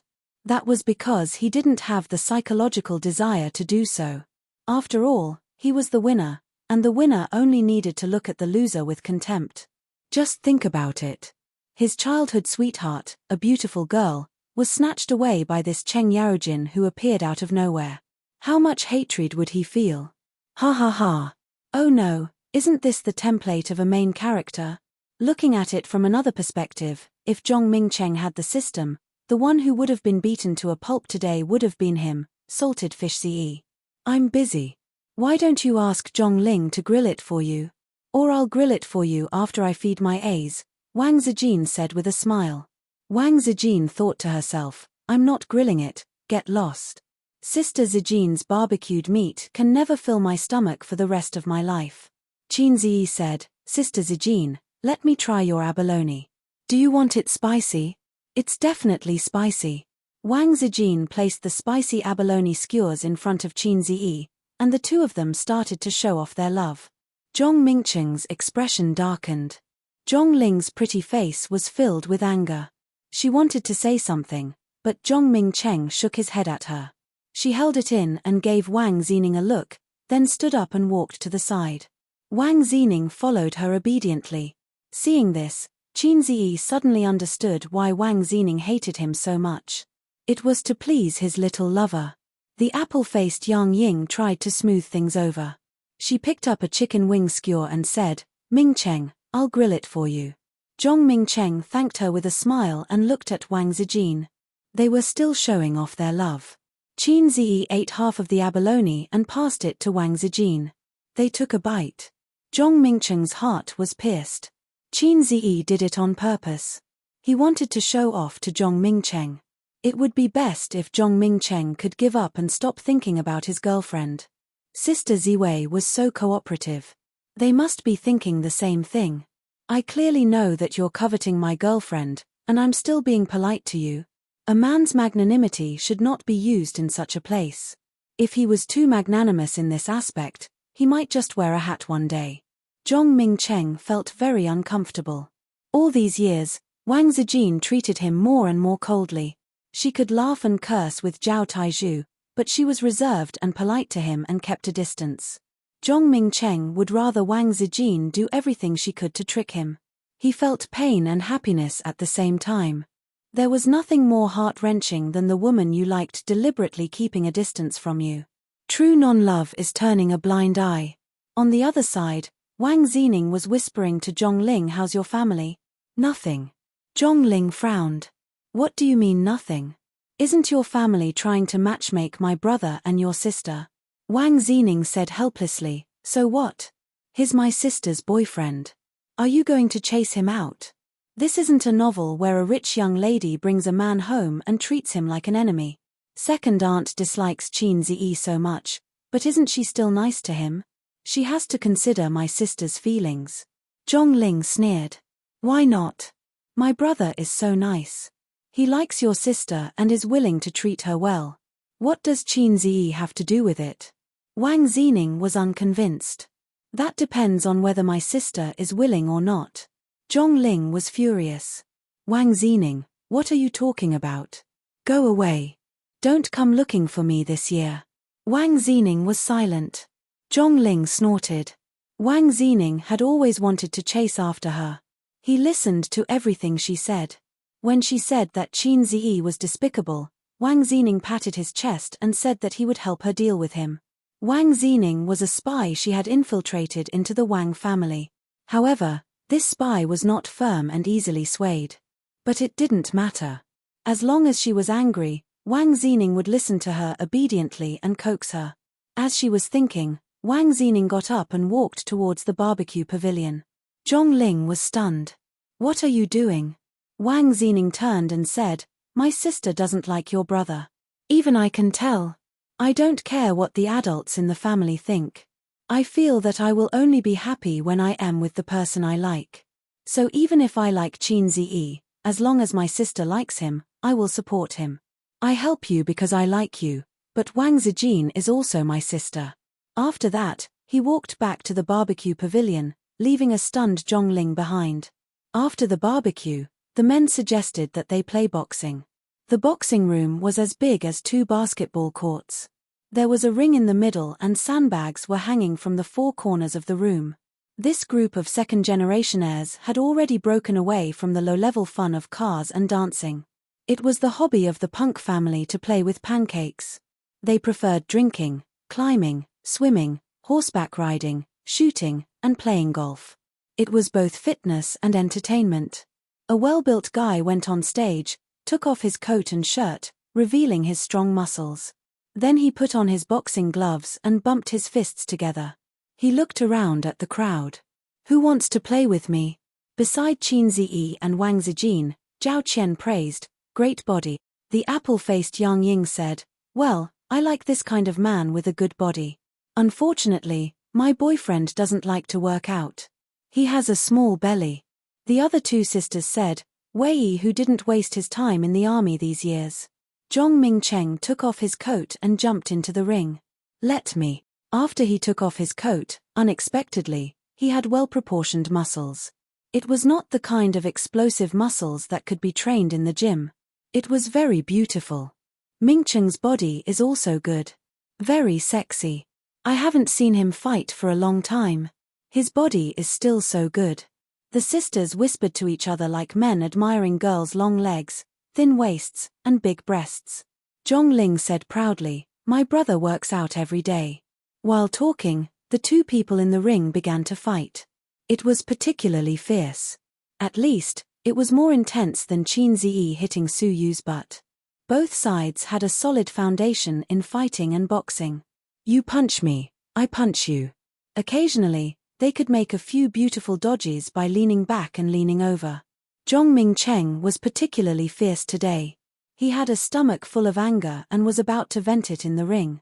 Old Tai's heart was pierced through and blood gushed out. Accompanied by the sound of heavy breathing, Zhong Mingcheng's thoughts flew. Zhong Mingcheng had liked Wang Zijin for many, many years. It had been so long that he had forgotten how many years it had been. Zhong Mingcheng was different from the children living in the military district. He was like a young master since he was young. He wore shirts and suspenders, and his hair was meticulously combed. His mother grew up abroad and instilled aristocratic ideas in Zhong Mingcheng. Zhong Mingcheng felt that he was different from the flirtatious B***keys in the military district. He was a young master and had etiquette. He was nobler than others. Therefore, he was arrogant since he was young. He disdained to play with fat tigers like Zhao Taizhu who rolled around on the playground. The children all knew that Zhong Mingcheng was arrogant. He was different from everyone else. He was smelly all day long. He said this was rude and that was a bumpkin. Later, he saw Wang Zijin fooling around with a group of naughty children all day long. He said, "Wang Zijin, you don't look good at all. My mother said that girls should write, draw, practice piano and be a lady. You look ugly now." Zhong Mingcheng was disappointed. He thought that Zhao Taizhu was a fat tiger. He was cute and spiritual. He was his own Jing Xiong. But he never showed his affection. He didn't even talk to Wang Zijin. He deliberately ignored her, hoping to attract her attention. At that time, Wang Zijin said, "I don't care about being a lady. Little ones, beat him." 8 or 9 naughty children swarmed up and rubbed Zhong Mingcheng on the ground. There were 4 or 5 little girls applauding. Among them, Zhao Taizhu beat Fat Tiger the most. His head could be broken and blood could flow, but his hair couldn't be messed up. Zhao Taizhu deliberately messed up his hair. For the first time, Zhong Mingcheng tasted the deep malice of this world. It was brought to him by Wang Zijin. His straps were broken, his hair was messed up, and his striped shirt was covered in mud. He cried and went home to find his mother. But his parents knew that it was the eldest daughter of the Wang family who taught their son a lesson, so they chose to keep quiet. The next day, Wang Zijin brought people to surround him again on the way home from school. "You can be my little brother, or my little brothers will press you to the ground and beat you in front of the girls in school." Wang Zijin put her hands on her waist and threatened him. Of course, he couldn't do such a shameful thing. Since then, Zhong Mingcheng followed Wang Zijin. So many years had passed in the blink of an eye. He watched her grow from a cute little girl to a beautiful young girl, and then to a graceful young woman. Wang Zijin always had a place in his heart. Her footprints were too deep in his life. When he was 13, he broke his grandfather's precious antique.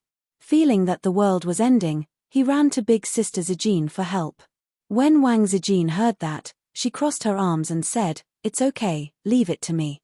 She brought 2 of her little brothers and Zhong Mingcheng himself. They found Zhong Mingcheng's cousin and went to the scene of the incident. Then, everyone said the same thing and put the blame on the cousin. They called the parents on the spot. The 9-year-old cousin was ignorant. Suddenly, he felt the deep malice of this world. Like his cousin, it was brought to him by Wang Zijin. When he was 16, he confessed to Wang Zijin. Wang Zijin didn't agree or reject him. She suddenly asked him out for a drink at night. That day, everyone was there. The 15-year-old boy had already learned to smoke and drink. Only Wang Zijin held a 50-cent glass bottle of Coke alone. Unknowingly, Zhong Mingcheng was drunk. Then, someone said, "Let's go." Zhong Mingcheng was shocked. "I'm not going. I'm not going." Zhao Taizhu said, and Zhong Mingcheng said he would go too. Zhong Mingcheng said, "No, I'm not going." The little boys said, "Yes, you said you want to go." Then, everyone helped the drunk him up. He forgot what happened next. When he woke up, he found himself on an unfamiliar bed. In a small room, a big sister was drying her hair in her pajamas. It was dawn. The big sister gave him a flirtatious look. Zhong Mingcheng hastily put on his clothes, covered his face, and left heartbroken. After that, he didn't touch alcohol for 10 years. Later, Zhong Mingcheng found Wang Zijin and wanted to beg for forgiveness. Wang Zijin patted him on the shoulder and said, "Congratulations, Mingcheng. You've graduated." Zhong Mingcheng was surprised. "You don't care?" Wang Zijin said, "No, if my man is a big sword, I'll break his legs." Zhong Mingcheng's heart was broken. For a long time, Zhong Mingcheng, who felt that he was tainted and impure, didn't dare to say that he liked her. "Look, we're childhood sweethearts. Look, I've loved her for so many years. After so many years, I should have feelings for a dog. If I could, I wish I was a dog." It didn't matter that Wang Zijin didn't like him. He felt that he would have a chance.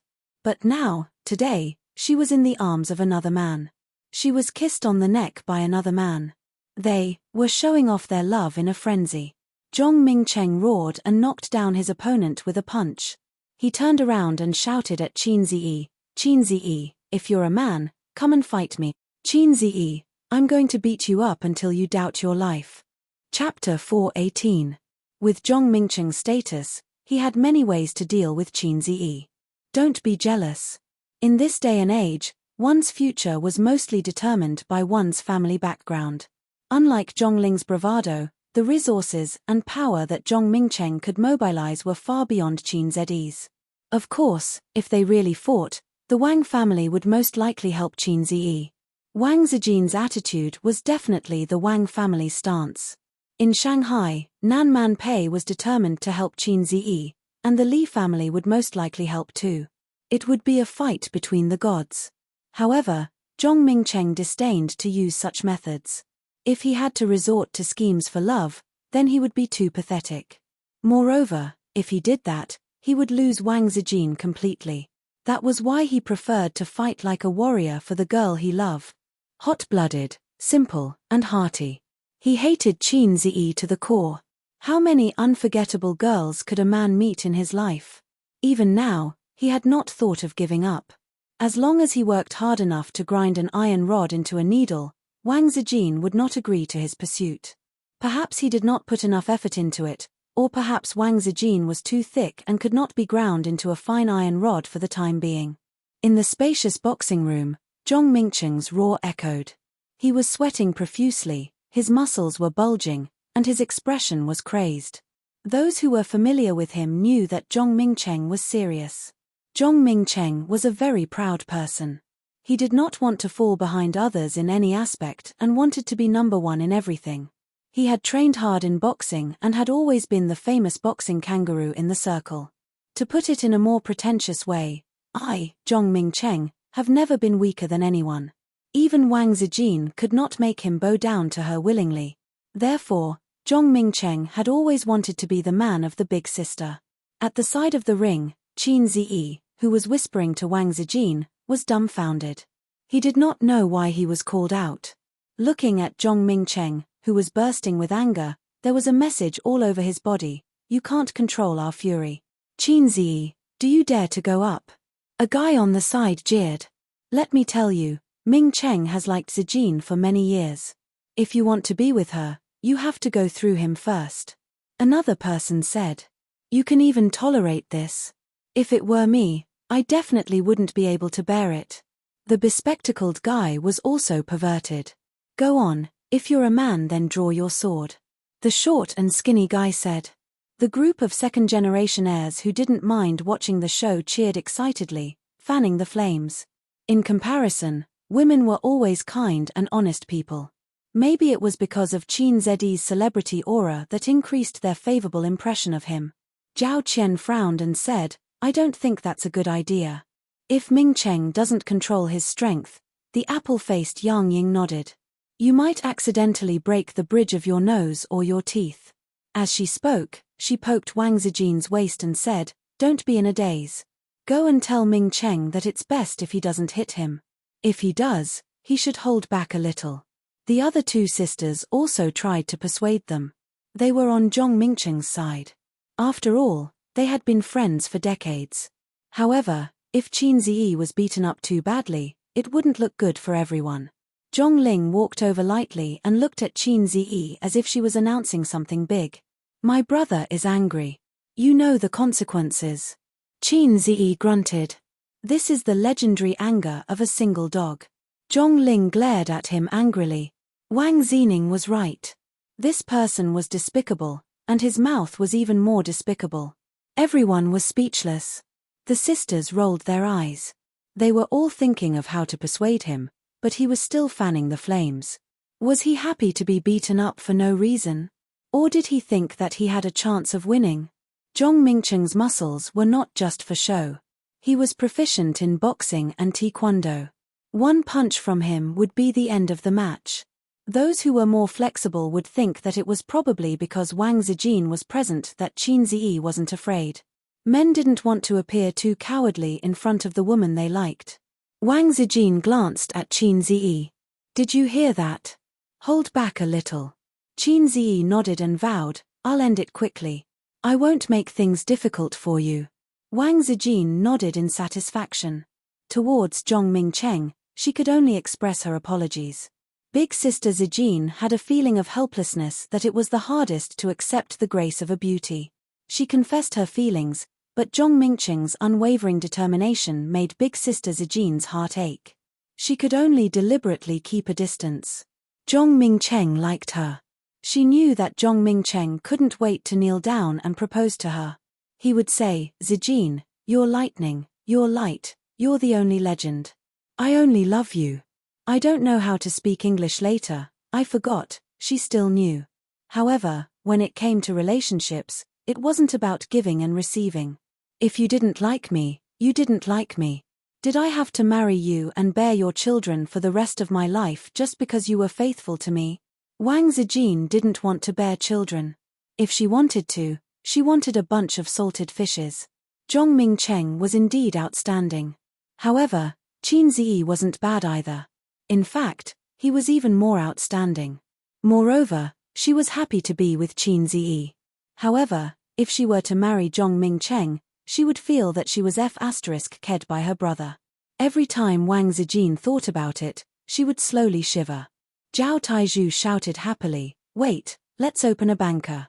I'll be the banker. If we're talking about the odds, Qin Ziyi and Zhong Mingcheng will be 50-50. He glanced at his childhood friends and then at the women. Do you guys want to play? Zhong Ling was the first to raise her hand. I'll play. I'll bet 50,000 on my brother. Yo, where did you get so much money from? Zhao Taizhu looked at her from the corner of his eyes. Why do you care? You won't be left out, Zhong Ling said. Zhong Ling had 200,000 yuan in her savings. The elders in her family gave her a lot of pocket money. Her expenses were huge. Every month, she used up half a year's salary of an ordinary white-collar worker. Don't go back on your words if you lose, Zhao Taizhu said. Someone is so eager to give me money. Why don't I play? Zhong Ling looked at him disdainfully. Hey, what about you guys? Zhao Taizhu asked his childhood friends. Qin Ziyi, have you ever trained in fighting? Out of caution, one of his childhood friends asked.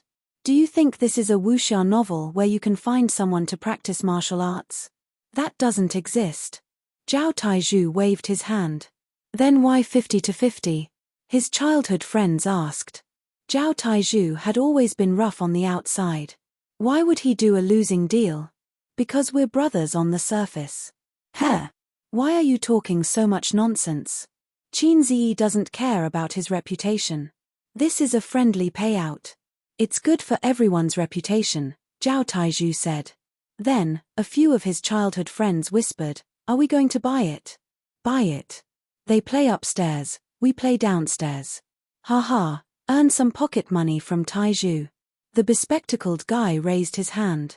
I'll buy 100,000 yuan. Zhao Taizhu rolled his eyes. Are you crazy? 20,000 yuan at most. It's just for fun.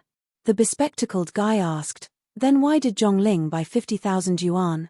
Zhao Taizhu said casually, Aya, she's a little girl.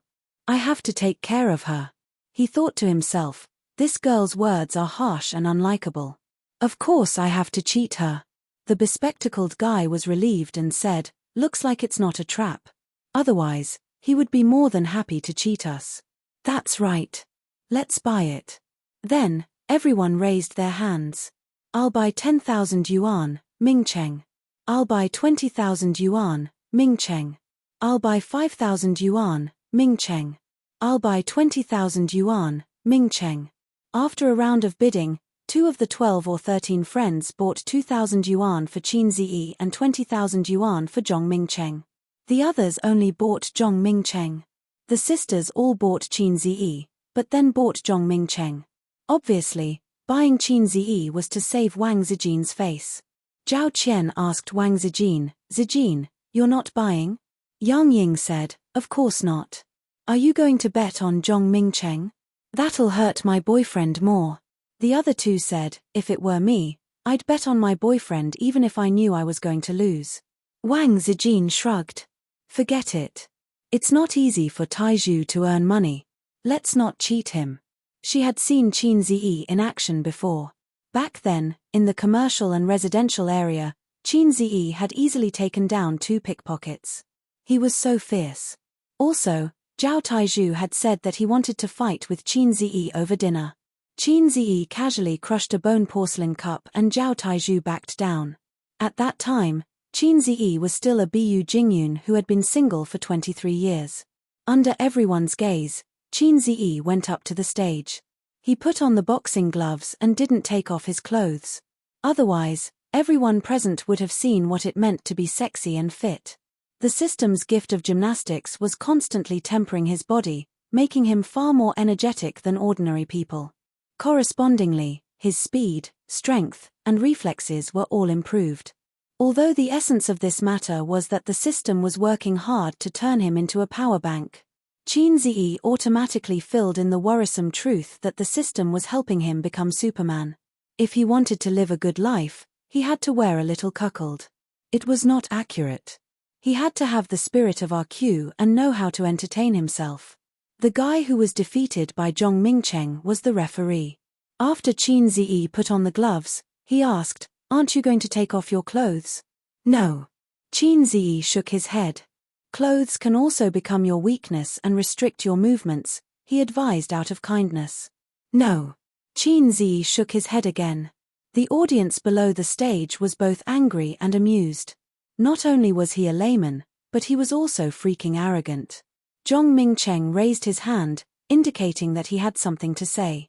He stared at Qin Ziyi and said, "I've liked her for many, many years. It doesn't matter if that person is you, as long as it's her boyfriend, I want to beat him up." Qin Ziyi replied, "She's my girlfriend. It doesn't matter if you're the one who's coveting her. As long as someone tries to steal her away from me, I want to beat him up." At this time, Wang Zijin patted the guardrail and whispered, "Aze, go easy on him." Negative emotions from Zhong Mingcheng, negative emotions from Zhong Ling. Qin Ziyi said in his heart, "Sister Ziwei, this is not the time to play mind games. Let's begin." Zhong Mingcheng gritted his teeth. "I'll let my fists fall on every corner of your body." Qin Ziyi was stunned.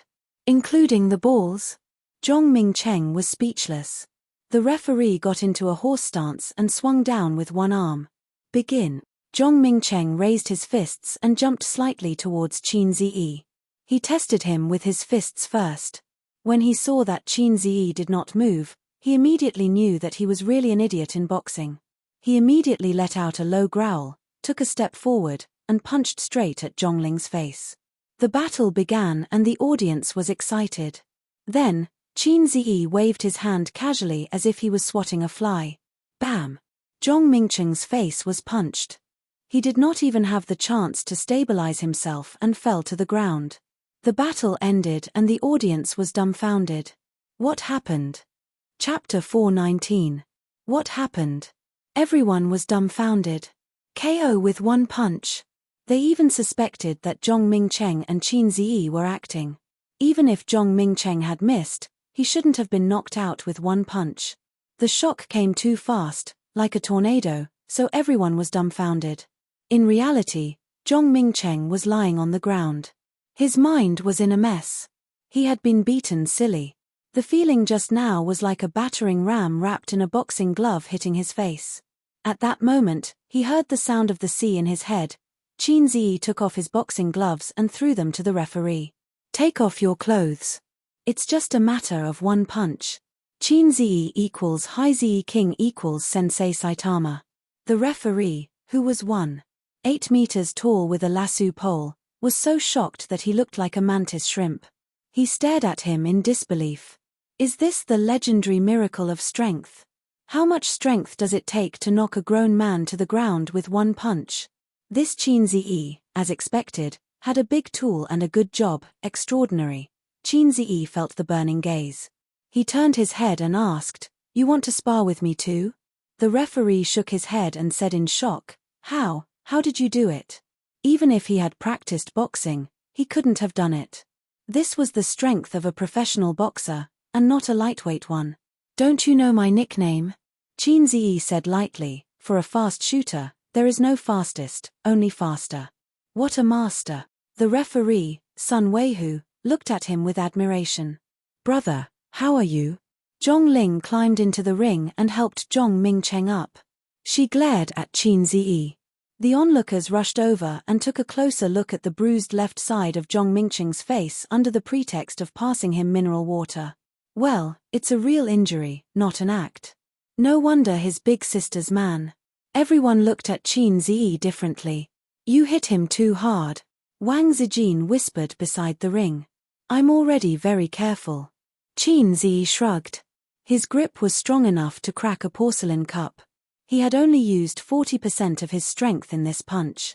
Qin Ziyi, do you know Kung Fu? Sun Weihu's eyes were burning. Sort of. Qin Ziyi nodded. Is he practicing the internal martial arts? Sun Weihu asked with a burning gaze. If you are referring to the inner force, then yes. Qin Ziyi thought for a while and nodded. Qi was also considered inner force, right? Actually, he didn't understand either. The purpose of qi was to nourish the 5 viscera, tendons, and bones.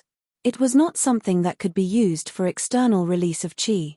If the internal martial arts in Chinese martial arts wasn't a lie, then its effect should be the same as the system's gift of gymnastics, using the temperature to nourish the body. Not only could it strengthen one's body, but it could also increase one's stamina and strength. So there really was such a thing. Sun Weihu was excited and asked, what kind of internal martial art do you practice? Tai Chi. Qin Ziyi shook his head. Xingyi. Qin Ziyi shook his head. Gossip. Qin Ziyi shook his head again. Sun Weihu was curious and puzzled. What's that? Qin Ziyi's face turned red. The times are calling. Sun Weihu dug his ears. What? Qin Ziyi explained, the second set of radio gymnastics for elementary school students, the times are calling. Sun Weihu was speechless. He said with a disheartened look, if you don't want to say it, then forget it. I know you have rules and have to keep it a secret, right? Comrade Sun sighed and turned around sadly. He still wanted to ask Qin Ziyi for some guidance, but he thought too much. If he didn't want to teach, he could have said it. If it wasn't convenient for him to reveal it, he could have said it. Why did he have to push the blame to the radio gymnastics? What, are you the only one who received 9 years of compulsory education? Have I never practiced the times are calling? It's true. I'm not lying to you. Qin Ziyi said. Qin Ziyi thought to himself, hey, I'm not lying to you. It's really the times are calling. I swear on my integrity that the system can testify for me. Sun Weihu turned around and said angrily, the times are calling is not the second set of radio gymnastics for elementary school students. It's the second set of radio gymnastics for middle school students. With that, he left in a huff. Qin Ziyi was speechless. Wang Zijin was speechless. After a while, Wang Zijin said, it seems like it's really the second set of radio gymnastics for middle school students. Qin Ziyi was speechless. So the low-life system has been lying to me all this time? Qin Ziyi looked at Zhong Mingcheng, who had a dispirited expression despite being cared for by his childhood friends. He pinched Sister Xian's waist and whispered in her ear, aren't you going to comfort him? Wang Zijin shook her head. Zhong Mingcheng can't keep pestering you. Tell him that you have no hope in this lifetime. Stop pestering me and get lost. You're crazy. Wang Zijin rolled her eyes. I've already told him everything. He confessed to me when I was 16 years old, and I didn't talk about it anymore.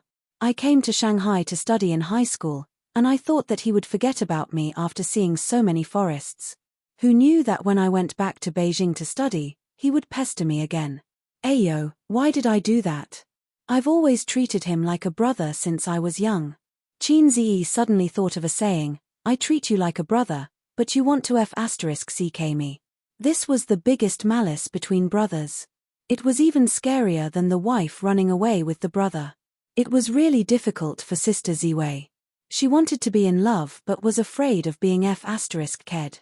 I've always treated you like a brother, but you want to *ck me. The former's target was Qin Ziyi, and the latter's target was Zhong Mingcheng. Zhao Taizhu nimbly climbed up the ring and laughed wildly 3 times towards the sky. He immediately attracted everyone's attention. Everyone looked at him as if he was crazy. Zhong Mingcheng was beaten up. Why are you so happy? Zhong Mingcheng's face darkened. Speaking of which, he and Zhao Taizhu had always been rivals. They both coveted Wang Zijin and wanted to be the big sister's man. However, Zhao Taizhu gave up. Zhong Mingcheng didn't even turn back. Pay up, pay up. You lost. Zhao Taizhu said happily. This time, everyone's face darkened. This son of a B***tch. He's really a scammer. Zhao Taizhu is so evil. Damn it, my secret stash is gone again. Taizhu, get up the ring. Let's fight. Zhong Mingcheng's childhood friends reacted and were furious. There's still 50,000 left. Don't go back on your words. Zhao Taizhu said. Zhongling pretended not to hear and squatted beside her brother. Hey, Zhongling, you want to go back on your words? Zhao Taizhu looked at her disdainfully. I don't have money now. We'll talk about it later. Zhongling pouted. Actually, she wanted to go back on her words. She could totally go back on her words. After all, she was a girl and was still studying. If Zhao Taizhu didn't let her off after she threw a tantrum, he wouldn't be a man. Moreover, he was 6 or 7 years older than her. They were no longer of the same generation. 50,000 yuan. Even Zhongling, who never thought about money, would feel the pinch for a long time. Her source of income mainly depended on the gifts from her elders. She had no way to earn money herself. However, she underestimated Zhao Tizhu's shamelessness. Zhao Taizhu said, ha ha ha, if you think you can go back on your words like this, then you're too stupid. I'll give you 2 choices. Alipay or WeChat. Take out your phone and scan it. What day and age is this? Who wants cash? You. Zhongling puffed her cheeks. Zhao Taizhu had already opened Alipay and handed his phone to her. The manager of the clubhouse personally delivered a spray for bruises and a small bucket of ice. Zhong Mingcheng rested for 15 minutes and had to leave because he had something to do at work. Zhong Mingcheng left the clubhouse and sat in the car in a daze. What a terrible day. Actually, he had nothing to do at work. The reason why he was late was because he was excited and nervous. He didn't know how to face Wang Zijin and how to talk back to Qin Ziyi. When Zhongling came back from Shanghai last time, she said that her future sister-in-law had been seduced by a wild man. Zhong Mingcheng didn't think much of it. Wang Zijin was such an outstanding woman. How could she be seduced by an ordinary man? Later, Zhao Taizhu said that Wang Zijin was heartlessly forgetting her love for a man in Shanghai. She cried and begged him to like her. At that time, he was shocked. For the first time, he looked up Qin Ziyi's information seriously. After reading the information, Zhong Mingcheng was shocked again. He roared in his heart. How could there be such an outstanding man in the world? How could there be such an outstanding man? He shouldn't be called Qin Ziyi. He should be called Long Outyan. He had been holding back his anger until today. When he heard that Wang Zijin had brought her boyfriend home to meet her parents, Zhong Mingcheng was sad and depressed. At the same time, he was full of fighting spirit. He couldn't wait to see Qin Ziyi. He wanted to compete with him to see who was the most flirtatious peacock. Recalling everything that happened at the clubhouse, he suddenly felt like crying. At this time, Zhong Mingcheng saw two people walking out of the clubhouse. The man was handsome and the woman was beautiful. It was Wang Zijin, whom he had been thinking about day and night, and Qin Ziyi, who should be called Long Outyan. For some reason, Wang Zijin didn't follow them. They walked to the car. Wang Zijin took out the car key to unlock the door. Just as she was about to open the door and enter the car, Qin Ziyi looked around. When he saw that there was no one around, he suddenly hugged Wang Zijin from behind. Wang Zijin was stunned. She didn't even resist and went limp in his arms. They kissed passionately as if there was no one else around. They showered Zhong Mingcheng with affection. Every bit of affection was like an arrow that pierced through Zhong Mingcheng's heart. I can't take this anymore. I'm not Shuo Wujing. Shuo Wujing only has to endure one heart-piercing arrow every day. How many times have I been pierced today? Zhong Mingcheng held his pierced heart, stepped on the accelerator, and slowly approached them. Beep beep tilde, a loud horn sounded. Wang Zijin immediately pushed Qin Ziyi away, and the two looked in the direction of the sound.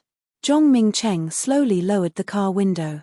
His face was expressionless, and his eyes were infinitely close to those of a dead fish.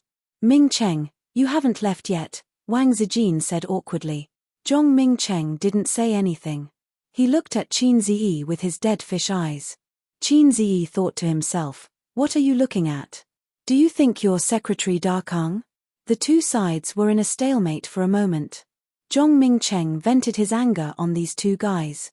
Hey, old Tai, we're leaving first. In the end, it seemed that Qin Ziyi was the first to give in. Zhong Mingcheng was a little proud of himself in the spirit of RQ. Suddenly, he heard this guy sing a song without saying anything. I should be under the car, not in the car. Seeing how sweet you guys are.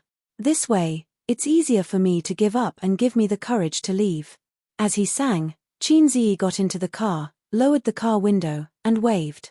Let's go, old Tai. In the future, you must come to my wedding with Sister Ziwei. The car drove away. Zhong Mingcheng was speechless. I should be under the car, not in the car, I really want to cry. Chapter 420. Wang Zijin stared straight ahead, her bright lips curled up. You sure know how to say it. She didn't sympathize with Zhong Mingcheng at all. Perhaps in Sister Ziwei's opinion, it was best if Zhong Mingcheng was disappointed in her, so that he wouldn't think about her all the time and waste his good years. And she wouldn't have to worry about it anymore. After all, she had a brother who wanted to rape her by her side. Sometimes I'm also annoyed. Why is she always so talented? Qin Ziyi sighed. Wang Zijin almost lost her grip on the steering wheel. She said angrily, why are you acting cool in front of me?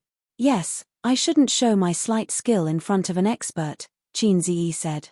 Wang Zijin was stunned. After driving a few hundred meters, she suddenly reacted and used one hand to hit Qin Ziyi's head. Watch the road, I'll hit you when we get home. Qin Ziyi quickly defended himself.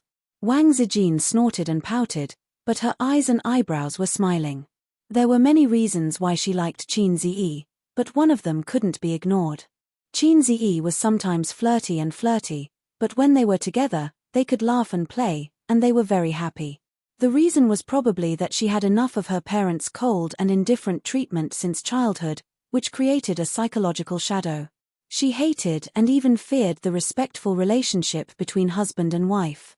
Zhong Mingcheng was elegant and polite. In other people's eyes, he was impeccable, but in Wang Zijin's eyes, he was a fatal flaw. She would never like such a man. To paraphrase the popular protagonist model a few years ago, the female protagonists all liked bad boys. Wang Zijin didn't like bad boys, and Qin Ziyi wasn't a bad boy either. Another reason why she liked Qin Ziyi was that Qin Ziyi was more lazy. Such a man could be hard or soft. No, he could be a domineering CEO, but he could also be a little boy who relied on his sister. Wang Zijin had a sense of responsibility and dependence. Sometimes she felt that she was more like Qin Bao's sister than Qin Ziyi's sister. She didn't have the dignity of an elder sister at all. Qin Ziyi and Wang Zijin wandered aimlessly in the capital. They purposely took a stroll in front of Tiananmen Gate to experience the majestic view of the Tiananmen Gate and admire the portrait of the great man. In the CBD area, they bought clothes, Beijing specialties, souvenirs, and other things. Qin Ziyi did not want to go as he said it was not delicious. But Wang Zijin told him that Beijing roast duck was like street food and could be found everywhere. Foreigners only know to go to Quanjude. But Quanjude was like Starbucks, which was becoming less and less classy. There were chain restaurants everywhere, and it had become an assembly line business model. Only the locals of the capital knew where the delicious roast duck was and where the famous roast duck was. After a while, they arrived at Uniqlo. Uniqlo is a good place, good scenery, good scenery, good scenery, good place, good scenery, good place. There are girls everywhere. Enter the house and have sex. Speaking of Uniqlo, Qin Ziyi wanted to complain about it. The quality of the clothes was as bad as their mother. When he was in school, he accompanied his sister shopping and bought a few short-sleeved shirts at a discount. But the shirts were out of shape after one summer. Wang Zijin held Feng Yu's arm and walked from the first floor to the second floor. This time, she was the one who bought the clothes. Ever since she came to Shanghai, she had not been to Uniqlo, a small brand clothing store. Qin Bao dragged her to buy clothes, and they only went to international brand stores. She did not even look at the clothes that cost less than 5 digits. His sister was also corrupted. When Qin Ziyi bought her a 50 renminbi short-sleeved shirt, she also wore it for the whole summer. But money must be spent to make money, and it was meaningless to keep the money in the bank. The money could not catch up with inflation, and it could still increase the country's GDP. Wang Zijin looked for a long time and finally settled on a dark blue sweater with a cartoon bear printed on the chest. She was paired with a pair of light blue jeans and a loose cartoon bear sweater. Wang Zijin had changed from a 26-year-old woman to a 16-year-old girl. Kawaii. What do you think? Wang Zijin stood in front of Qin Ziyi, her eyes shining like stars. Cute, I want. Qin Ziyi gave her a thumbs up and blurted out. What do you want? Wang Zijin tilted her head and asked playfully. Want. Qin Ziyi had an idea and sang, I want to ask if you dare to be crazy for love like me. Wang Zijin. The second dress was a white dress. Wang Zijin herself preferred light green, but Qin Ziyi recently was allergic to Zijin's color. No, green. It was all Su Yu's fault. Wang Zijin felt that wearing clothes was for her boyfriend to see, and she respected her boyfriend's preference, so she chose the white dress. Qin Ziyi stood at the door of the fitting room and heard Wang Zijin, who had just entered, whisper, A's? Is A's outside? Qin Ziyi replied, Yes, what's up? You come in for a while, what? Her voice was so soft that Qin Ziyi didn't hear it clearly. Come in for a while. Wang Zijin raised her voice. Qin Ziyi's cock was moved. What was the meaning of this? Let him in. Let him into the fitting room or where? This wasn't important. It was just a matter of order. Once he entered the fitting room, he would definitely be able to enter. Qin Ziyi couldn't help but be moved. There was a story behind this. There were many people around, shuttling back and forth. Qin Ziyi's expression was normal as he lifted the curtain and went in. In the fitting room, Wang Zijin had one hand on her chest and the other on her back. Her face was red. My bra's button seems to be undone. She turned around and said, You help me button it. Qin Ziyi saw a white back.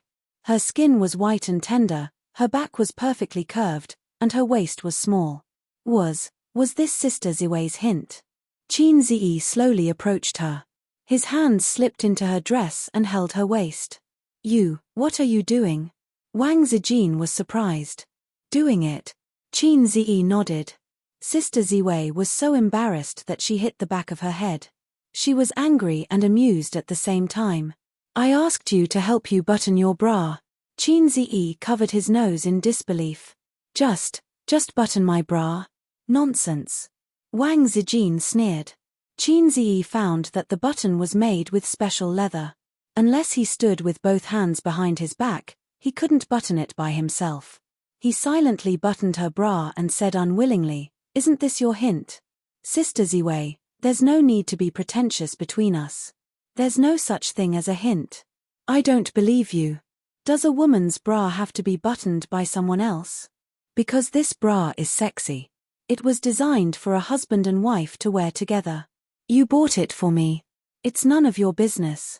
Your sister bought it for me. You didn't even ask for my opinion.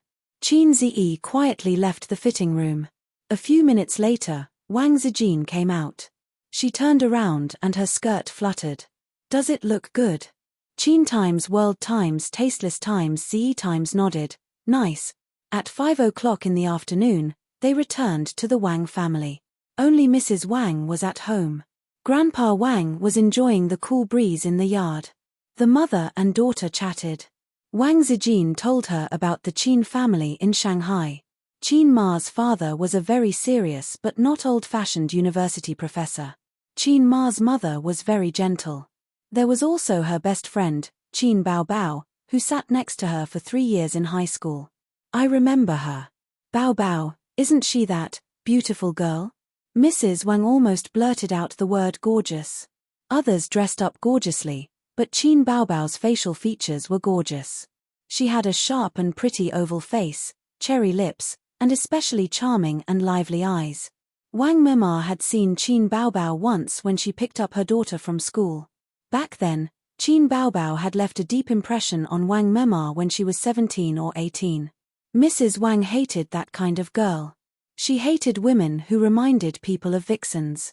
Vixens were often equated with mistresses. However, Mrs. Wang noticed that whenever that gorgeous girl was mentioned, her daughter would be very happy. Her eyes would sparkle and the corners of her mouth would curl up. Mrs. Wang thought to herself, that girl has a deep place in her daughter's heart. Qin Ziyi saw the old man on the rocking chair in the backyard waving at him. He paused for a moment and walked over obediently. When he got closer, the old man closed his eyes and rocked slowly with the rocking chair. Qin Ziyi had always been in awe of the old man. He stood upright. However, after a few minutes, the old man seemed to have fallen asleep. Qin Ziyi thought to himself, are you crazy? Did you ask me to come here to do the most romantic thing with me? Sit in a rocking chair and chat slowly? Just as he was thinking this, the old man suddenly said, Qin Ziyi, have you ever thought of going into politics? Qin Ziyi immediately shook his head. I wouldn't dare. Why? Crabs in the river shine in the sky, flowers smile at me, little birds say good morning. You'll die sooner or later. The old man. The air was quiet for a few minutes. The old man asked, what do you think of the current society? What do you think of the country? Qin Ziyi gave him a thumbs up. Socialism is good. Qin Ziyi wanted to sing a song. Without the XX party, there would be no new China. The old man, if I ask you to be the Wang family's white glove, would you be willing? The Wang family doesn't lack white gloves, right? There are many white gloves. Qin Ziyi smiled. No problem. The old man looked at him carefully. You don't dislike it? Qin Ziyi grinned. We each take what we need. After being in the business world for so long, he finally understood that the business world was like a battlefield. There were many cases of swords and knives secretly causing trouble. An environment of fair competition did not exist. With his current scale of capital, he could only make a small fuss in front of the big bosses of the capital. But in the future, unexpectedly, the old man changed his words. We'll talk about it in the future. Qin Ziyi probed, then, Grandpa, have you agreed to let me be your grandson-in-law? The old man did not say anything. He closed his eyes and slowly rocked with the rocking chair. During dinner, the direct descendants of the Wang family all arrived. The uncles who were absent at noon also came. Second uncle was a middle-aged man who was smooth and slick. According to Wang Zijin, second uncle's family should be on Zhong Mingcheng's side. However, during dinner, second uncle frequently chatted with Qin Ziyi and did not neglect him at all. Little uncle was also a wily old fox and always had a smile on his face. Qin Ziyi guessed that little uncle should be one of the Wang family's white gloves. After dinner, Qin Ziyi was arranged to stay in the guest room of the small building in the south. It was thousands of miles away from Sister Ziwei's room. Wang Zijin stayed on the second floor of the main building, next to her parents' bedroom. Qin Ziyi lay on the bed and recalled what happened today. From lunch to dinner, the Wang family's elders' attitude toward him had obviously improved. Father Wang still did not speak. This was understandable. Fathers did not like pigs who took advantage of their cabbage. Mother Wang said a few words to him during dinner. As for the other aunts and uncles, they were ignored. They had no right to criticize him. Who the hell would consider the feelings of their aunts and uncles when looking for a partner? Unless you're marrying my cousin.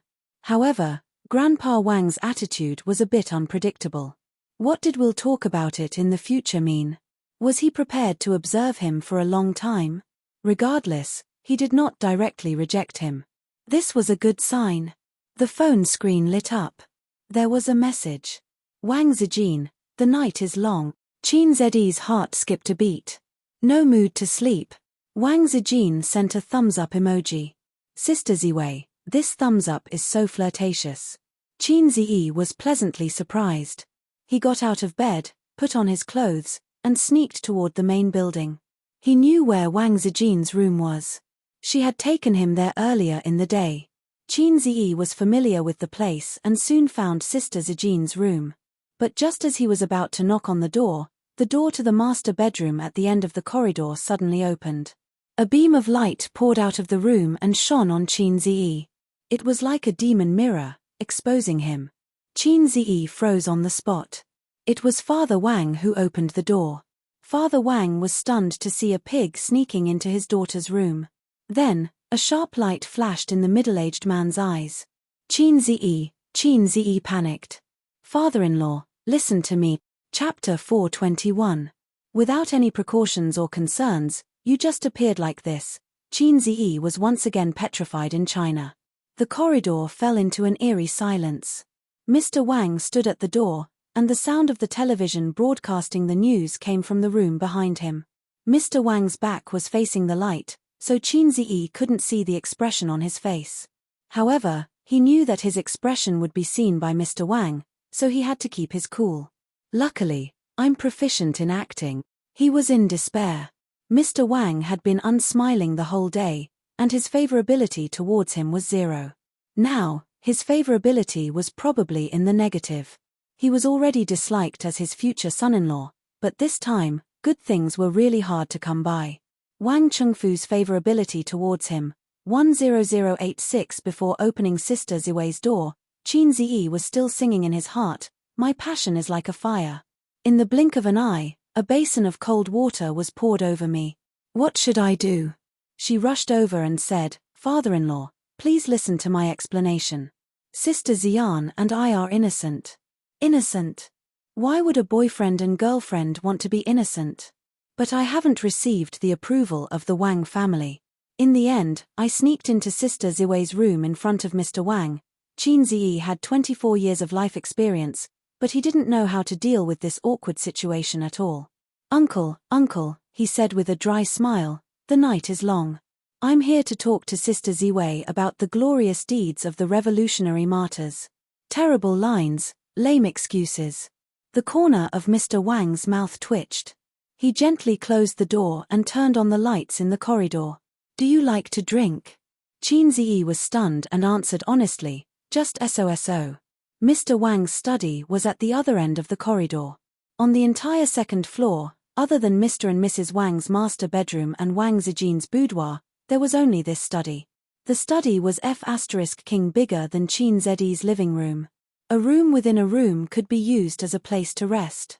Father Wang's room was decorated exquisitely and elegantly. The furniture was of the highest quality. There were also some rare trinkets, such as the brass and gold beasts on the antique shelf, the blue and white porcelain plates, and the sandalwood table by the balcony. The table was covered with rice paper, paperweights, and inkstones were all of good quality. Qin Zi had known for a long time that those in high positions in novels had simple private residences and simple study furnishings. It was all nonsense.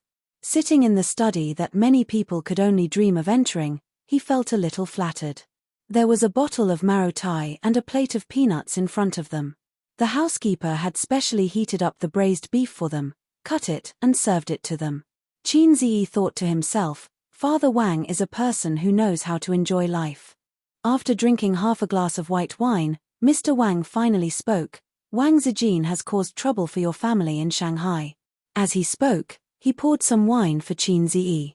Qin Ziyi quickly picked up his cup. No, my parents like her very much. He was flattered again. Father Wang looked directly at him. What about you? Qin Ziyi was stunned. Of course, I like her. I like her very, very much. Father Wang nodded.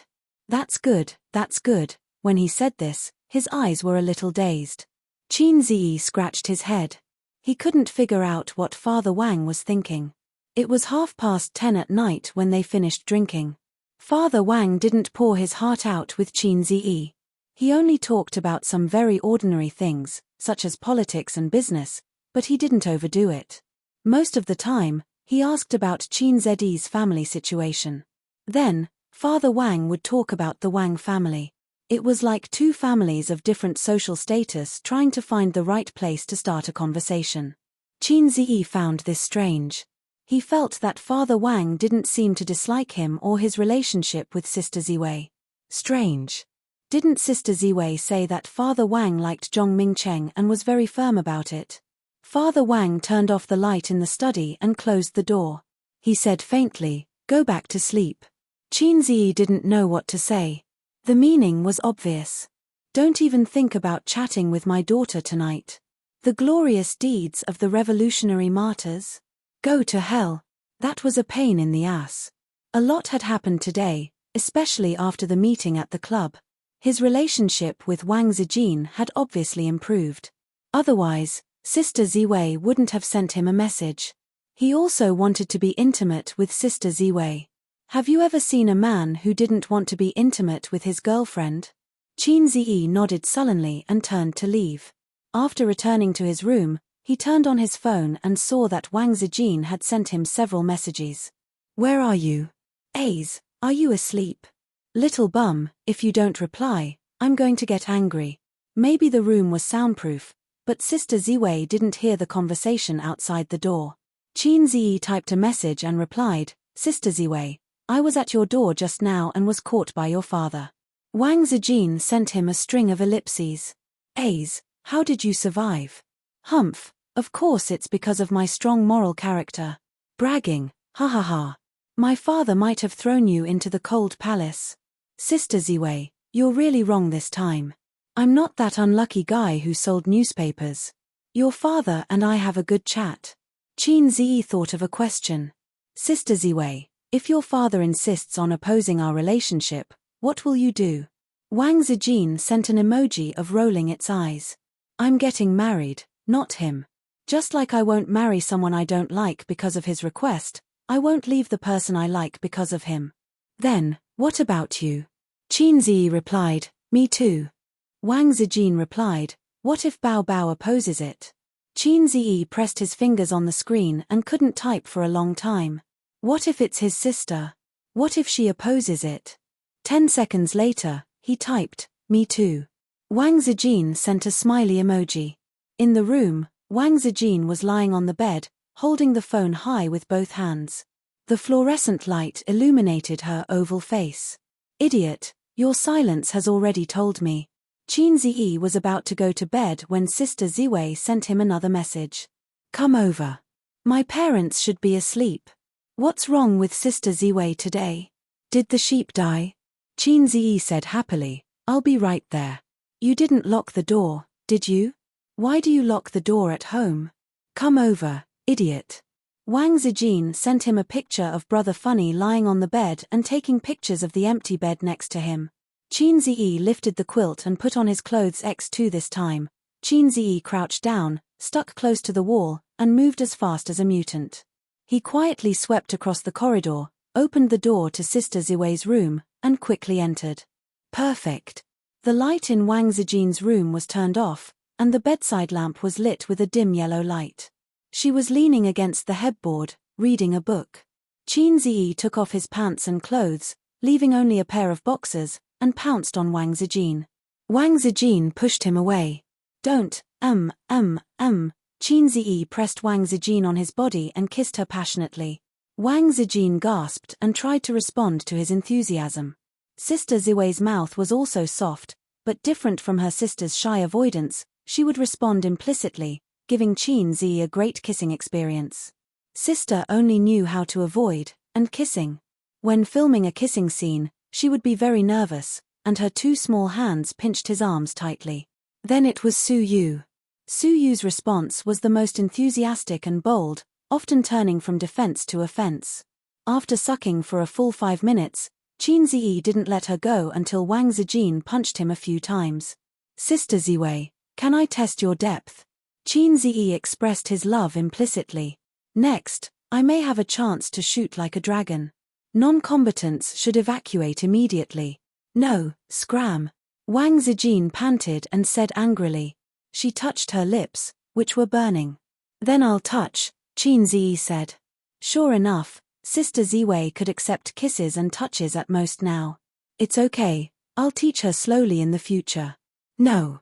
Wang Zijin was a little shy. Then you touch me. Qin Ziyi held her hand. No, no. Wang Zijin struggled violently.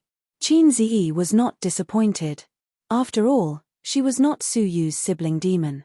You can only touch through the pajamas. Wang Zijin bit her lips, and her face blushed. She was super cute. On the other side, Mr. Wang and Mrs. Wang were actually not asleep. They were talking about Qin Ziyi and their daughter. It was only on this matter that they could talk for so long. Mr. Wang's impression of Qin Ziyi wasn't bad, especially since he knew of Qin Ziyi's talent. He admired Qin Ziyi from the bottom of his heart. On the other hand, Mrs. Wang, who had always been amiable, didn't think much of Qin Ziyi. Although the times had changed due to the reform and opening up, it didn't mean that the views of the ancients were wrong. From ancient times to the present, it was important to have a well-matched family. This was the truth of life and practice. Qin Ziyi was from an ordinary family. Even if he was rich. So what if he was rich? His family was still not well-matched. Not well-matched. Wang Chengfu sneered. That's right. Back then, it was because their families were not compatible that the gentle Jiangnan girl had brushed past him. Because of the consideration of their families being well-matched, he listened to his father's arrangement and married a woman whom he had only met a few times. He didn't think much of it. In that era, everyone was like that. Marriage was arranged by the parents and the organization. What did Dad say? Mrs. Wang frowned. I don't know what Dad means. Mr. Wang shook his head. Forget it, just treat it as a relationship. Mrs. Wang said, after a long time, maybe Zijin will realize the distance between the two families and understand. Do you think with Zijin's character, she will give up her man because of the distance? Mr. Wang said. What do you mean? Mrs. Wang raised her eyebrows. When I went out for a drink, I saw that boy trying to enter Zijin's door. Mr. Wang's tone was calm. I sent him away, but they have been living together in Shanghai. His meaning was simple. He felt that his daughter and Qin Ziyi lived together before marriage. Impossible. Mrs. Wang said loudly, I asked Zijin during the day, she said no. Mrs. Wang suddenly paused. She felt that she was too lax. How could a girl admit to such a thing? How could she have the face to admit it? Mrs. Wang wanted to say something but stopped. She lifted the blanket and put on her sleeping robe. No, I think I should ask her and make her explain it clearly. As the daughter of a well-educated family, she should resist premarital sex. The Wang family had always been strict. Such things were not allowed. Chapter 422. In the room, Wang Zijin lay limp in his arms, panting heavily. She was a little shy, a little nervous, and a little sweet. The room was filled with the sour smell of love. Sister Ziwei was 26 this year, and Qin Ziyi was 24. They were 2.5 years apart. Technically, they were both adults, but the way they talked about love was similar to that of high school students. They held hands, kissed, and touched. The cycle was gradual, but they were careful not to cross the bottom line. It was completely unlike the way adults in their 20s fell in love. Enough, enough, enough. Wang Zijin pressed his hand, her face burning. She couldn't let him touch her anymore, or her sheep would really die. You're so bold today. She gasped.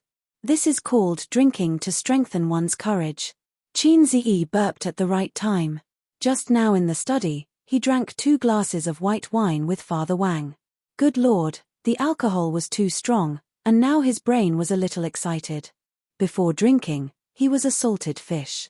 After drinking, he was Harai's king. Now, even if Father Wang and Mother Wang were here, he could still smile and say, "Yo, bro, how are you?" A glass of erguitu would make him choke on his tears. A salted fish would never look back. I'm the only one in control of the battlefield now. Qin Ziyi held Sister Ziwei's breasts, feeling like he was floating. Please call me Tuonai Heavenly King. At that moment, there were 2 clear knocks, followed by Mother Wang's faint voice. Is Zijin asleep? The room was soundproof, and Harai's king, who was in control of the battlefield, didn't hear it clearly. Wang Zijin's body shook, and her blurry eyes instantly sobered up. Quick, let go of me and hide. Before she could finish her sentence, she heard the sound of the doorknob being turned. The prince was startled. Mother, don't come in. The latter half of the sentence was stuck in her throat. Mother Wang had already opened the door and entered. The moment Mother Wang opened the door and saw the scene in the room, her heart sank. The dim and soft light of the bedside lamp illuminated the young man and woman on the bed. The bedding was messy, and her daughter was lying in the arms of a shirtless man. The young man she looked down on was holding her daughter's chest with both hands. The light from the corridor shone into the room. Heavenly King Tuonai's mind finally cleared up. If he hadn't been drinking and hallucinating, then the angry woman standing at the door was Sister Ziwei's mother. Oh my God, why is my mother-in-law here? Isn't she asleep? What was she doing here?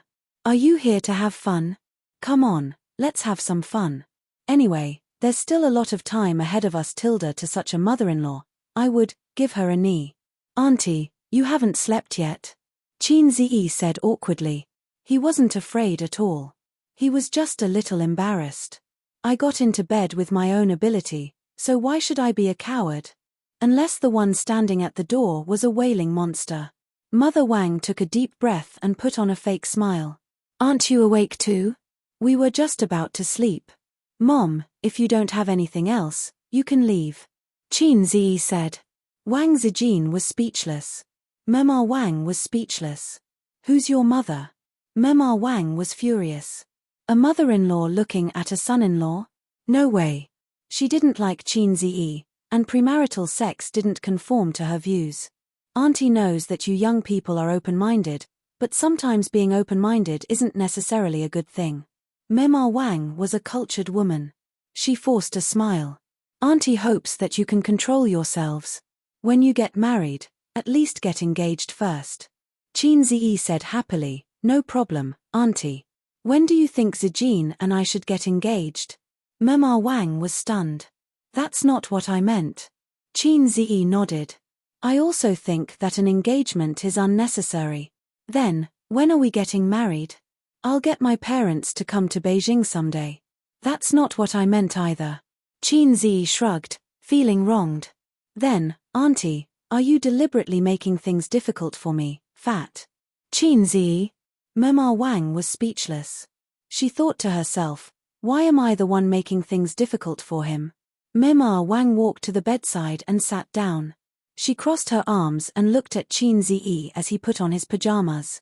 Mema Wang said, Qin Ziyi, to be honest, I don't like you. Qin Ziyi smiled bitterly. I can tell. Sometimes, coldness was enough to explain everything. Mema Wang said in a low voice, so, before the two of you get engaged, I don't want you to do that. Give Zijin a way out, and give yourself a way out. Qin Ziyi shook his head. Auntie, there's an abyss in front and hell behind. Seeing that the situation was a little awkward, he laughed. I'm just kidding. There's no need for a way out. I believe Sister Ziwei doesn't need one either. Young man, don't be so full of yourself. Mema Wang warned. Middle-aged man, don't be so arrogant. Qin Ziyi said, Auntie, don't you think it's sad if you have to think about a way out even for love? Love isn't a business. Before investing, you have to think about a way out. It's also not a job. Before resigning, you have to find a new job. I like her and she likes me. If you still want to think about a way out, it'll only cause a gap between us. Qin Ziyi hugged Wang Zijin in his arms. Wang Zijin snuggled up to him cooperatively. Mema Wang was speechless. This Qin Ziyi was so thick-skinned that she couldn't believe it. Logically speaking, after being caught red-handed in this situation, shouldn't he be scared and embarrassed like a child who had made a mistake? The two of them weren't married, let alone engaged. Qin Ziyi should know about the upbringing of the Wangs. There was no way Wang Zijin didn't tell him. Coupled with the halo of the Wangs. Where did this person get his confidence from? At that thought, Mema Wang's expression changed. She glared at her silent daughter. Mema Wang said in a low voice, "Zijin, how long have you two been like this?" Wang Zijin said shyly, 3 months. 3 months. Mema Wang's heart sank. Qin Ziyi looked at her in surprise. She was too cunning. How could she lie to her mother? Qin Ziyi immediately said, "Auntie, Zijin and I are actually planning to have a child this year." Wang Zijin, who was in his arms, froze. However, when she met her mother's angry and questioning gaze, she nodded vigorously. Mema Wang came over to ask her daughter about this matter. Now, there was no need to ask. They were already 3 months pregnant and they were still planning to have a child. What was it? Did they want to get married with a child and return to the Wangs with a big belly so that the Wangs would have no choice but to accept this son-in-law? Mema Wang's thoughts made sense. She even suspected that this was her daughter's idea. How could she not know how smart her daughter was? Mema Wang was boiling with anger. However, she felt helpless. Her daughter was biased towards Wang Zijin. Hence, she told them to rest well. Then, she turned around and left. Mema Wang left her daughter's room and strode back to the master bedroom. She stared at Papa Wang and sneered, "Didn't you say that you sent him away?" "What do you mean by sent him away?" "When I entered the room, he was holding your daughter's breasts." Papa Wang was confused. "What do you mean? He's in your daughter's room." Mema Wang sneered. "You'd better go take a look. I heard that you're going to be a grandfather this year." Papa Wang was shocked. He picked up his spectacles from the bedside table and rushed out of the room. When he knocked on his daughter's door, he saw her leaning against the headboard and flipping through a book elegantly. She was really quiet. "Where is he?" Papa Wang asked in a low voice. "I knew that you were coming, so I sent him back." Wang Zijin said calmly. Her attitude towards her father was obviously cold. Back then, her father's attitude towards her marrying Zhong Mingcheng was really firm. Wang Zijin didn't like to talk to her father. However, she was afraid that her father and Qin Ziyi would fall out too much. Hence, she sent him back quickly. After Mother Wang left, Qin Ziyi once again left at a speed comparable to that of a mutated Zhong. He brushed his clothes and left, hiding his identity and name. "What's with being a grandfather?" Papa Wang asked. "I'm preparing to have a child this year," Wang Zijin said. Papa Wang's mouth twitched. "If you want a child, you'll have to wait until you settle down in the system. Not now." Papa Wang's face was sullen. "I won't agree to it. Your grandfather won't agree to it either. Why is this kid so naughty?" Mema Wang came in from the door and complained, "You told him to go back and he came back again. He doesn't care about you at all." Papa Wang's face darkened. This matter had indeed embarrassed him. Even his good impression of Qin Ziyi had dropped. "I was the one who told him to come," Wang Zijin said. Her face was slightly red. Fortunately, the lights were dim and her parents couldn't see it clearly. Although Wang Zijin was a little black-hearted, she had always been a well-mannered and sensible child at home. How could such a sensible daughter suddenly invite a man into her room in the middle of the night? "You." Mema Wang was exasperated. "What did I teach you when you were young? Did you remember it in your heart?" Papa Wang shook his head. He definitely wouldn't agree to this matter. "You're not even engaged yet. If you leave everything to him, what if in the future? What will you do?" Mema Wang reprimanded. "The older you get, the more immature you become. I don't like this kid at all. He's both human and talkative. Look at what he said to your siblings today. Also, I heard from Zining that he beat up Mingcheng. He's not polite at all. Is he good enough for you? Does he have the right to be smug with his little achievements? Yes, He should be proud of his status at such a young age. But what is our Wang family? Is his little bit of money and achievements good enough for us? Mama Wang was furious with Qin Ziyi just now. And his family. His father is only a teacher. Is his family good enough for our Wang family? Mama Wang blabbered. Some words were inconvenient for her to say when Qin Ziyi was around. But now that the family was closed, she could speak freely. These words were a little harsh. Wang Zijin said angrily, "You're so annoying." Mama Wang and Papa Wang were stunned. Wang Zijin scolded, "I'm asking you a question. Are you annoying?" Mama Wang and Papa Wang were stunned again. Wang Zijin threw the book on the floor and said loudly, "Speak, are you deaf?" Chapter 423. This was the first time Wang Zijin had shown her vicious side in front of her parents. Even Mr. Wang, who had been through a lot, was stunned, let alone Mrs. Wang. He thought to himself, "My daughter didn't drink tonight, right?" Mrs. Wang said angrily, "What's wrong with you?" Mr. Wang said unhappily, "Zijin, you want me to marry Zhong Mingcheng, right? Do you think I'll be happy in this way? Like you?" Wang Zijin's current state could be summed up in one sentence: "You can't control my anger." Do you think I'll be able to live a happy life if I'm matched with the both of you? Like you only have one daughter. Cold relationship for life. Pretending to be harmonious in front of my family? Why are you pretending? If you're tired, just say it. Divorce, you're pretending to consider my feelings. I feel that you're hypocritical. Wang Zijin looked at her father. You slept in the study for 3 years. Do you know how much Mom hugged me every day and cried? If you like another woman, go find her. What do you mean you can't go against your father's orders? You're just selfishly doing it for your career. How many times have you hugged me? Wang Zijin looked at her mother. Don't come back if you go back to your parents' home. Am I not happy with Grandpa? What's the difference between you and me? You only know how to cry in front of me. What else can you do? I don't want to see you cry. Every time you cry, I feel sad and depressed. Where are you when I'm crying for Mom? Have you ever considered my feelings? Have you ever thought about how much damage you've caused me? Other children have their parents accompanying them to the amusement park. They visit the Forbidden City and climb the fragrant hills. Their family is happy. What about me? Now you're telling me what to do with my marriage. Do you have the right? Wang Zijin's eyes reddened. After so many years, she didn't care anymore. However, she couldn't bear to hear her mother badmouthing Qin Ziyi. She looked disdainful.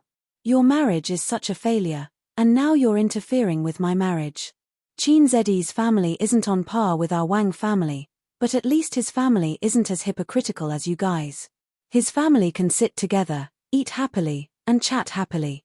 But what about you? When you were giving me emotional abuse, did you ever think about what was good for me? The words that he had been holding back for so many years were finally spoken. Can you stop criticizing my marriage? She cried and said, I like him. I've never liked someone so much before. Whether it's his family background or his money, is it important? I've been very happy in Shanghai for the past 6 months. I only know how to laugh all day. I don't even think about the mess at home anymore. I'm even willing to drink water with him. I don't care about you guys anymore. You can do whatever you want. I just want to be happy. Wang Zijin hugged her knees and cried. Mother Wang opened her mouth, wanting to say something, but at this moment, any words would be useless. No amount of apology or consolation could make up for the trauma left in her daughter's heart. Most of the time, adults only cared about themselves and neglected the sensitive and delicate heart of their children. She only knew that she couldn't get her husband's love. At night, she hugged her daughter and cried night after night. She thought about how she was the victim in her marriage and how wronged she felt. However, she ignored the dim eyes and pale face of her daughter in her arms. A child's tolerance was very, very low. The trauma of childhood often followed them for life. Therefore, Wang Zijin had been very evil since she was young. She didn't leave any leeway for others. She vented her negative emotions, but at the same time, she was afraid that she would be hurt. She would rather kill others than get hurt herself.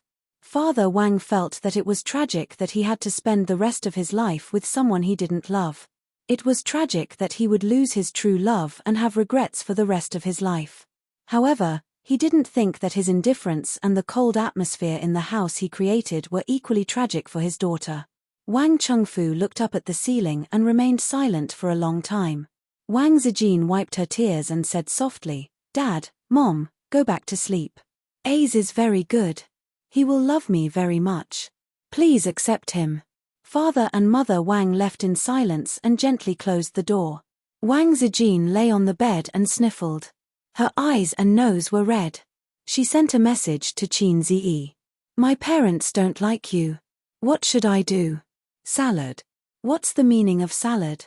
Let them do whatever they want. As long as you like me. What if they force you to give up your sister?" "Which sister? People are all forced. Who's afraid of who? At most, we can elope. Maybe if you give up on me, you'll have a bright future." "Is that so? Then I'll give up on you quickly." "Hey, beauty, who are you?" "Get lost. I think we can consider plan B." "What plan?" "If we can't cause trouble, we'll kill someone. How about it?" "Get lost." Wang Zijin wiped her tears and couldn't help but laugh. She hugged her phone and fell asleep. The next day, Wang Zijin took Qin Ziyi back to Shanghai. She left in a hurry. She only said goodbye to Grandpa Qin and left at dawn.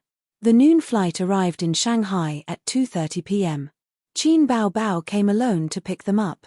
She drove her little red horse and wore a large brimmed hat, a mask, a pair of sunglasses, and a very loose sweater that covered her iconic 36D.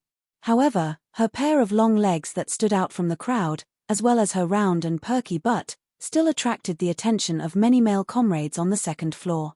Qin Ziyi and Wang Zijin dragged their luggage and walked side by side. Qin Bao waved her hand. "Zijin, a day apart feels like 3 years." Qin Bao shouted happily and ran over with open arms. Wang Zijin smiled and threw her luggage aside. She opened her arms to welcome her best friend. But just as the two were about to hug, Qin Bao turned 180 degrees and dribbled the ball. She then dribbled the ball and crashed into Qin Ziyi's arms. "Ace, I missed you so much." Her soft body was in his arms. Wang Zijin froze in the wind. "Hey, what are you doing?" Qin Bao hugged her brother's waist and turned her head, pretending to be innocent. "I'm holding a maggot in my arms." Wang Zijin gritted her teeth. "I'm going to strangle a certain black-hearted maggot." "Ace, she's going to strangle you," Qin Bao complained. Qin Ziyi was speechless. "Sister Bao, have you equated me with a maggot in your heart?"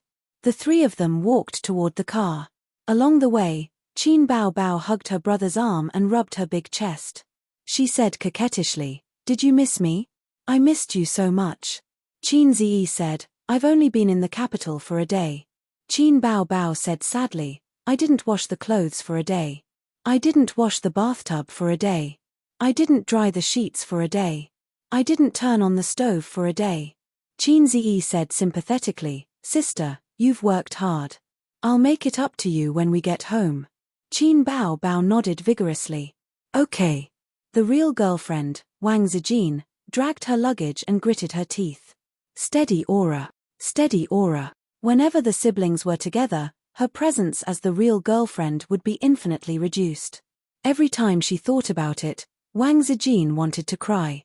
Qin Ziyi acted as the chauffeur while the sisters sat in the back and ate the local snacks Wang Zijin brought from the capital. The two best friends chatted happily. Wang Zijin talked about Qin Ziyi's performance in the capital yesterday.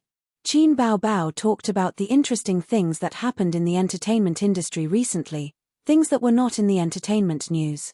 Their bell-like laughter echoed in the car. Qin Ziyi occasionally interrupted, but he did not succeed. The sisters did not let him.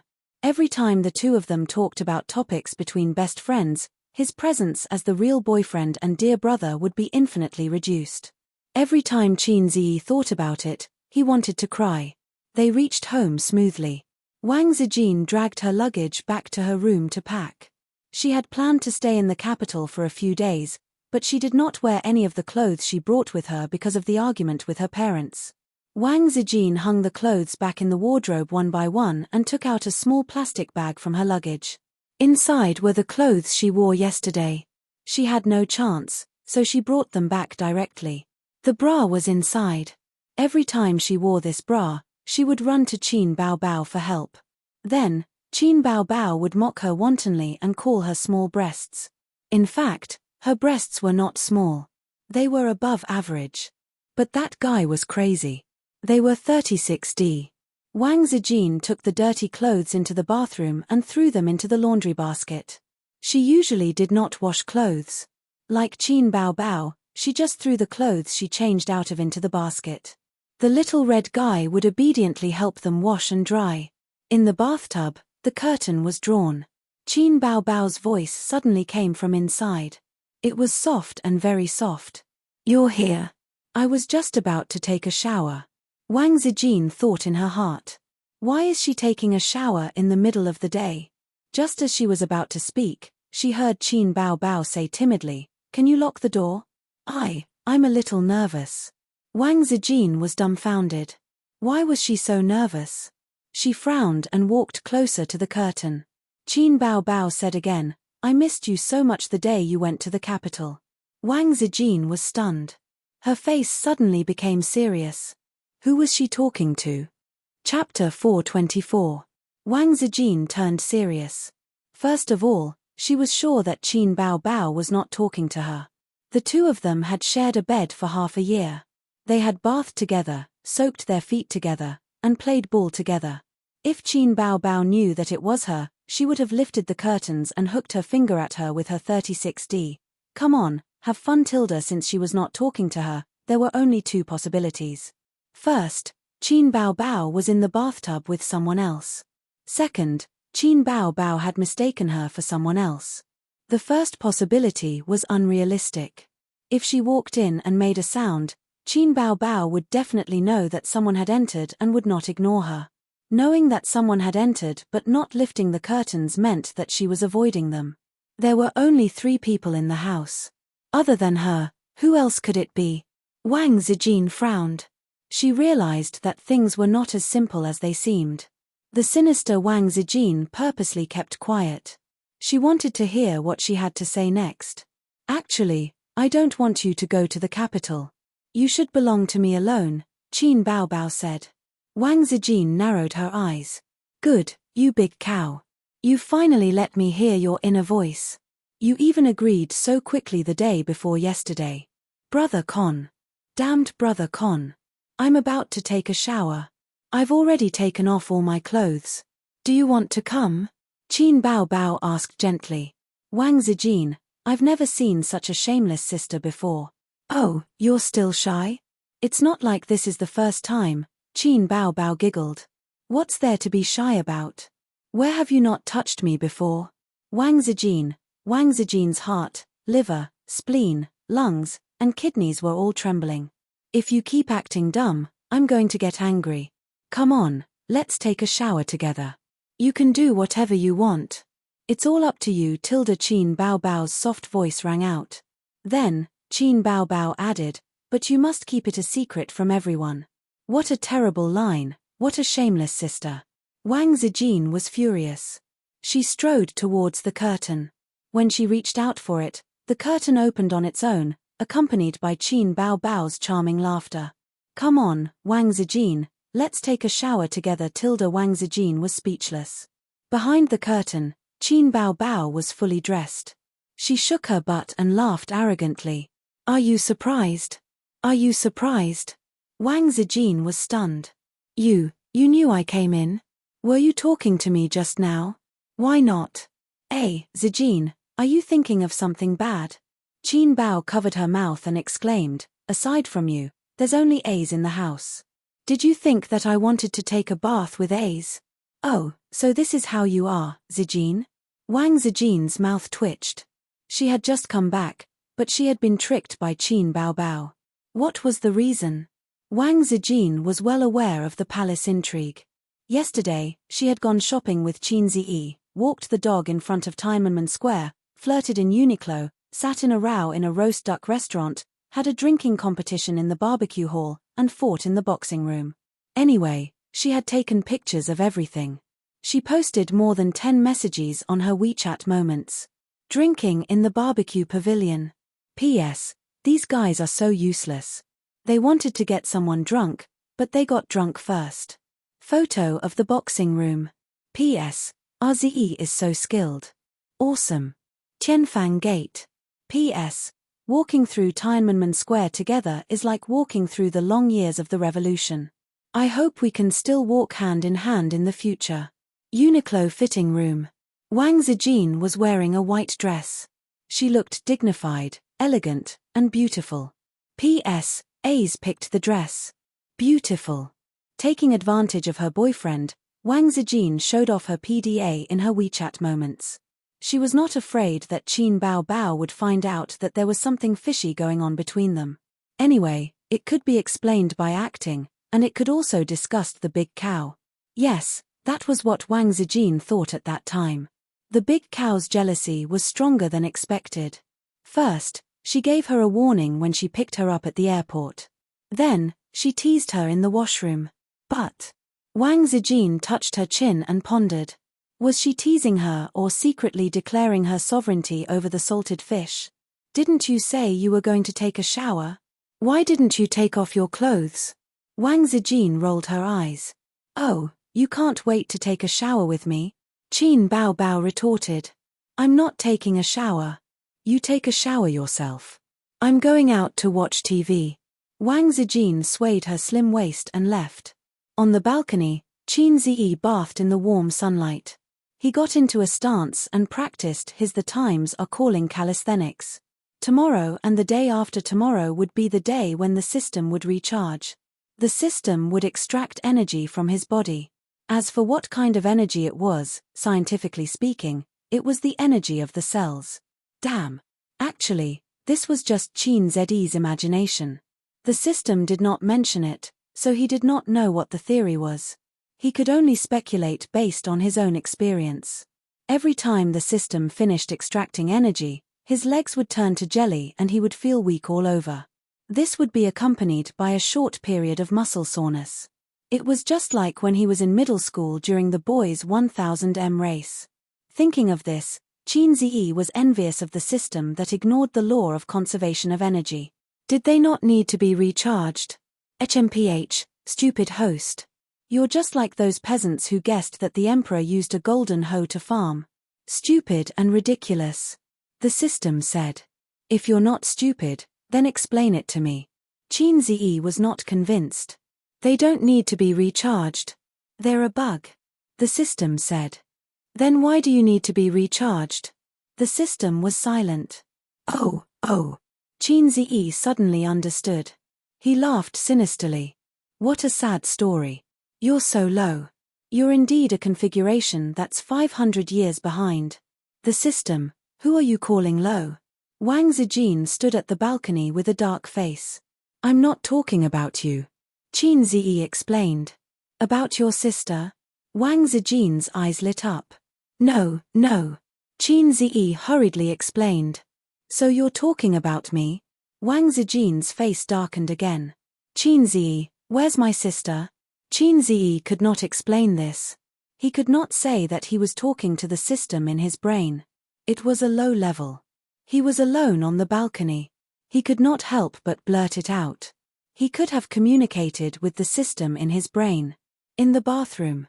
Wang Zijin said, help me wash my clothes and wipe the bathtub. I need to take a bath tonight. Okay. Qin Ziyi ran to the bathroom. Qin Ziyi equals Hai Ziyi King equals little henchman. Wang Zijin lay on the single-seater sofa and basked in the sun comfortably. See, Zhong Mingcheng can do this. Qin Ziyi entered the bathroom. The lavish bathroom was 50 square meters. It was comparable to a small or medium-sized house. He saw the bathtub curtain was drawn and the sound of water splashing could be heard. He thought that Sister Ziwei asked him to clean the bathtub. Then, he remembered that his sister was also in the bathroom. He thought that his sister was cleaning the bathtub. He was touched. It was rare that his sister, who had never done any housework, took the initiative to share the housework with him. Sister, let me do it. Qin Ziyi was touched and pulled the curtain open. His sister stood in the water. Qin Ziyi stood beside the bathtub. The brother and sister looked at each other speechlessly. The sister standing in the water was naked. Her curly hair was tied up, and her bangs were tied up with bangs. Her charming face, snow-white neck, round shoulders, slender waist, and the lower half of her body was twisted by the waves. Qin Ziyi swore that this was the first time his sister met him. They were a family, so they should be honest with each other. I just came back, and she's already giving me benefits. No, that's not right. This scene, it's not because my sister is giving me benefits, but because I accidentally barged into the bathroom and saw my sister bathing naked. Why is she bathing? Didn't Sister Ziwei say that the bathtub was going to be cleaned? She even tricked me? Or is it because I pulled the curtain the wrong way? Qin Ziyi pulled the curtain back and pulled it open again. He repeated it several times. Yes, there's nothing wrong with the way I pulled the curtain. Sister is really bathing. Qin Ziyi laughed awkwardly. Qin Baobao was dumbfounded. All of a sudden, she had met her brother face to face. She was not on guard at all. She really wanted to take a bath just now. Her clothes were indeed unwashed, and no one cooked for her. But in a neighborhood like Royal View Mansion, a phone call could get a professional cleaner to come up and clean, so the bathtub was cleaned. So, Ace did it on purpose. In the name of cleaning the bathtub, he did the dirty things openly. Impossible. This is definitely not the style of her salted fish. After a few seconds of sluggishness, Qin Baobao roared, "Get out." She grabbed the wooden brush hanging by the wall and threw it hard. The other party didn't want to talk to you and threw a wooden brush at you. The wooden brush hit the bridge of Qin Ziyi's nose, causing him to stagger. Qin Baobao took the opportunity to pull the curtain and screamed, "Get out, get out." Although she hoped that salted fish could get hard, she was not ready to be honest with him. "It hurts. My nose is bleeding. Get out." "It hurts a lot, sister. Get out." "I didn't do it on purpose." "Talk more nonsense and I'll kill you." On the balcony, Wang Zijin stretched, squinted, and enjoyed the sun. She hummed a little tune. Today's weather is good, and there's so much scenery everywhere. This kind of weather was the best for sunbathing and sleeping. How wonderful, Tilda. Chapter 425. After Qin Bao came out of the shower, she started to have a cold war with Qin Ziyi. She knew that she didn't have the dignity and image of an elder sister in front of Qin Ziyi, but an elder sister was still an elder sister. Was the extra 2 years of living a dog's life? Therefore, when Qin Ziyi saw her bathing picture of a beauty, she felt very ashamed and lost face. "I'm the elder sister, right? Don't I have face?" But she didn't realize that other than feeling embarrassed, she didn't feel embarrassed at all. It was as if being seen naked by her younger brother wasn't something unacceptable. Wang Zijin fell asleep on the balcony, curled up like a cat. Qin Ziyi covered her with a blanket. The wind was strong, so it wasn't suitable to sleep here. He didn't know what happened after last night, but Wang Zijin knocked on his door at 6 in the morning. She also said that she had quarreled with her parents.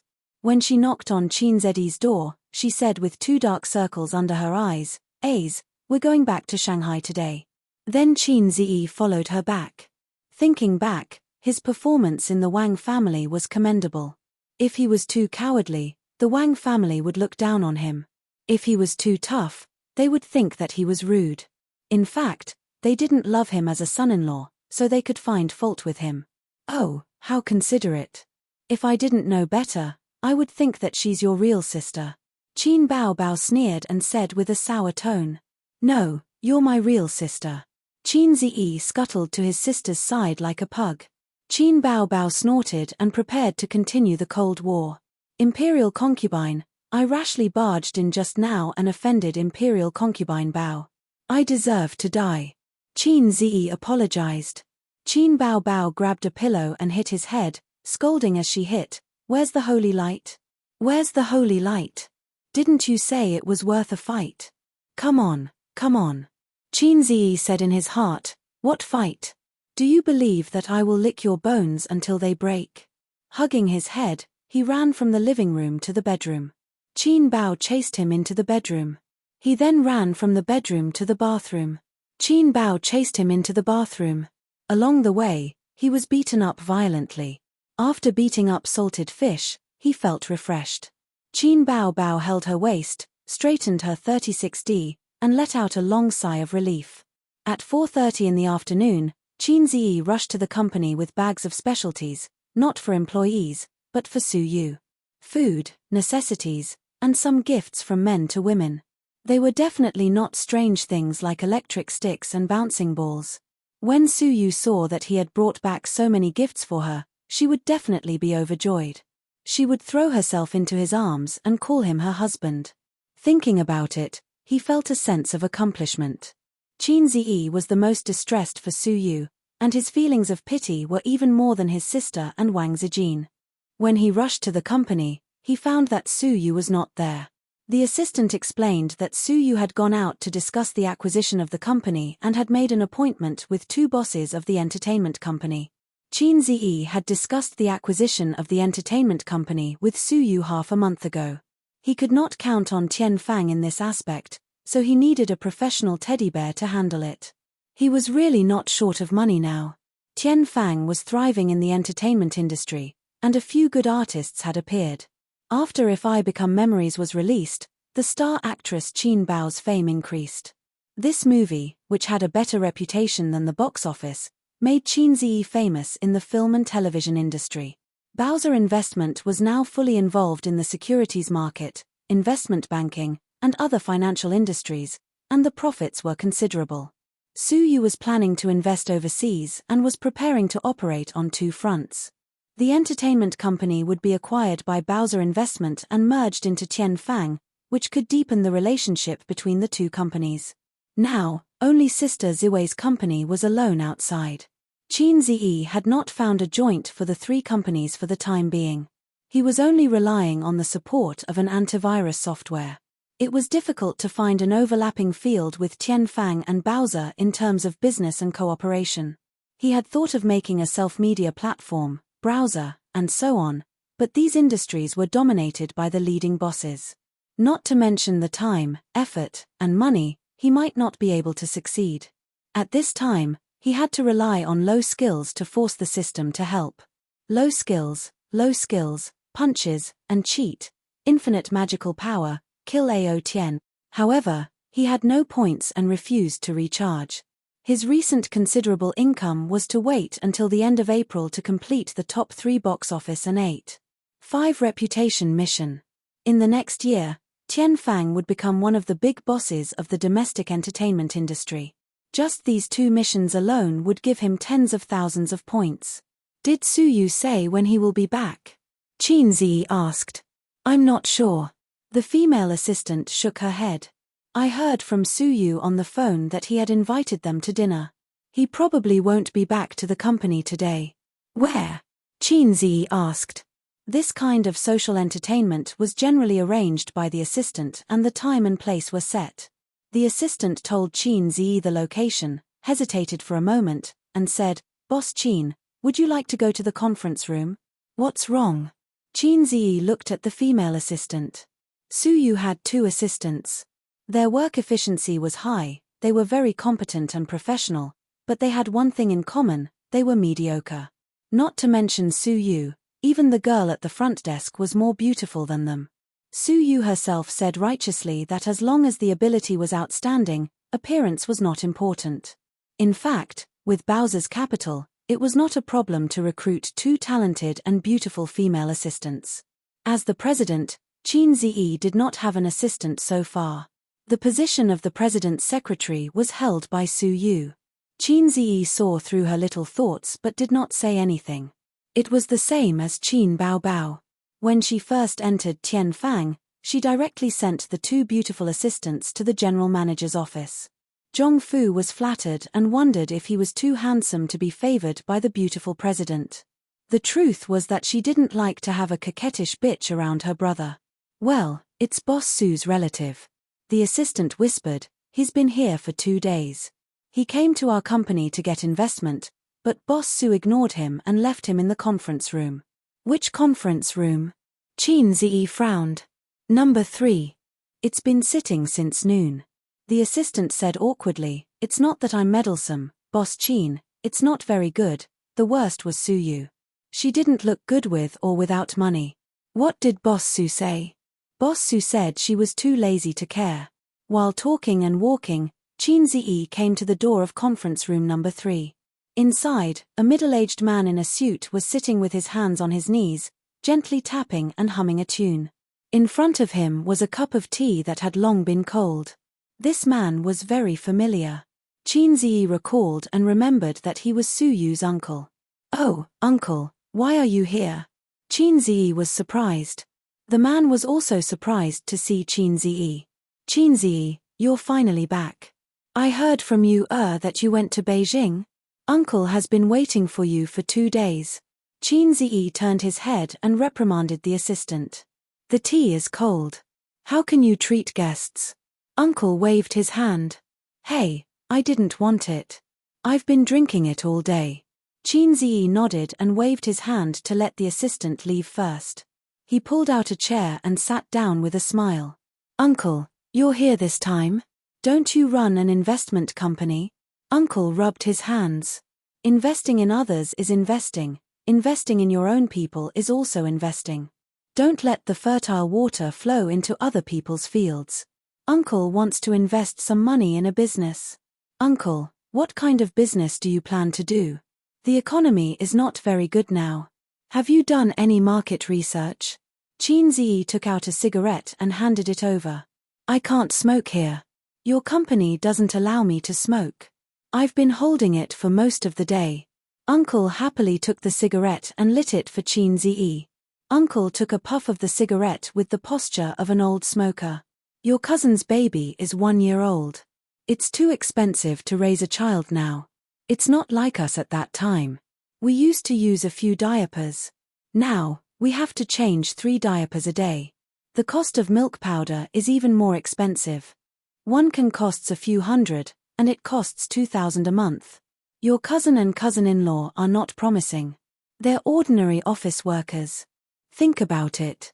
In the future, the child will have to go to school, buy a house in the school district, and so on." Unknowingly, Chin Ziyi had turned on his hypocritical good boy mode in front of the elders. He agreed with him with a sincere face. Topics like how it was not easy for a man to be the head of the family had touched the bottom of Uncle's heart. Uncle almost forgot the purpose of this trip to the company. He turned his head and looked at the sky. It was almost dark. Only then did he force himself to return to the topic. "It's like this. I'm thinking of opening a supermarket. It's best to open it in an office building. A few of my friends have made a fortune this way. Of course, Uncle has done market research. This supermarket has to be opened in an office building to make money, right?" Chin Ziyi said in his heart, "Damn, you want to open a supermarket and come to my company to seek investment? I thought you wanted to open an aircraft carrier. Uncle's idea is not bad." "Uncle, how much money do you have?" Chin Ziyi asked. Uncle stretched out a peace sign. 200,000. The corner of Chin Ziyi's mouth twitched. Uncle said, "I've asked my friends. From the supermarket to the storefront, then to the stock, hiring staff, and finally to the normal operation. The rent of the office building is very expensive. The total investment is about 1 million. "I understand." Chin Ziyi pressed his hand. "It's a small matter. I'll let someone do it." "Uncle, you invest 200,000. I'll invest 800,000. If our supermarket receives dividends, I'll give you 20%. Uncle was stunned and waved his hand. "No. In this case, the supermarket will become your company's. I mean, TSK, Uncle, you're making it difficult for me." Chin Ziyi said. "The company is not mine and Suyu's. There are other shareholders. If you want to invest, you have to go through the formal process. I think you want to open a supermarket yourself, right?" Chin Ziyi said. "You see, the company can lend you 800,000. The supermarket is yours, and the money is also yours. When the supermarket is operating, you can repay it in installments." Uncle was stunned again. This was not what he thought. Why was it the company borrowing money and not private borrowing money? This is the best way. Uncle, you choose one. Either the company invests in the shares, or you pay in installments. Then borrow the money. Uncle said. Chapter 426. President Zheng, if you want to invest, we can give you a chance. As long as this acquisition is successful, you will be a member of Tianfang. Last year, Tianfang and Feiyang Entertainment were still the same company. Everyone can see how it is now. President Xu, I know that your daughter has a lot of resources in Who Are You. For your sake, Tianfang will definitely take care of her. In addition, I promise that Miss Qin will tailor a few good songs for her. I promise to reverse the audience's impression and restore her reputation. Su Yu raised her wine glass and motioned to the two middle-aged men. With President Su's words, I'm relieved. President Su, please take care of us in the future. We will do our best to facilitate this acquisition. President Zheng and President Xu nodded and drank. This was a luxurious private room of a 5-star hotel. 6 uniformed waiters served on both sides. The lights were bright and shone on the beauty drinking. The light passed through the red wine in the glass, refracting a diamond-like red light, reflecting on the snow-white neck when she raised her head to drink. President Zheng and President Xu were the major shareholders of the two entertainment companies that Bowser Investment was preparing to acquire. Acquiring a company required repeated negotiations. The acquisition of these two companies was not easy. There were always shareholders like Nan Man Pei who were unwilling to fail, so they encountered a little trouble in the acquisition. But it didn't matter. For Su Yu, it was only a matter of time before 2 pieces of fat meat were in her mouth. With sufficient financial support, she was very confident. In addition, she could also cater to their interests. For example, President Zheng, who wanted to continue working in the entertainment industry, Su Yu could promise to let him transfer his money into shares and place him in Tianfang. President Xu, who was wholeheartedly paving the way for his daughter, his daughter was in the entertainment industry, like Qin Bao Bao, a little bitch, singing. Su Yu drew a big cake and promised to let Qin Ziyi write a few songs for his daughter. Who didn't know that a song by a fast shooter could easily make a singer popular? The gimmick was big and didn't cost money. Although Su Yu was smiling like a flower, she was actually in a bad mood these 2 days. For example, her husband accompanied another woman to Beijing, and a black-hearted woman even posted on Weibo to show off their love. Su Yu was so angry that she couldn't wait to post a little red door or a teddy door to PK with her. Su Yu was a little sad. They ate, drank, and played in the capital. They went shopping hand in hand. They were in love. While they spent the whole day laughing and chatting, she was all alone in her work. Just thinking about it made him sad. Today, Qin Ziyi came back. He should be at home with his sisters, cooking and being intimate with each other. On the other hand, she had to attend social events for the sake of the acquisition of the company and was even pestered by her uncle. Just as she was thinking about this, her uncle called. Su Yu frowned slightly. She had a cold relationship with her family and relatives. She hated those poor relatives who ate and took. She felt that her uncle was just trying to get money from her. Today, he was going to open a supermarket. Tomorrow, he was going to buy a house. The day after tomorrow, he was going to buy a new car. Day after day, what was he doing? Was she close to him? We only see each other during the holidays, but you don't usually care about me. Can't we just go our separate ways? She answered the phone. I know you're busy. Did I disturb you? Her uncle laughed twice. I've got the money to open the supermarket. Your aunt and grandma insisted that I call you to say thank you. What money? Su Yu was stunned and then became angry. Did the company's people give the money to her uncle without authorization? It was possible. If they followed the investment process, the company's department managers had the power to casually set up a project and give the money to her uncle. They could also please her. Didn't Qin Ziyi come back? He gave it to me. Her uncle laughed and said, your boyfriend is really good. He has a better eye for men than your mother. When I left, he caught up with me and said that the loan treaty was just a process, and you don't have to pay it back. Uncle received this kindness. When the supermarket makes money in the future, you have to pay it back. After all, it's the company's money. Come home for dinner some other day. Your grandma and grandpa miss you very much. Suyu hung up the phone blankly. After talking about things, the dinner party was over. Suyu drank wine and didn't bring a driver.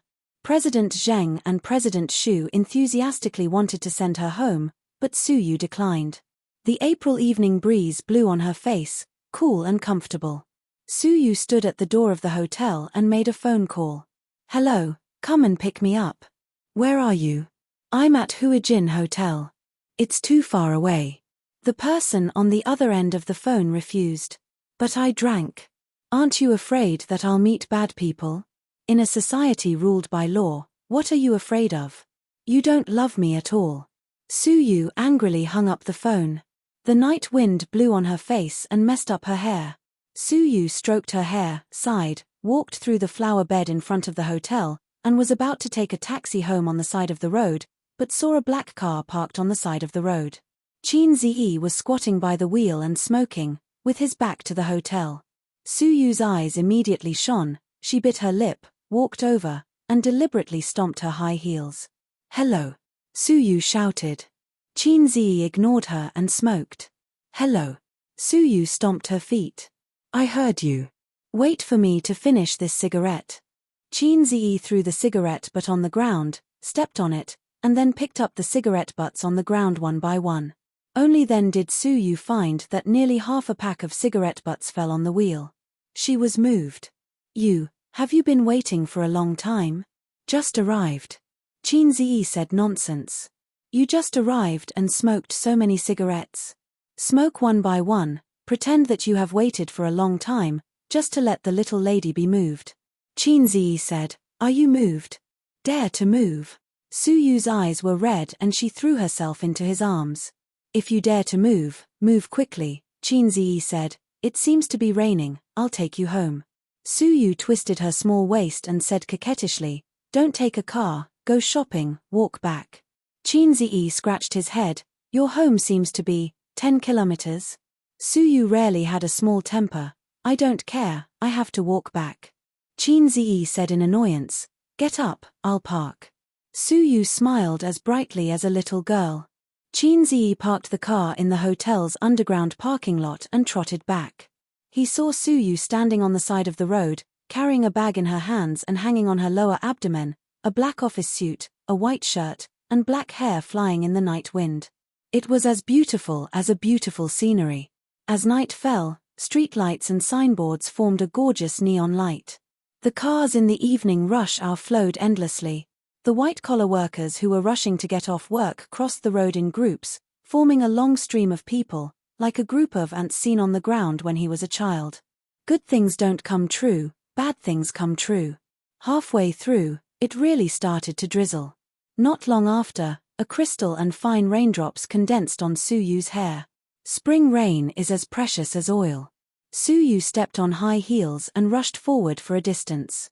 She turned around and looked back at Yangran. Qin Ziyi, who witnessed this scene, was lost for a long time. The style of this turn, the drizzle in the long street soaked the eyes. Suyu ran back and hugged his arm. How long have you been shopping with Wang Zijin? Without waiting for Qin Ziyi to answer, she pointed to the front and turned to look back. Is it 10 kilometers? How could it be? Qin Ziyi didn't know whether to laugh or cry. That's good. Suyu was very happy. Well, are you sleeping at my place tonight? No. Qin Ziyi shook his head. In order to wait for her, he turned off his mobile phone. When he sent Suyu home, he would go back immediately. Be conscious and be ready to kneel on the keyboard. It must be that you are tired of playing with the uniform, but it doesn't matter. I bought tiger underwear, the kind with stripes. Suyu whined, but raised her two fists to her chest and made a catgirl's action. I'm afraid of tigers. He rolled his eyes. How can you get tiger cubs without entering the tiger's den? Suyu smirked. Qin Ziyi. He glanced at Suyu's belly subconsciously and felt that he couldn't look at these two idioms directly.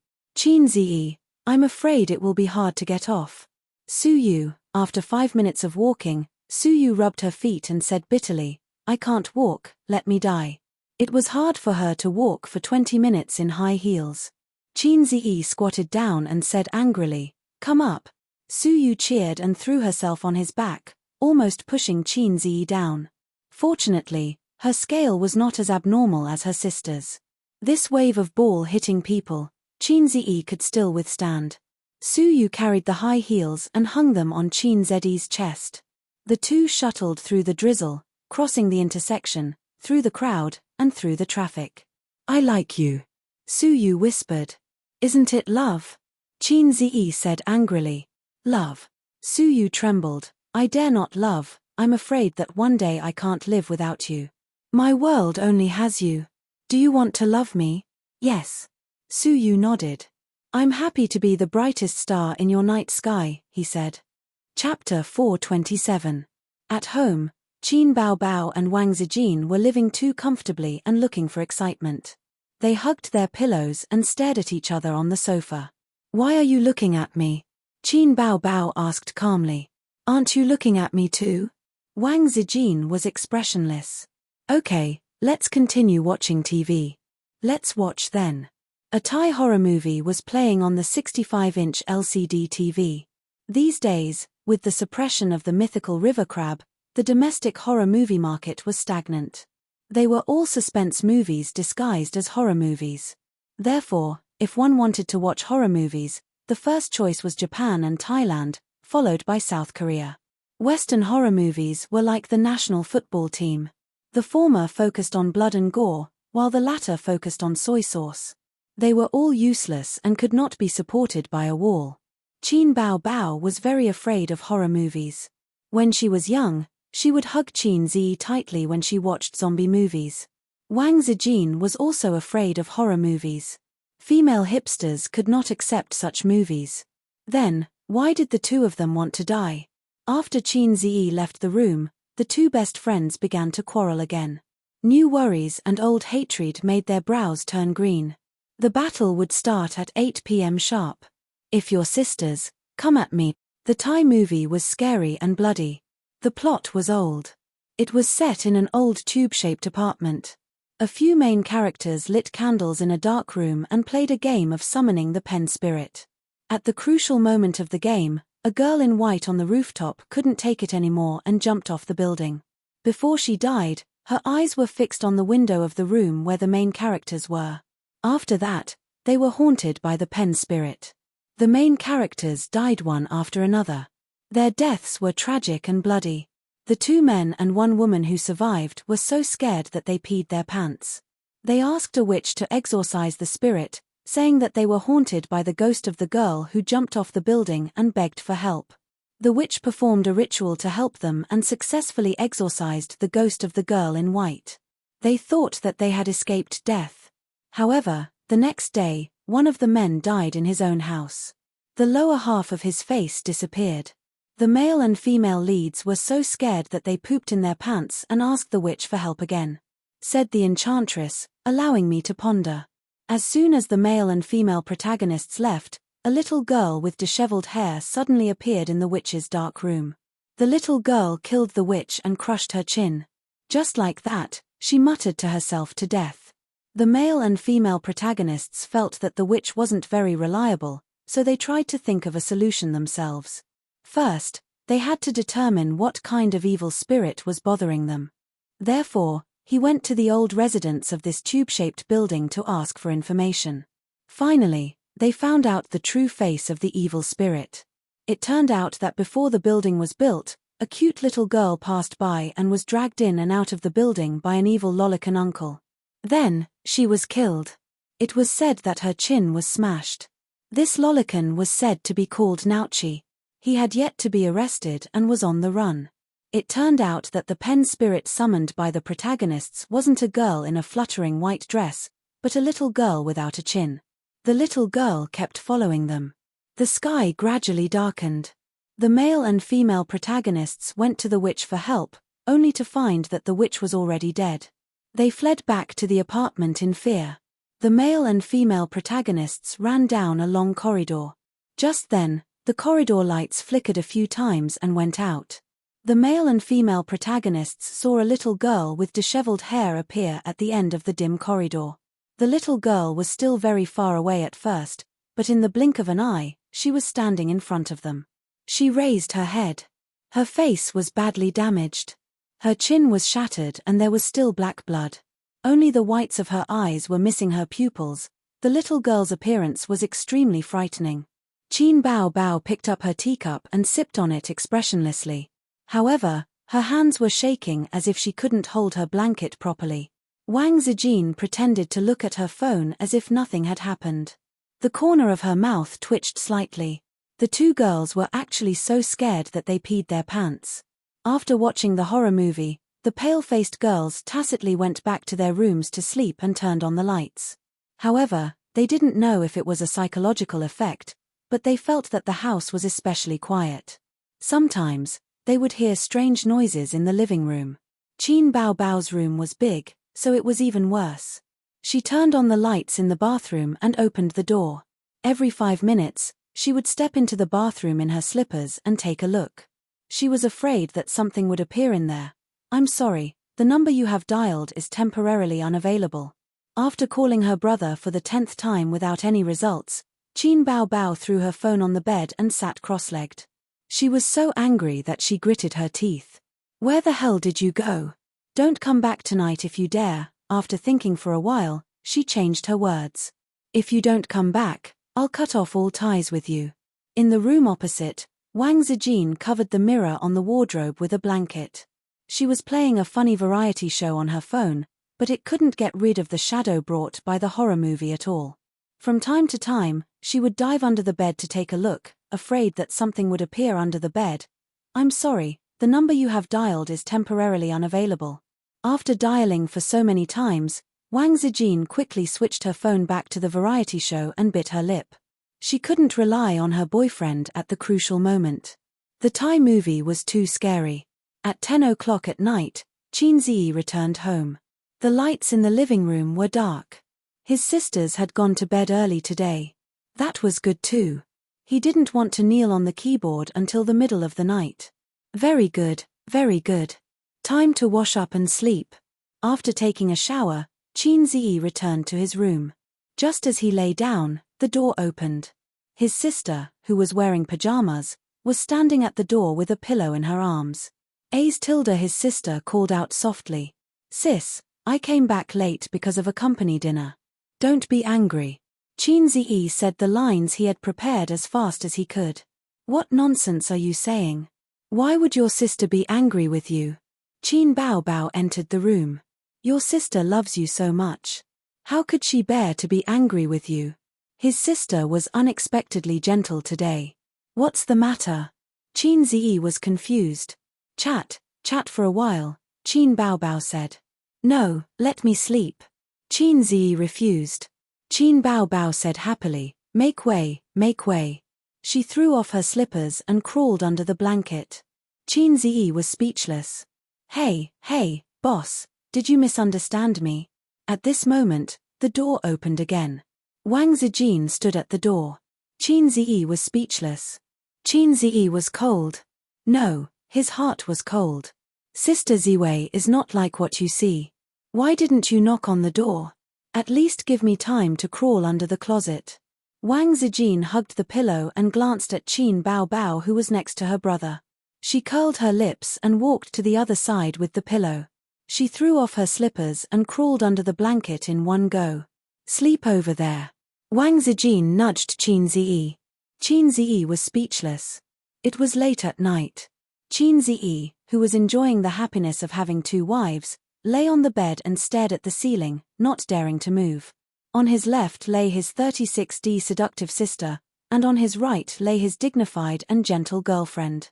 The sister slept on her side facing him. Her big breasts were shockingly hot, and her breast volume was shameful. Wang Zijin's back was facing him. Her butt was shockingly hot, and the distance was shameful. She was just touching his waist. "What's wrong with the sisters? Are they giving me benefits? Are you touched? I don't dare to move, I don't dare to move. The distance is too scary. If I move even a little, I'll rub against sensitive parts. Usually, it's fine.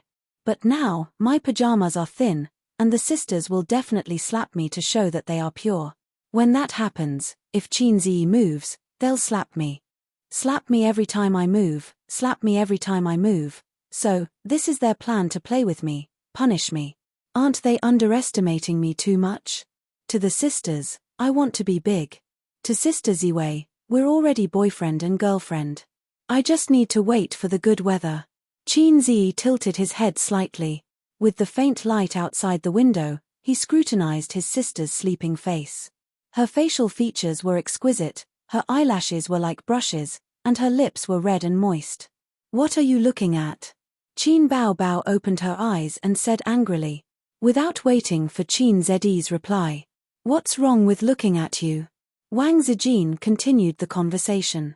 She turned over and raised her head slightly. Try looking at me again. I'll try. Qinzi, what are you doing?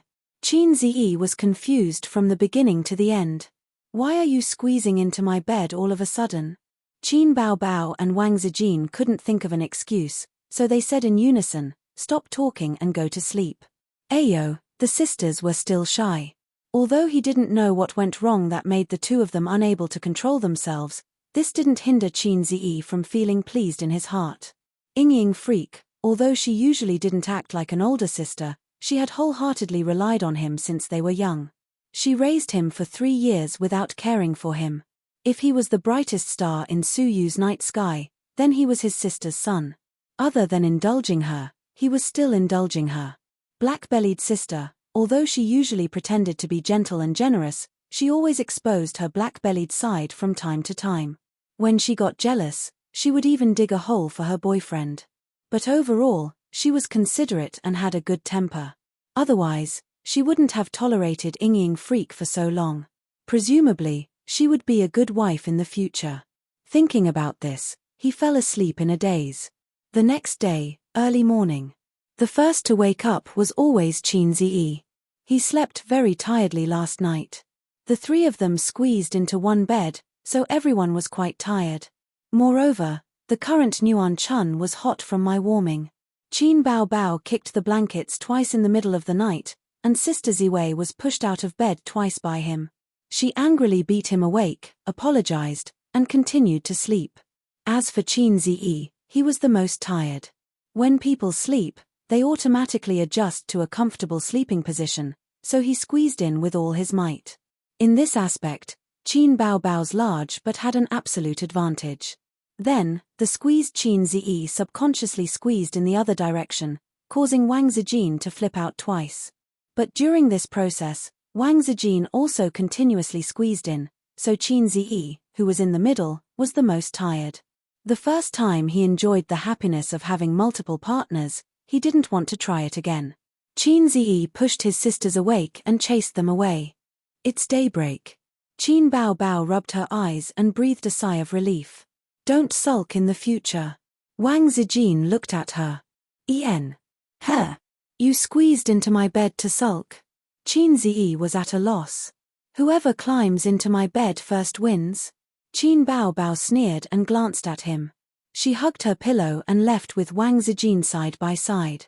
This guy is too arrogant. I don't know what he was doing last night. His phone was also turned off. He said something about a company gathering, but he clearly didn't drink. Why don't we just beat him to death? Qinzi. In the past few days, there had been many discussions to bribe the 2 major shareholders to contribute, facilitate, and be willing to spend money. The acquisition process was progressing smoothly. Suyu personally sent the information to Tianfang for 2 reasons. As a minor shareholder of Tianfang, she had never been here before and wanted to take a look. Qinzi was in Tianfang today, not at Bowser and Purple Crystal.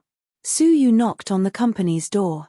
When the receptionist saw the cold beauty, she was stunned. Then, she remembered something and quickly opened the door. At last year's annual meeting, Suyu sat at the same table as CEO Qin. She was on the same level as CEO Qin. Moreover, her beauty alone left a deep impression on people. The male and female employees present at that time should have a deep impression of Suyu and Wang Zijin. There were many beautiful women in Tianfang and Baozi companies, especially the former. As an entertainment company, any artiste or model would be better looking than an ordinary person. Not to mention a B-list artiste like Li Wei. But even a B-list artiste was not qualified to sit at the main table. "Hello, how can I help?" the receptionist asked cautiously. "Where is CEO Qin's office?" Su Yu asked. "It's in the innermost area. I'll take you there." The receptionist welcomed her. The entire floor of the office area was Tianfang. The total area added up to more than 800 square meters, not including the 2 offices downstairs. Su Yu followed the receptionist and walked through the office area of various departments. Many male comrades stopped their work and stared at her with excited and amazed eyes. Su Yu was also looking at them, or rather, the layout and scale of the company. At present, Tianfang's funds were certainly not as good as Baozi's, but the company's staff was nearly twice as much as Baozi's. Different industries had different divisions of labor. Investment companies did not need too many post-production and logistics personnel, but in the entertainment industry, they were basically logistics personnel. The ones who were really on the table were actually just stars. Next, the 2 entertainment companies were merged into Tianfang. How would Qin Bao manage it? Would it be integrated together, or would it remain in place and exist in the name of a branch company? If it were Su Yu herself, she would undoubtedly choose the latter. A few minutes later, she came to Qin Ziyi and Qin Bao's exclusive big office. Su Yu said thank you, I'll go in by myself. The receptionist nodded and turned to leave with her low-heeled shoes. Just as she was about to knock on the door, Su Yu, who had sharp ears, suddenly heard a soft conversation inside. Well, there's a lot coming out. Qin Bao's voice. Su Yu had a strong sense of déjà vu in that tone of complaint and surprise. "Hey, don't suck so hard." Qin Ziyi gasped. Su Yu's face changed, and she couldn't believe what she heard. "It's all your fault. How did I know there was so much inside? It's white and sticky." Qin Bao complained, "It's all over my face and hands." "Sister, I'll help you get it." Qin Ziyi gasped for breath. "No, you keep moving. You can't stop if I don't let you." Qin Bao snorted.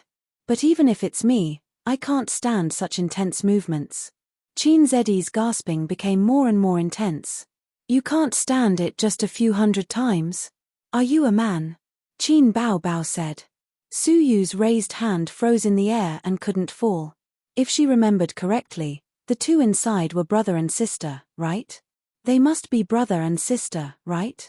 They were so evil, her outlook on life suddenly collapsed. If Wang Zijin was inside, Su Yu would be very angry. But the person who was exercising with Qin Ziyi inside was actually Qin Bao. Su Yu's hand trembled slightly. "Oh, there's so much coming out, I can't eat it at all."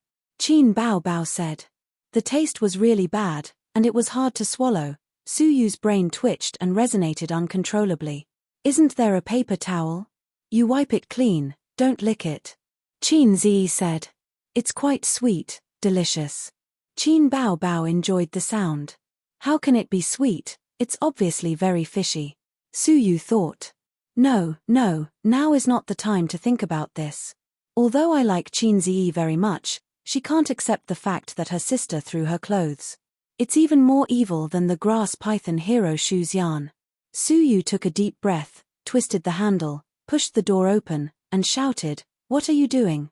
In the office, Qin Ziyi was doing push-ups, while Qin Bao took off her high heels and sat cross-legged on the sofa, holding a sweet like bread in her hand. She took a bite, and immediately white cream flowed out. Qin Bao licked it clean and squinted. "What we do is none of your business. Why are you here?" Qin Ziyi took the opportunity to get up. "Hey, I didn't ask you to stop." Qin Bao threw the crumpled paper towel over. "Keep moving, 200 more." Su Yu walked to the sofa and her eyes fell on the dessert. "Do you want to eat?" "A's bought it, I'll give you 2, and the rest are mine." Qin Bao said. It turned out that the white, sweet, and relied on sucking, was this thing. Su Yu's heart was tired. "How long have you been doing it?" Su Yu turned her head and asked Qin Ziyi. Qin Ziyi looked at his sister, who thought for a while, almost 500. Don't do it, tomorrow your muscles will be sore. Su Yu was distressed. It's none of your business. Qin Bao Bao raised an eyebrow. How is it none of my business? Su Yu retorted. Oh, you tell me, I'm training my brother, how is it none of your business? She threw the contract on the table. If you want to train, go home, now, discuss things. Qin Bao Bao glanced at the contract. She knew about the acquisition of the entertainment company. She hooked her finger. Little Zi, come here, push-ups, go home and continue. Okay, thank you, sister. Qin Zi came over. Su Yu secretly kicked him, hating iron for not becoming steel. Why should my man be bullied by Qin Bao Bao like this? Qin Bao Bao focused on looking at the information and did not find Su Yu's little movements. She roughly went through it and frowned. How is the attitude of the artists of these two companies? Su Yu said, the communication passed, and the contract was automatically extended to Tianfang. The two companies added up to only one second-tier artist, a third or fourth-tier artist, and they are eager to enter Tianfang. By the way, the second-tier female singer is the daughter of the general manager of Xia Yi Entertainment. I promised to let Qin Zi write a few songs for her. Mr. Shu has made a lot of efforts in the acquisition. Is there any problem? Qin Zi nodded, no problem. Qin Bao Bao looked at him in surprise. As we all know, the fast shooter is famous for being stingy. Other singers eagerly ask for songs, but don't even think about it. But Su Yu's words made her brother agree. When Qin Bao Bao looked at Su Yu again, her eyes were secretly vigilant. Qin Bao Bao's biggest imaginary enemy was Wang Zijin, and then Su Yu. Wang Zijin's biggest imaginary enemy was Su Yu, and then it became Qin Bao Bao. Only Su Yu foolishly thought that after she got Wang Zijin, she would embrace the whole world. After the acquisition, what are you going to do? Su Yu looked at Qin Bao Bao. Qin Bao Bao looked at Qin Ziyi. Rent the whole floor below? Qin Ziyi shook his head. The office area downstairs is full. Qin Bao Bao, then change the address. The three discussed for a few minutes, and Qin Bao Bao said, A's, the program Let's Play invited me to participate. I asked Li Wei for a place, but she had a personal matter to deal with and couldn't get away. How about you go on her behalf? Can't you give this opportunity to the other artists in the company? Qin Zi frowned. Because the program has a lot of interaction between men and women. It's super interesting. Qin Bao Bao twisted her body and said coquettishly, go. Okay, I'll reward you with a piece of bread, thank you, sister. Su Yu was speechless. Chapter 428. On a sunny weekend in spring, the warm sunshine made people sleepy and lazy. After dinner, Su Yu and Wang Zijin sat in the coffee shop, enjoying the leisurely afternoon. Wang Zijin gradually took over Amethyst network technology. Unlike Tianfang, even if Qin Ziyi didn't know much about business management, he could write songs and make movies to help his sister. Not to mention Bowser. At the beginning of the company's establishment, Qin Ziyi carried the performance of the whole company alone. In the area of network technology, Qin Ziyi couldn't help. In the management of the company, he was also a dabbler. He told Wang Zijin that she should consult Su Yu more when she had time. She was a professional in business management. They left, leaving Yu poor soul, and went to Hangzhou to eat, drink, and have fun. After teaching for a long time, Su Yu didn't forget to satirize Wang Zijin. Wang Zijin curled her lips and leaned lazily on the rattan chair. The sun shone in from the floor-to-ceiling window. She was bathed in the sun, and her face was crystal clear like white jade, flawless. Work is important, Wang Zijin said insincerely. After that, she glanced at Su Yu. Hey, why do I feel jealous? Su Yu, do you like Qin Ziyi? Of course, I like him. Don't you see how tacit and cooperative we are? We worked together to create such a big family business. Su Yu was proud. Wild lovebirds. Wang Zijin sneered and suddenly her small face became serious. Then tell me, how far have you and him developed? She silently dug a hole for Su Yu, just like Qin Bao Bao regarded her as a wolf in the house. If Su Yu was interested in Qin Ziyi, no doubt, Then she would definitely bluff and anger herself. It was better to let her misunderstand. Eat all day long, Suyu said. Wang Zijin. Then, she came to her senses, and two sharp rays of light shot out of her eyes that were like peach blossoms. What do you mean? She said. Just kidding. Suyu laughed and said, do you think I have an affair with Qin Ziyi? Stop fooling around.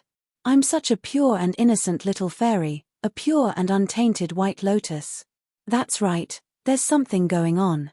She paused for a moment, and before Wang Zijin could say anything, she smiled and said, what about you? Are you having an affair with Qin Ziyi? She was exaggerating so much that Wang Zijin didn't believe her. Wang Zijin pretended to be relaxed. How is that possible? I only treat him as a younger brother. I'm not some kind of brother complex. It doesn't exist. She thought that she couldn't let Suyu know her relationship with Qin Ziyi. Otherwise, Suyu's big mouth would turn around and tell Qin Bao. The big cow was going to explode. Wang Zijin was not ready to have a showdown with the big cow. Suyu was confused at that time. What was going on? Wasn't she Qin Ziyi's official girlfriend? Why did she cower faster than her? What was she afraid of? It didn't make any sense. Was he worried about something? Anyway, it was impossible to worry about her, Suyu. Suyu frowned and realized that things were not simple. Today's training will end here. I'm going home to write novels. Suyu stretched. Wasn't your novel banned?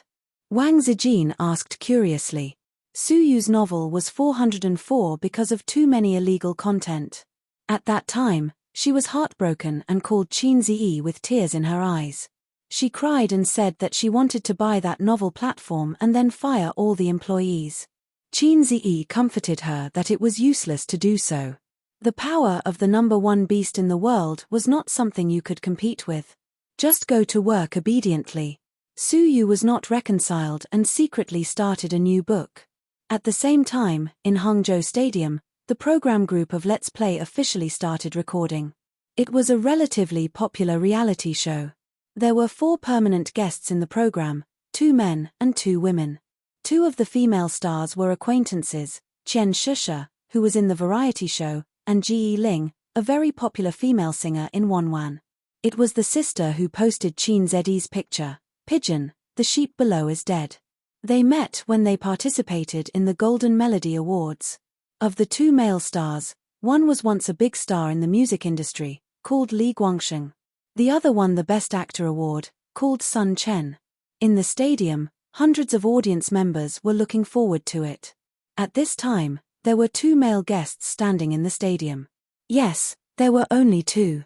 Following the director's speech, a man came out of the entrance. Lin Jiayo. Ah, it's him. I love him. The stadium was noisy and the audience cheered in surprise.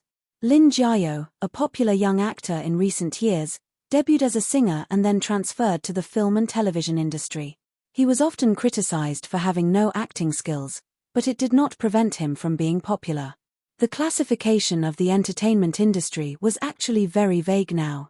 In the past, the classification of A-list and B-list stars was very clear. With the development of the times and the emergence of young actors, this classification faded away. In the past, the level of stars was divided according to the work and salary. After the young actors, this method did not work because good work did not mean high salary. Lin Jiayo went on stage and exchanged pleasantries with the 2 male stars. The director raised the microphone and shouted, "Let's welcome the next guest." There was a puff of air from the entrance and a tall voice walked into the stadium. Several male guests exclaimed in surprise. Then, there were hundreds of audience members exclaiming. The person who came was Qin Ziyi. As soon as he appeared, he overshadowed Li Jiayo. Not only did the female audience scream, but the male audience also howled excitedly. It was because of the rampant popularity of young actors that the audience was particularly partial to those with talent and acting skills. Qin Ziyi, as a young actor with acting skills and no scandals, could be said to be popular with both men and women. It was not that there were no scandals. In fact, recently, there was a scandal about Qin Ziyi running rampant on the internet. Someone took a picture of him carrying a woman on his back and strolling down a drizzling street. Qin Baobao and Wang Zijin did not know about this scandal for the time being. Qin Ziyi himself did not know about it either. Because it was not a major scandal, it did not make the headlines, so Qin Ziyi could still smile so brightly.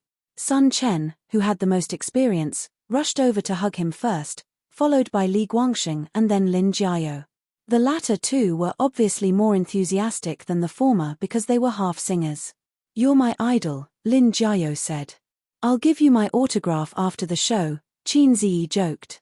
"Alright, now that the male guests are all here, we have 4 female guests for this episode. The next segment is called Fated Pairing," the director announced.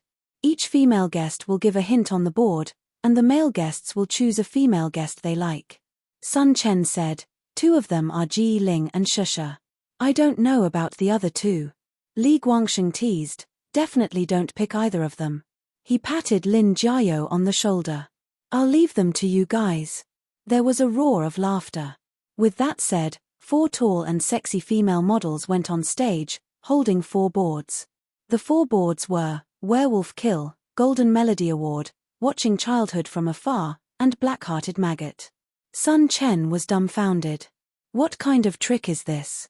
The production team must be up to something. I can't tell Ji Ling and Shusha's styles at all. How are they going to choose? Li Guangxing said, "What does Werewolf Kill mean? Are they hinting at the game they like? Which female celebrity especially likes to play Werewolf Kill?" Qin Ziyi touched his nose. He felt that these 4 female guests were up to something. Lin Jiao said, "Golden Melody Award. Does it mean that she won the Golden Melody Award before? Watching Childhood from Afar. What does that mean? The last one is Black-Hearted Maggot. Which female guest has such a strong taste?" Sun Chen rubbed his hands. "I know that Qin Baobao came to our show this week, but I don't know which one she is. It's definitely not Werewolf Kill. I've never heard that she likes to play this game. I think it's most likely to be the Golden Melody Award. She won the Chinese Best Female Singer Award before." Lin Jiao said, "Can we ask the audience for help?" "Qian Shusha.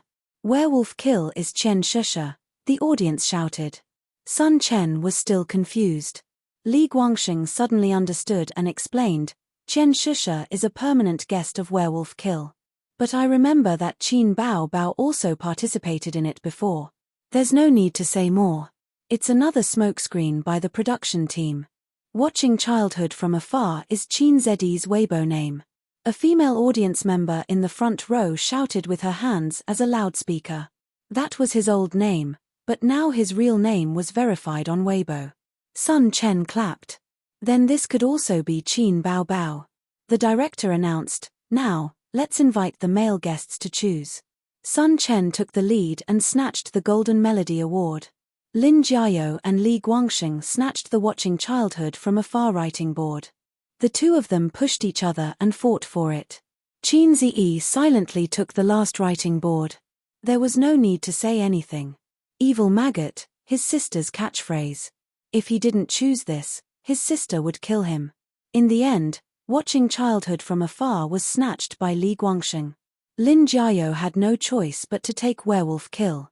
The little fresh meat was a little dejected, but when he saw the writing board Qin Ziyi chose, he immediately laughed. "I'm sure it's Ji Ling. Qin Baobao is one of them. Your taste is a little heavy, ha ha ha." Sun Chen and Li Guangxing laughed as well. "You siblings don't have any chemistry at all." The audience roared with laughter. The director said, "Now, let's invite the female guests on stage." Chapter 429. As soon as the director said that, gas was released from the entrance and a petite female artist walked in happily. She was Qian Shusha. As expected, she came in the order on the board. The hundreds of audience members cheered and applauded. Sun Chen said, "It's Shusha indeed. Ha, the Golden Melody Award will definitely go to Qin Baobao." Li Guangxing wasn't convinced. "Nonsense. This is Qin Baobao." On the other side, Lin Jiao went up to Qian Shusha and gave her a small hug. Then, Qian Shusha glared at Qin Ziyi and said jokingly and bitterly, "I've already given you such an obvious hint. Don't tell me you can't guess who I am. Qin Ziyi played dumb. I really can't guess. Lin Jiao held his pierced heart. Don't be like this. You're mine now. Then, the second female guest came on stage. According to the order on the board, she was the female guest for the Golden Melody Award. Sun Chen said nervously, Qin Bao Bao, Qin Bao Bao, Qin Bao Bao. After the gas was released, the female guest came. She had a medium figure, long hair, and a cute oval face. It was Ji Ling, the sheep is dead version of Wang Zijin. Oh, my God. Sun Chen hugged his head exaggeratedly. He went up and hugged Ji Ling. He teased, seems like it's my fate. I was just short of praying that it wasn't you. In the end, I really fell for it. Ji Ling stabbed back without hesitation and looked at Qin Ziyi bitterly. I thought I could confuse you and make you think that I'm a Bao Bao and choose me. Sun Chen was speechless. The third female guest came on stage. Li Guangxing said excitedly, haha, she's here. Bao Bao, she's mine today. The next second, he was dumbfounded. It wasn't Qin Bao Bao who came on stage. Instead, it was a tall female artist who was 1.7 meters tall. She had the goddess signature long black hair and a bright smile on her face. She had an oval face and big eyes. Her name was Yi Liu. She was a very popular movie star. Li Guangxing quickly adjusted himself and greeted her with a bright smile. After losing Qin Bao Bao, he felt that it was not a loss to exchange for another long-legged beauty. She didn't know if it was the production crew's special arrangement or if Yi Liu was really Qin Ziyi's fan, but she walked past Li Guangxing and opened her arms to hug Qin Ziyi. Qin Ziyi, I'm your fan. I'm very happy to meet you on this show, she said. Li Guangxing was speechless. Qin Ziyi was speechless. The audience roared with laughter. If it was arranged by the production team, then it was really full of evil intentions. If it was her own doing, then the operation was too much. Qin Ziyi knew that he was very popular as a salted fish, but once his brand was revealed, he really underestimated his own charm. He just wanted to be a quiet, handsome man. Qian Shisha's werewolf kill was definitely a hint to him, hoping that he would choose her as his partner. There was no need to talk about Ji Ling. She had been eyeing him for a long time and wanted to recommend herself to sleep with him. Qin Ziyi knew that Ji Ling had a few boyfriends. Some were from the entertainment industry, some were from outside. Although her private life wasn't as messy as other celebrities, she was definitely experienced. She had so many boyfriends already. Why would I hook up with her? I don't want to be in the same boat with too many brothers. Qin Ziyi was already a strange man. If he hooked up with this experienced driver, would they be racing with each other? Also, Yi Liu. He felt that this sister shouldn't be his fan. Before he changed his Weibo name, he wasn't a god of stocks or a fast shooter. At most, he was a little famous. Yi Liu was already a famous celebrity. How could she be his fan? With that thought, Qin Bao Bao went on stage. She was wearing the same sportswear as the other female celebrities, which was given out by the production team. But because she was wearing the same clothes, she stood out. The other female celebrities' breasts weren't obvious or barely protruded, but when it came to her sister, they were heavy and eye-catching. She also had a pair of long and straight legs. They were pleasing to the eye and there was nothing to say about her looks. After Qin Bao Bao went on stage, the cheers exploded. Qin Ziyi ran up and held his sister's hand. Sun Chen raised his hand and said loudly, "Director, did you purposely put Qin Ziyi and Qin Bao Bao in the same group?" The director said no. But the guests didn't believe it and protested. Qin Bao Bao laughed. This wasn't arranged by the production team. I promise. Li Guangxing didn't believe it. They purposely wrote such a non-mainstream slogan and the other two are just smoke bombs. Their Weibo names and Golden Melody Awards. Shady, shady. Qin Ziyi smiled. I'll testify for the director. They definitely didn't arrange it. After a pause, he smiled bitterly. That's her catchphrase. She calls me that at home. Qian Shisha, Fut. Ji Ling, Fut. Yi Liu, ha ha ha. Are you two siblings? Ha ha. A few male guests laughed. Lin Jiao said, sigh, I feel that this catchphrase is going to be popular after this episode. Sun Chen said, then how do you usually call your sister? Moaning monster. Qin Zi obviously wouldn't say it. I don't have such a weird catchphrase. I usually call her sister and call her by her name when I'm angry. When everyone was here, the director said, now, we'll enter the next segment. In order to train the team's chemistry, we'll have a question and answer game. The question and answer game was very interesting. The men and women who weren't familiar with each other made fun of each other. This game was scored. 10 points would be awarded if the answer was right and points would be deducted if the answer was wrong. After this round, Chen Shisha and Lin Jiao's team had 0 points. Ji Ling and Sun Chen had -10 points. Yi Liu and Li Guangsheng had 20 points. The two were very smart. Yi Liu's question was who is my idol? Li Guangsheng wrote Qin Zi. The two compared their answers and scored 10 points. Li Guangsheng's question was who is the female celebrity I like? Yi Liu wrote Qin Bao Bao. She scored another 10 points. This small segment basically revealed their IQ. Since they weren't familiar with each other, they obviously had to ask questions that both parties knew. For the other two teams, Chen Shisha's question was what color do I like? Ji Ling's question was the food I like. As for Qin Zi and Qin Bao Bao, they were considered bugs in this segment. They scored 40 points. Both teams asked 2 questions each and the two answered them correctly. Qin Bao Bao's question was the food I like the most. Qin Zi obviously knew that. He wrote chicken stewed with mushrooms. When he usually cooked, it was definitely chicken stewed with mushrooms. Qin Bao Bao's second question was the thing I dislike the most. Qin Zi originally wanted to write horror movie, but when the sister touched her nose, the younger brother understood. After hesitating for a long time, he wrote tissue. In the end, the answers were correct. He hoped that Sister Ziwei wouldn't watch this show. Qin Zi could only pray in this way. Next, they left the stadium and took the bus to West Lake. Along with them was a large group of fans. The show quickly booked the top floor of Lei Feng Pagoda to film the show. The top floor of Lei Feng Pagoda had great scenery. The sun was shining brightly. Standing there, one could see the green waves of West Lake rippling like folds. Further away were the Su Causeway and the Bai Causeway. The willows were green and there were many tourists. The Su Causeway divided West Lake into two. In the smaller part of the lake, boats with black awnings slowly sailed past. In the larger part of the lake, boats competed with each other. The reason why Qin Bao Bao came to this show was because she wanted to freeload on the show's travel activities. The show filmed all over the country and sometimes even went abroad. She originally thought that even if she didn't go abroad, it would be great to go to Sonia or something. She didn't expect the show to be set in Hangzhou. The Hangzhou siblings had already been here many times and played everything they wanted. It was only an hour away from Shanghai by high-speed train. They didn't have the thrill of traveling together at all. On this point, Qin Bao Bao was very disappointed. As everyone knows, there is a beautiful legend about Lei Feng Pagoda. It is said that White Snake is imprisoned here.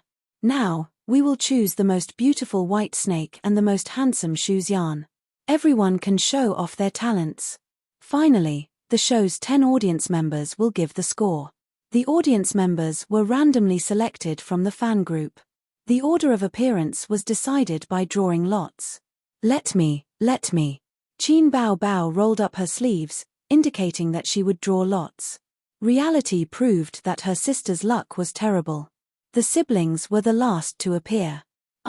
Even a beautiful and cute little fairy-like sister has times when she stumbles. Qin Bao Bao leaned against her brother and sighed. Brother cameraman, cut this part later. Qin Zi silently covered his face. Soon, the talent show of each group was decided. Chen Shisha and Lin Jiao's group chose to act in a skit. They acted out the meeting of White Snake and Shuxian. The two of them were movie stars. Sun Chen and Ji Ling chose to sing a song. It was a classic song by White Snake and Shuxian. The two of them were singers. Yi Liu and Li Guangsheng both chose to sing. Li Guangsheng was once a very popular singer. Then what should we sing? Qin Bao Bao glared. The good things were all chosen by the others. Qian Shisha smiled. You guys got so many points in the last segment. This time, it's our turn to make a comeback. Lin Jiao agreed. Luckily, we chose all the songs. The two Miss Qin are both capable singers. Yi Liu smiled and teased, how about Qin Ziyi write a song on the spot? Haha, good. That's a good idea. Miss Qin, if you can write a song on the spot, we'll admit defeat without any hesitation. The guests chatted and laughed. Even though fast shooters were famous for being fast, writing a song in a few minutes. He seemed to have done it before. But it might not be better than the classic song they were going to sing. How about you write a song? Qin Bao Bao hugged her brother's arm out of habit. Qin Ziyi rolled his eyes. The director and assistant director of the show talked. If Qin Ziyi writes a song on the spot, our show will have a lot of gimmick. That's a bit difficult. It's actually not that difficult. I heard from Huang Yuting's studio that Qin Ziyi can write a song in 10 minutes. There's a high chance. After all, he's a fast shooter. To the show, Qin Ziyi being able to write a song on the spot was definitely a hot topic. The fame of a fast shooter was like thunder in the entertainment industry. The fans only knew that he was fast, but they didn't know how fast he was. They would write the title Qin Ziyi writes a song on the spot on the show to let you know how fast a fast shooter is. Just this gimmick alone would make the views for this episode explode. Chapter 430. The director gave everyone a few minutes to change their clothes. The female guests put on a vintage white dress while the male guests put on a scholar's shirt. The four teams stood together after changing their clothes. They looked at each other and joked around. Sun Chen pointed at Qian Shisha and laughed. This is definitely the shortest white snake in history. Qian Shisha retorted, you're the fattest Shuxian in history. Qian Shisha was around 1.5 meters tall. Compared to Yi Liu and Qin Bao Bao who were around 1.7 meters tall, she looked especially petite. Li Guangxing said, they're both beautiful. They're both the most beautiful white snake. Ji Ling laughed. You're too old. There's no reference value. Qin Ziyi, who do you think is the most beautiful? Qin Ziyi didn't hesitate. Of course it's my sister. He paused and added, if I don't say that, she'll call me a black-hearted maggot. Everyone laughed. Qin Bao Bao kicked her brother lightly. The cameraman quickly captured the scene. Li Guangxing stepped forward and posed like an ancient scholar. Bao Bao, who's the most handsome Shuxian? Qin Bao Bao chuckled. Did you forget my nickname? Brother Dazzling Demon. Ha ha ha. Everyone laughed. The audience who were blocked outside took photos and videos excitedly. The crew was pleasantly surprised. Qin Bao Bao and Qin Ziyi had a good sense of variety. Then, the first group's performance began. Qian Shisha and Lin Jiao acted. They acted out the scene where White Snake and Shuxian met for the first time. Both sides spoke awkwardly and exchanged glances. It was very funny. All the guests and the audience laughed. The 10 judges gave a score of 90 points. Then, the two groups performed singing and dancing. The artists present all had good singing skills, especially Ji Ling and Li Guangxing. When they debuted, Little Fresh Meats weren't popular yet. Singers couldn't rely on their looks to get paid. Movie stars mostly relied on their acting skills. Ji Ling's voice was soft and beautiful, like the cry of an oriole. Li Guangxing's voice was deep and long. Both groups received warm applause. Qian Shisha sighed. If Ji Ling and Li Guangxing were in the same group, we would definitely lose. Lin Jiao agreed. That's good. Miss Qin and her brother are also very good at singing. If their performance could be repeated, we would all lose. For Ji Ling and Sun Chen's team, the audience gave them 88 points. For Li Guangxing and Yi Qing's team, the audience gave them 92 points. Right now, Li Guangxing and Yi Liu were leading. Everyone looked at Qin Ziyi and Qin Bao Bao. It was their turn to perform. Qin Bao and Qin Ziyi were still whispering. She said, "Brother, you look quite handsome in this outfit." As she spoke, she helped Qin Ziyi straighten his collar. Qin Ziyi thought to himself, of course, I'm not Salted Fish Ze or Harai's king now. Please call me Grassland Hero. Today, his sister wasn't a whimpering monster either. She was a snake that was good at swallowing and spitting. Sister is also very beautiful, Qin Zi said. Not as handsome as you. Not as pretty as you. Not as handsome as you. Sister twisted her body. Cameraman, they definitely wouldn't cut out this part. They had to let the entire country see how shameless the two of them were. They had heard of businesses praising each other, but they had never heard of siblings praising each other. Seeing that it was their turn soon, Qin Bao Bao couldn't help but stop praising each other. She asked, "Have you finished writing? Cameraman, you can go first. We need to talk about business secrets." The siblings chased the cameraman to the side. Qin Zi said, "Not yet." Qin Bao Bao complained, "You're not fast at all today." Qin Zi, "Will you cry if I'm too fast one day?" Actually, he could just search for songs in the point store, but the system didn't have any missions. If there were no missions, he wouldn't waste points. Qin Zi smiled. "Don't worry. I'm confident." Qin Bao Bao said in disdain, "I'm the one with a big chest." When did this girl become better at complaining than me? Do you remember a palm technique that came down from the sky? Qin Zi asked mysteriously. "I only remember a hand blade that came down from the sky." Qin Bao Bao waved her hand and lightly hit her brother. "What's your plan? Try to recall. Have we ever sung a song like this before?" Qin Zi winked at him. Qin Bao Bao racked her brain and thought seriously. She couldn't remember and shook her head. "You posted it on Weibo," Qin Zi reminded her. Sister shook her head. "I used to be ashamed of it," Qin Zi said helplessly. Sister shook her head again. "Think about it. That day when I wanted to hit you, you hid behind Sister Ziwei and trembled in fear." Qin Bao Bao remembered. It was the shameful video that was posted at the same time as Qin Zi's photo.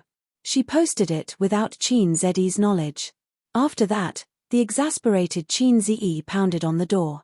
"Open the door, open the door. If you have the ability to post on Weibo, then open the door." He was really yelling like that at that time. Fortunately, Wang Zijin helped. Otherwise, she would have been beaten by her brother that day. "Do you remember that song?" Qin Zi asked. "I don't remember." Qin Bao Bao frowned with a bitter expression. That song was written by Qin Zi. At that time, she wasn't a big star in the music industry and he wasn't a famous composer in China. The song wasn't the complete version. That song didn't become popular, and Qin Bao Bao, one of the people involved, didn't take it seriously. "It's time for the complete version of this song to appear." Qin Zi raised his hand and said loudly, "Director, give me 10 minutes. "No problem." The director made an okay gesture. Qin Zi pulled Qin Bao Bao to a corner. The director hurriedly asked the cameraman to follow them. They couldn't miss such a crucial moment. The fast shooter wrote a song live. "I'll teach you how to sing it. You follow me twice," Qin Zi said. "Okay." Qin Bao Bao leaned her face close to him and pecked his head. She was very cute. "How many words do you remember now?" "I forgot all. It's useless." "Oh, I didn't remember." Qin Bao Bao punched him. Fast shooter. Qin Zi glanced out of the corner of his eye and turned his head. Good heavens, 2 cameramen on the left and 1 on the right. The 6 guests were sneakily bending over and whispering into their ears, as if they were eavesdropping. "Hey," Qin Zi said. "Hey," Qin Bao Bao said. "Do what you want to do. Pretend we don't exist." Everyone waved their hands. "Director, we can't record this show," Qin Zi shouted. "No, no, no." Qin Bao Bao slapped her thighs with her 2 small hands. The siblings chased all of them away, leaving only 1 cameraman to shoot without any distractions. "I'll write down the lyrics first. You look at the lyrics and sing at the same time," Qin Zi said. 10 minutes later, Qin Bao Bao memorized the tune and lyrics. As the talented and beautiful maggot Qin, her memory was so strong that Qin Zi before the system's modification could not compare. Every day, when Qin Zi stayed up late with the table lamp to memorize English words, his sister would recite them several times on the balcony, during meals, and on the way to school. She would memorize them all. His sister's brain was so big that the old man wanted to pluck his daughter's brain and put it on his son's neck. Old comrade Qin Zhenjiang often lamented that although his daughter was smart, girls were born to be disadvantaged in academic research. Getting married, pregnant, and having children, they still had to take care of the children. Especially when the country allowed for a second child, women did not have time to devote to academic research. Qin Ziyi was envious when he heard that. Two thoughts came to his mind. First, they were not disadvantaged. They were clearly the welfare group. Why not let him take care of such a happy thing at home? Second, his father was fine. In the future, his sister would go to academic research, and he would be a stay-at-home dad and full-time husband. He could not say either of these thoughts. The former would be dragged into the study by old comrade Qin Zhenjiang for ideological modification. The latter would probably be hospitalized. Seeing Qin Ziyi and Qin Baobao return with confidence, the guests couldn't wait to ask, singing or acting? Is it an original? Qin Ziyi, you can't really write a new song in 10 minutes, right? Come on, sing, I can't wait. The onlooking fans also couldn't wait. They talked about it all at once, and the scene was particularly hot. Qin Ziyi and his sister looked at each other and nodded. Director, we have no problem. Wait a minute, Qin Baobao blinked and said with a smile, let me give you a hint. We have sung this song before, and we even filmed a video and posted it on Weibo. Among the people present, some frowned, some pondered, and some recalled. But no one could remember what song it was. When Qin Baobao made a splash on the program I Am a Singer, she was still a newcomer with no foundation and no fan base. The famous stars who had been famous for a long time did not pay attention to her, so they did not know about the video. Chen Shisha said, don't keep us in suspense. Let's start. Sun Chen patted his head. Ayo, they are so naughty. Yi Liu pondered for a while and suddenly thought of something. She said excitedly, I know what they are going to sing. Qin Ziyi looked at her in surprise and thought, no way. Is this sister really my fan? Ayo, am I going to become a fan? Chapter 431. He wouldn't become a fan. Not in this lifetime. But that didn't stop Qin Ziyi from fantasizing about it in his heart. Actually, in the eyes of many artists, Qin Ziyi was a big shot who was so heartless that it made people's hair stand on end. He was a pure white lotus. Female celebrities couldn't figure it out. Other big shots in the entertainment industry might not be lustful, but when beautiful female celebrities willingly threw themselves at them, they couldn't help but harden slightly to show respect. It would be a waste not to sleep with them. But Qin Ziyi went from being a top composer to the CEO of an entertainment company. He went from a female singer wanting to sleep with him to a female celebrity willing to sleep with him. But it seemed that there weren't any rumors of Qin Ziyi sleeping with a female celebrity in the industry.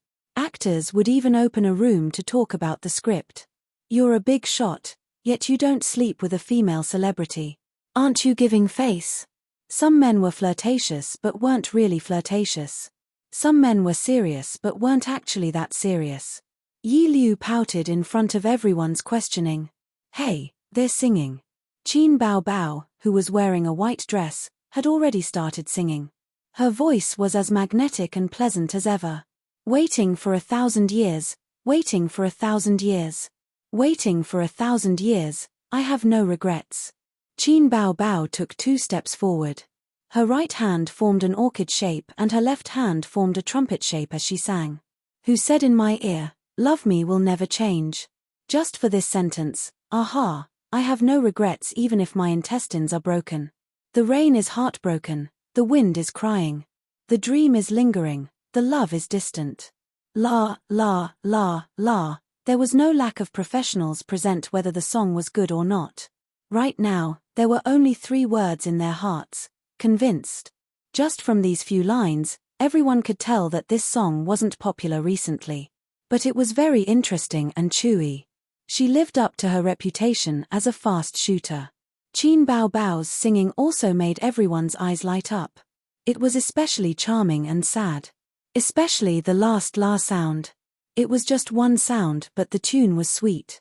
TSK, this singing.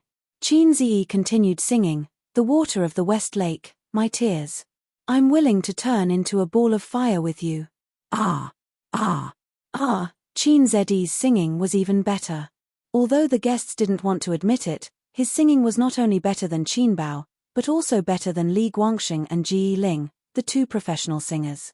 After all, she was a cheater. He got it from the system. Everyone had a hunch that after this episode of the show was aired, not only would the ratings skyrocket, but the fame of the siblings would also rise to another level. Ji Ling exclaimed, "Once in 1,000 years. There's no white snake or shoes yarn in the lyrics, but you'll understand after listening to it. It's about white snake and shoes yarn. It's really nice." Li Guangxing sighed. "If I had known Qin Zi 7 or 8 years earlier, I might still be in the music industry now." Qian Shisha curled her lips. "Come on, quick. Qin Zedi's songs are notoriously hard to book." Ji Ling nodded. "You're good if you can get one." The long-legged sister Yi Liu's eyes sparkled. After he finished singing, there was thunderous applause. The audience and judges all gave him full marks. Everyone got 10 points, so the total was 100 points. They won without any pressure. The director said, "For this segment, Qin Bao Bao and Qin Zedi's team win. They get 10 points." The guests who just finished congratulating and admiring them raised their hands in unison. "Director, we're not recording anymore." The director was speechless. "This is too depressing. Our team still has 0 points." Qian Shisha was the one who spoke. She was extremely dejected. They must be bugs. The previous segment was already very unfair. They still won this segment. Sun Chen and Ji Ling, who only got 10 points, protested. The director ignored their protests and announced, "The winning team will enter the lucky draw segment." A staff member carried a turntable up. There were many options on the turntable. There were 5 points, 10 points, and some special skills. For example, skills that could randomly draw the other team's points or skills that could command a team to help their own team in a certain segment. "I'll do this, I'll do it," Qin Bao Bao said excitedly. "I'll do it." "Don't forget your terrible luck just now," Qin Ziyi warned. "Let me do it," Qin Bao Bao said coquettishly. Qin Ziyi, who liked this the most, immediately nodded. "It's decided on you, Maggot Bao Bao." Maggot Bao Bao heard this and strode forward with her long legs.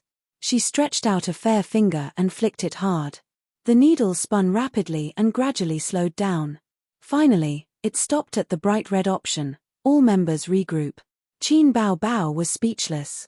Qin Ziyi was speechless. His sister's luck was really terrible today. Qian Shisha put her hands on her hips and laughed. "Regroup, regroup. Not bad. Our team got 0 points. Ha ha ha, brothers and sisters, I'm here to freeload your points." Sun Chen's expression was exaggerated. "Really, Bao Bao's luck is already heaven-defying. I've played so many seasons of shows, but I've never seen anyone get this." Ji Ling laughed out loud. "No, really." Qin Bao Bao stuck her tongue out at Qin Ziyi. Qin Ziyi said, "Then, director, how do we regroup?" "Director, okay, let's draw lots to decide." Lots were drawn: Sun Chen, Lin Jiao, Li Guangxing, Ji Ling, Qian Shisha, Qin Bao Bao, Qin Ziyi, Yi Liu. Yi Liu was very happy. She was actually in the same team as Qin Ziyi. Qin Bao Bao and Qian Shisha left Lei Feng Tower arm in arm. "Shisha, it's not bad to team up with you. It's much better than with him." Qin Bao Bao comforted herself like this. "But can we win in the next segment? We're 2 weak girls." Qian Shisha said. "I'm here." Qin Bao Bao patted her voluptuous chest. The next stop was the 1111 wetland. It was a beautiful place with beautiful scenery. It was a rare secondary wetland in the city. 6 rivers intersected in the entire park. The waterways were like alleys, the streams were like nets, the fish ponds were like scales, and the islands were like chess pieces, forming the unique wetland scenery of 1111. The group arrived at their destination. Qin Ziyi stood side by side with Yi Liu and smiled. "It's a good place. There's a stream and smoke." Yi Liu naturally held onto his arm. "It's my first time here." "Have you been here before?" Qin Zi nodded. I came here once when I was young. I don't remember too clearly. It's barely an old place. The production crew was busy arranging work. The celebrities had nothing to do for the time being, so they looked around. Qin Zi and Yi Liu sat side by side on the bench. Qin Zi, let's walk around together after recording the show? Yi Liu held onto his arm and sat next to him. The production crew brought us here, so we'll definitely play around. Qin Zi smiled and enjoyed the beauty's warm chest. In the show, it was very common for female guests to hold onto male guests' arms, especially when they were partners like this. Qin Zi had just finished speaking when he saw Qin Bao and Qian Shusha walk over. The older sister's eyes were filled with power. The little pervert was instantly terrified. He broke free from Yi Liu's hand and said, "Sit further away. You're pressing on my invisible wings." Yi Liu was speechless. The older sister's threatening gaze swept over him. Then, she pulled Qian Shusha elsewhere to play. Chapter 432. The production crew took half an hour to prepare and it was close to lunchtime. But the production crew remained silent about lunch. The petite and lively Qian Shusha rushed over. "Director, where's the food?" The director said, "There's no food." "What? Why?" "Director, you said the wrong line." The guests were in disbelief. "Even if you don't bring us to a restaurant, there should be packed food. I want chicken drumsticks." Damn, the production crew is stirring up trouble again. Sun Chen and Li Guangxing, the two permanent guests of the production crew, started arguing. Then, Ji Ling and Qian Shusha joined in. "We're not recording anymore. Let's go home." Qin Bao Bao, Yi Qing, Lin Jiao, and the other guests also joined in. "Let's go home. We're not recording anymore." Just as they were making a ruckus, the staff members carried boxes of lunchboxes over. The program crew staff members went forward to distribute the lunchboxes. "That's right. Come, let's share." Sun Chen smiled. "I don't want spicy food. I don't care about vegetables." "I'm not picky," Ji Ling said. "I like spicy food," Yi Qing said. The director held the microphone. "No, this is our packed food. You don't have it. Now, let's move on to the next segment." The director swept his gaze across the guests. "You need to make lunch on your own. The production crew will provide you with the cost of buying groceries and a stove, but you need to do it yourself." "I don't know how to cook." "Can you?" "I don't know either." "What about you?" "Don't worry, I can." The guests asked their partners. Qian Shusha panicked. "Bao Bao, can you cook?" Qin Bao Bao shook her head. "No." Qian Shusha said, "Then what should we do?" "There's no food for us." Qin Bao Bao said confidently, "Don't worry. My noodles are delicious." Qian Shusha asked, "Really?" Qin Bao Bao said, "Even Ace said that my noodles are delicious." Qin Zi, who said that his sister's noodles were delicious, promised Yi Liu, "Leave lunch to me. I know how to cook a little." Yi Liu nodded. "That's good. I don't know how to cook." Then, she added, "Just make do with it." Qin Zi smiled. The production team was kind enough to give each team 200 yuan. 200 yuan was enough to buy a lot of vegetables. As for meat, it was enough for 2 people to make a sumptuous lunch. The group of people set off in a hurry. The production crew had their meals on the spot. The ones who had it the hardest were the brothers who were carrying the cameras. When the celebrities ran, they had to run too. They still had to carry the equipment. The other program crew members had already eaten, but they did not leave. They would wait for the celebrities to finish cooking and start eating before they could switch to other people to eat. "Well, where is the market? Where are we going to buy groceries?" "I don't know. Didn't I follow you guys? How would I know where to buy it?" Sun Chen, who was leading the way, said innocently. "If you didn't know, why did you charge to the front?" The guests looked at each other, dumbfounded. This was a tourist area. How could there be a market? Also, 1111 wetland was huge. Even if there was a market, it would take a long time for them to go back and forth. Everyone was hungry now. The smart Qin Bao Bao was probably the most educated and had the most beautiful certificate out of all the celebrities present. She had an idea. She whispered something to Qian Shisha and the two sneaked into a restaurant. Yi Liu's eyes were sharp. She pulled Qin Zedi's arm. Look at her. Let's go to the store to buy groceries. Everyone slapped their heads and went their separate ways. Qin Zi and Yi Liu walked into a restaurant. The moment they entered, the customers in the restaurant went into an uproar. This person said, "Look, Qin Zi." That person said, "Look, Yi Liu." Their second reaction was to take out their phones to take photos. They stopped eating. Qin Zi and Yi Liu communicated with the cashier in the restaurant. The cashier was an auntie. She was full of smiles and was a bit reserved in front of the camera. She turned around and called the boss over. When the boss came out, he got a shock. All the customers in the restaurant stood up and took photos in all sorts of poses. The man and woman at the cashier were very familiar too. After looking at them for a while, he recognized Qin Zi and Yi Liu. "Boss, we want to buy some groceries," Qin Zi said. Sure. Come with me." The boss didn't say anything else and brought them into the kitchen. At times like this, the halo of a celebrity was very important. They could get convenience wherever they went. The boss enthusiastically stuffed all sorts of meat and vegetables into plastic bags and handed them all to Qin Zi. Yi Liu said gratefully, "There's no need for so much. There's no need for so much." The boss didn't care. It was a fortress. It's just a few dishes. It's not worth much. The boss chuckled. He was determined not to take Qin Zedi's money. He kept saying, "I'm your fan and I like your songs a lot." In the end, Qin Zi gave him $200.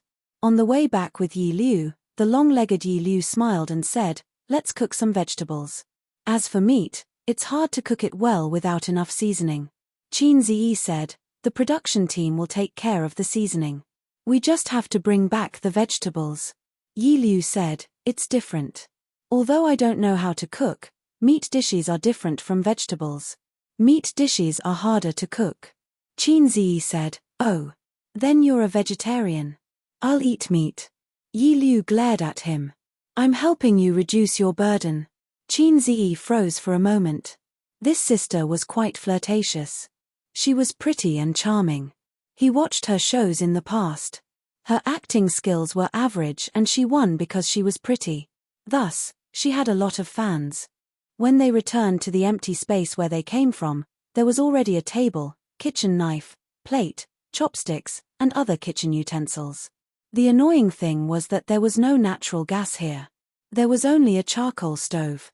This meant that they had to start the fire themselves.